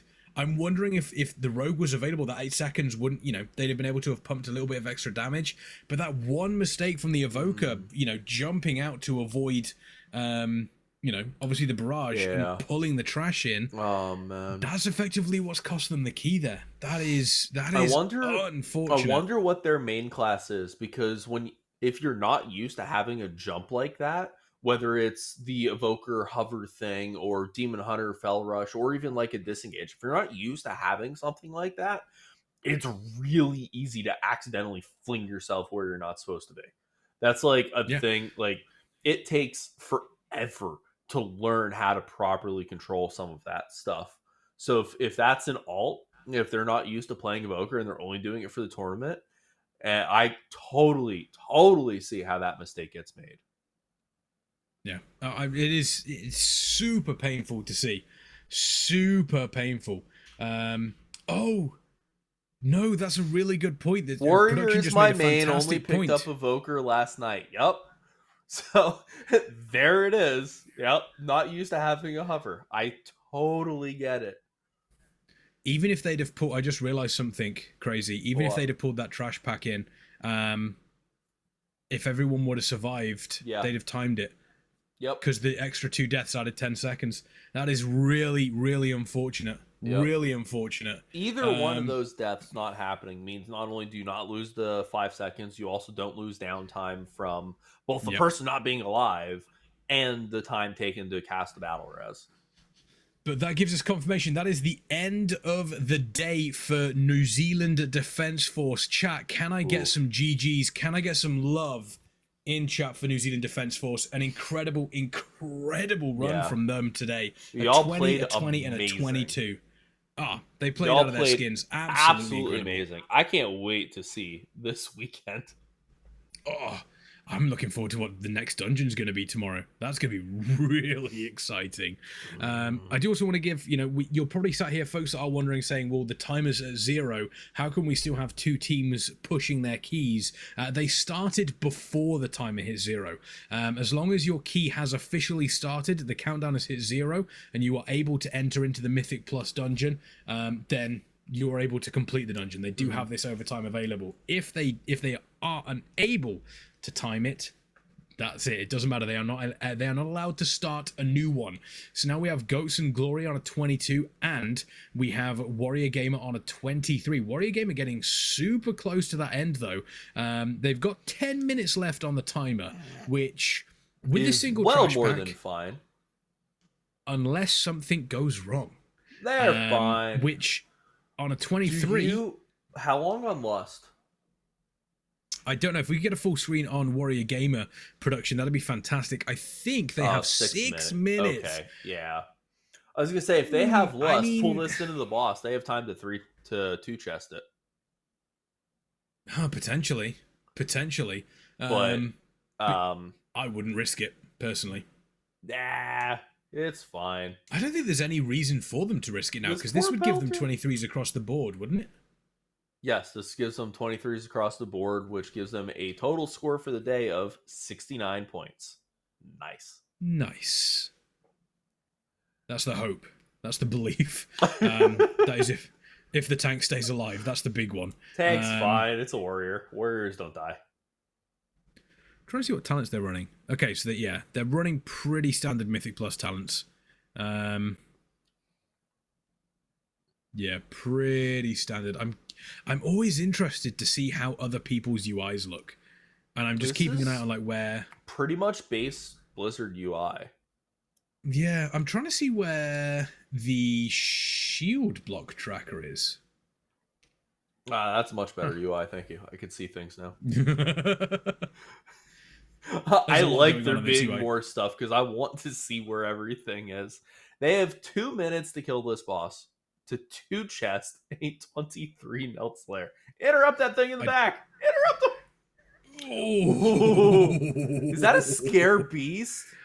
That's a scare beast. What? Why? Why not? You freezing trap. It's an instant.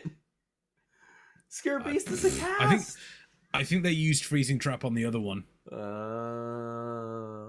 Okay. Oh yeah, I see. I think It's they- on cooldown. Yeah, they used You freezing trap on the other incorporeal. Actually, have Scare Beast bound?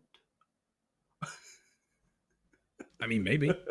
Yeah, they do. I can see it on the bar. That's There we go. Maybe that's the reason why. wild. I wonder if that's like an intentional thing where they're just having the hunter try to take care of both. I mean, maybe the mage will probably do more damage overall here. We've got 1 minute 12 left. They are Minute. They pulled the boss with about 2 minutes. Get out of maybe the not now, lava. Lava is hot. Lava is bad. the forbidden Fanta. I once had to teach a raid team that standing in fire was bad. Way back. Actually, it's a fight that's current in Classic Wrath right now. The first boss in Trial of the Crusader. Oh, Northrend Beasts. Yeah, the Northrend Beasts. You know the fire that kicks out? The first boss, yeah. Yeah. Gormok So the Impaler. it ticks pretty much immediately, and then just keeps ticking and adding stacks. And if you get 2 or 3 stacks, it starts to tick really hard, and you just kind of die. Yeah. So I had to like go on this whole spiel with my raid team when we were working on that, trying to explain how important it is to get out of the fire. And I finally was like, you know what? Go start a fire in your backyard and stand it and see how long it takes you to get out. I mean, Get real out life of raid the leading right there. fire. real life raid leading.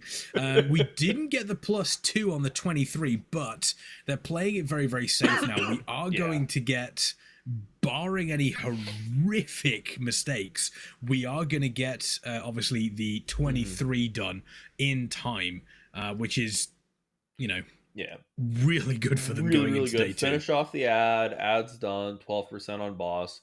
Everything's fine. You'll get 1 more circle. The ad won't spawn for what is that? Another 40 seconds. Yeah, they're fine.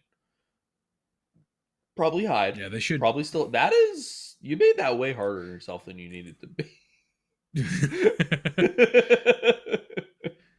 It's what DPS do, let's be honest. So there we go, Dark Rolls down. So that is a +23 Neltharian's Lair done here for Warrior Gamer. We have 1 more group still going. But folks, can we get some GGs? Can we get some love in chat for Warrior Gamer? What an incredible performance from them here today. 23s across the board. And that does give them the overall score of 69.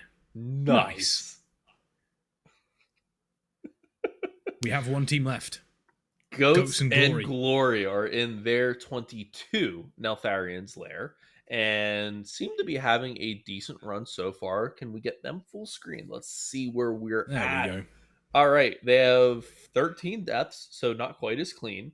And they are definitely not going to 2 chest. They're on track to actually be pretty tight. Yeah, this is going to be tough because Like, they've still got actually 80% be, like, of really this boss's tight. health. Ooh, I think if we see a wipe here, they'll just call it. Yeah, if they wipe, they don't have enough time left. They have to play it We've got pretty running darn cry up. clean from here on out. And this is still a nasty dungeon as well. Oh, and wow. even, I mean, they just pulled this boss. This boss still is like full health. yeah, exactly. Oh. Which means it's going to be scary. That'll give them 6 minutes. Yeah, They've got 6. Yeah, 6. They don't have enough time to do this. Yeah. They've No. got Bloodlust, 9 minutes. Yeah, no, there's no shot. They don't have time Um, to kill this. Well, they've got time to kill this boss. They don't have time to finish the dungeon, I don't think. Oh, apparently the hunter just, it was disengage. They fat-fingered disengage into the lava. I thought they got knocked back at first. Maybe Doosan just wanted a hot bath. Did you just want a hot bath, Doosan? Hey, Is that you all know, it was? Sometimes you just really need something that you know will warm you to your core. And what better to do True. that than nice, warm lava? Yeah.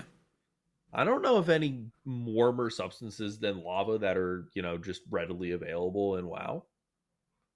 Don't think Ooh, so. tanks down. Yeah, tanks down. They also had Neuraxis at one of the mobs as well. Oh, So I think That's this not is good. this is yeah. I think this is going to be a 3 wipe up stacks here. of buff on the boss. Yes, it is. Yeah, that's a GG's. Yeah, this will be a reset. This isn't going to be finished, unfortunately, by Goats and Glory. I don't think they will probably call it here. I don't think there's no reason to continue. Take the GG and get some rest before day 2 tomorrow. I think. Yep, go back in tomorrow, nice and fresh, nice and rested and relaxed, no more fatigue, and come just ready to annihilate stuff. Listen, that's going to be, I think that's pretty much going to be the end of the runs from today. Let's get some love in chat and GG's for Goats and Glory as well. An incredible performance from them. That 22 Neltharian's Lair is nothing to sniff at.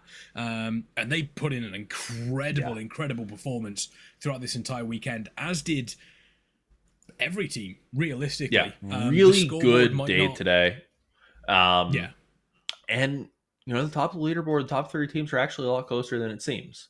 Obviously, Warrior Gamer has pulled a little bit of pulled ahead as a little bit of a lead, getting all of their 23s done. But we still have 10 more hours of competition left.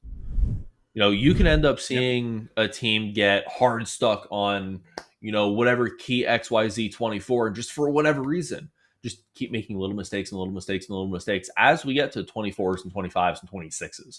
These keys do get hard. I mean, you saw what happened there in that Neltharian's Lair 22. As they get harder and harder and harder, you're going to see more and more difficulty going through, more and more mess ups, more and more mistakes. There's still a lot of time left in this competition for teams to catch up.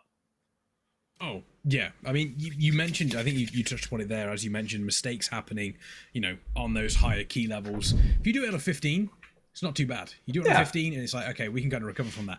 You do it on a 22 and a 23, you ain't recovering from that. If you slip up, it does unfortunately happen. But once again, massive GGs to every single one of the teams that have played during today. It's been incredible. I'm so excited for tomorrow, simply because, as you mentioned, you take a look at the leaderboard, exclamation point leaderboard in chat if you want to take a look at it as well. The top 3 teams very, very close by. We do have another dungeon coming in tomorrow. Yeah. We don't know what it is. The teams don't know what it is. And what do you want it to be? Honestly, Uldaman.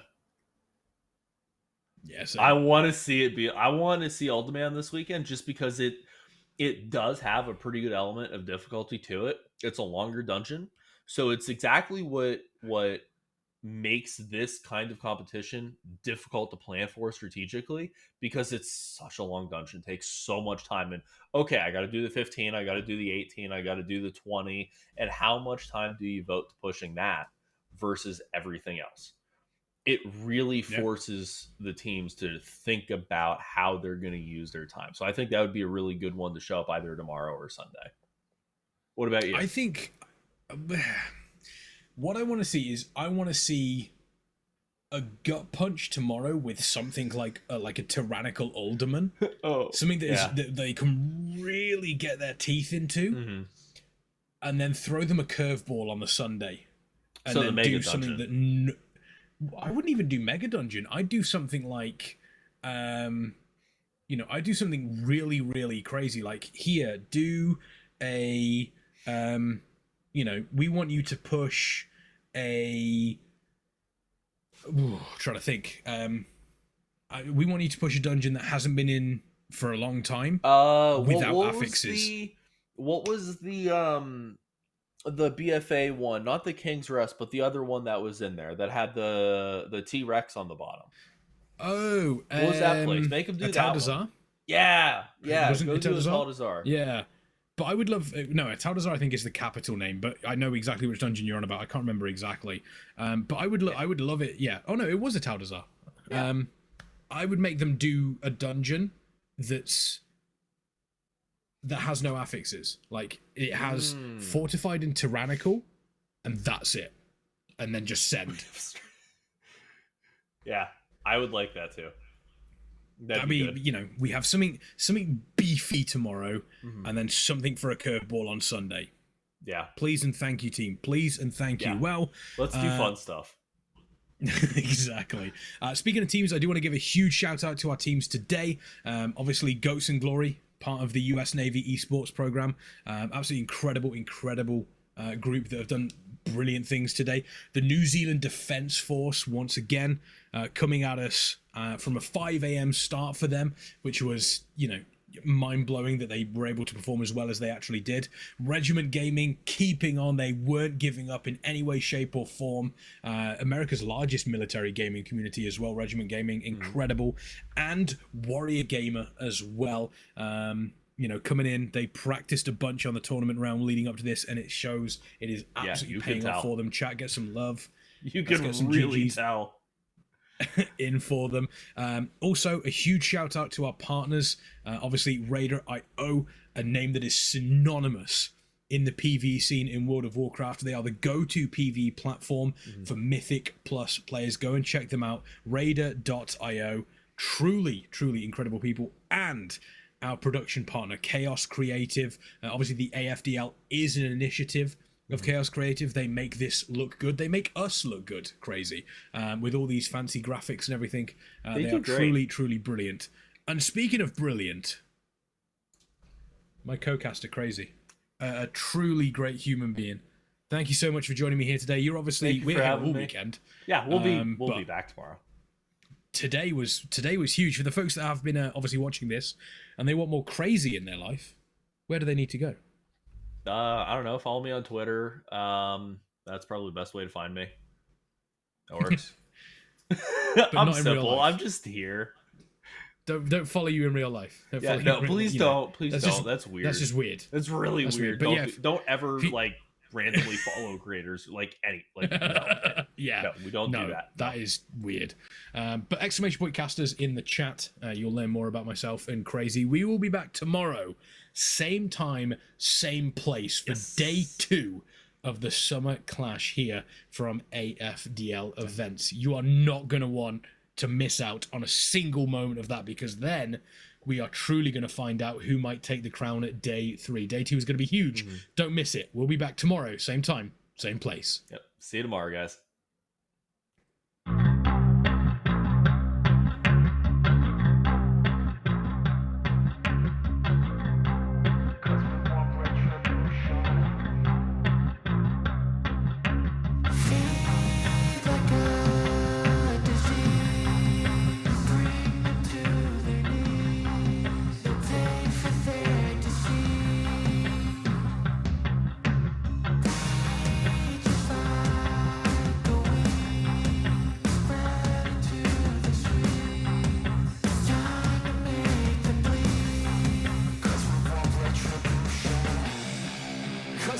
Retribution! Oh yeah, we want retribution! Oh yeah, we want retribution!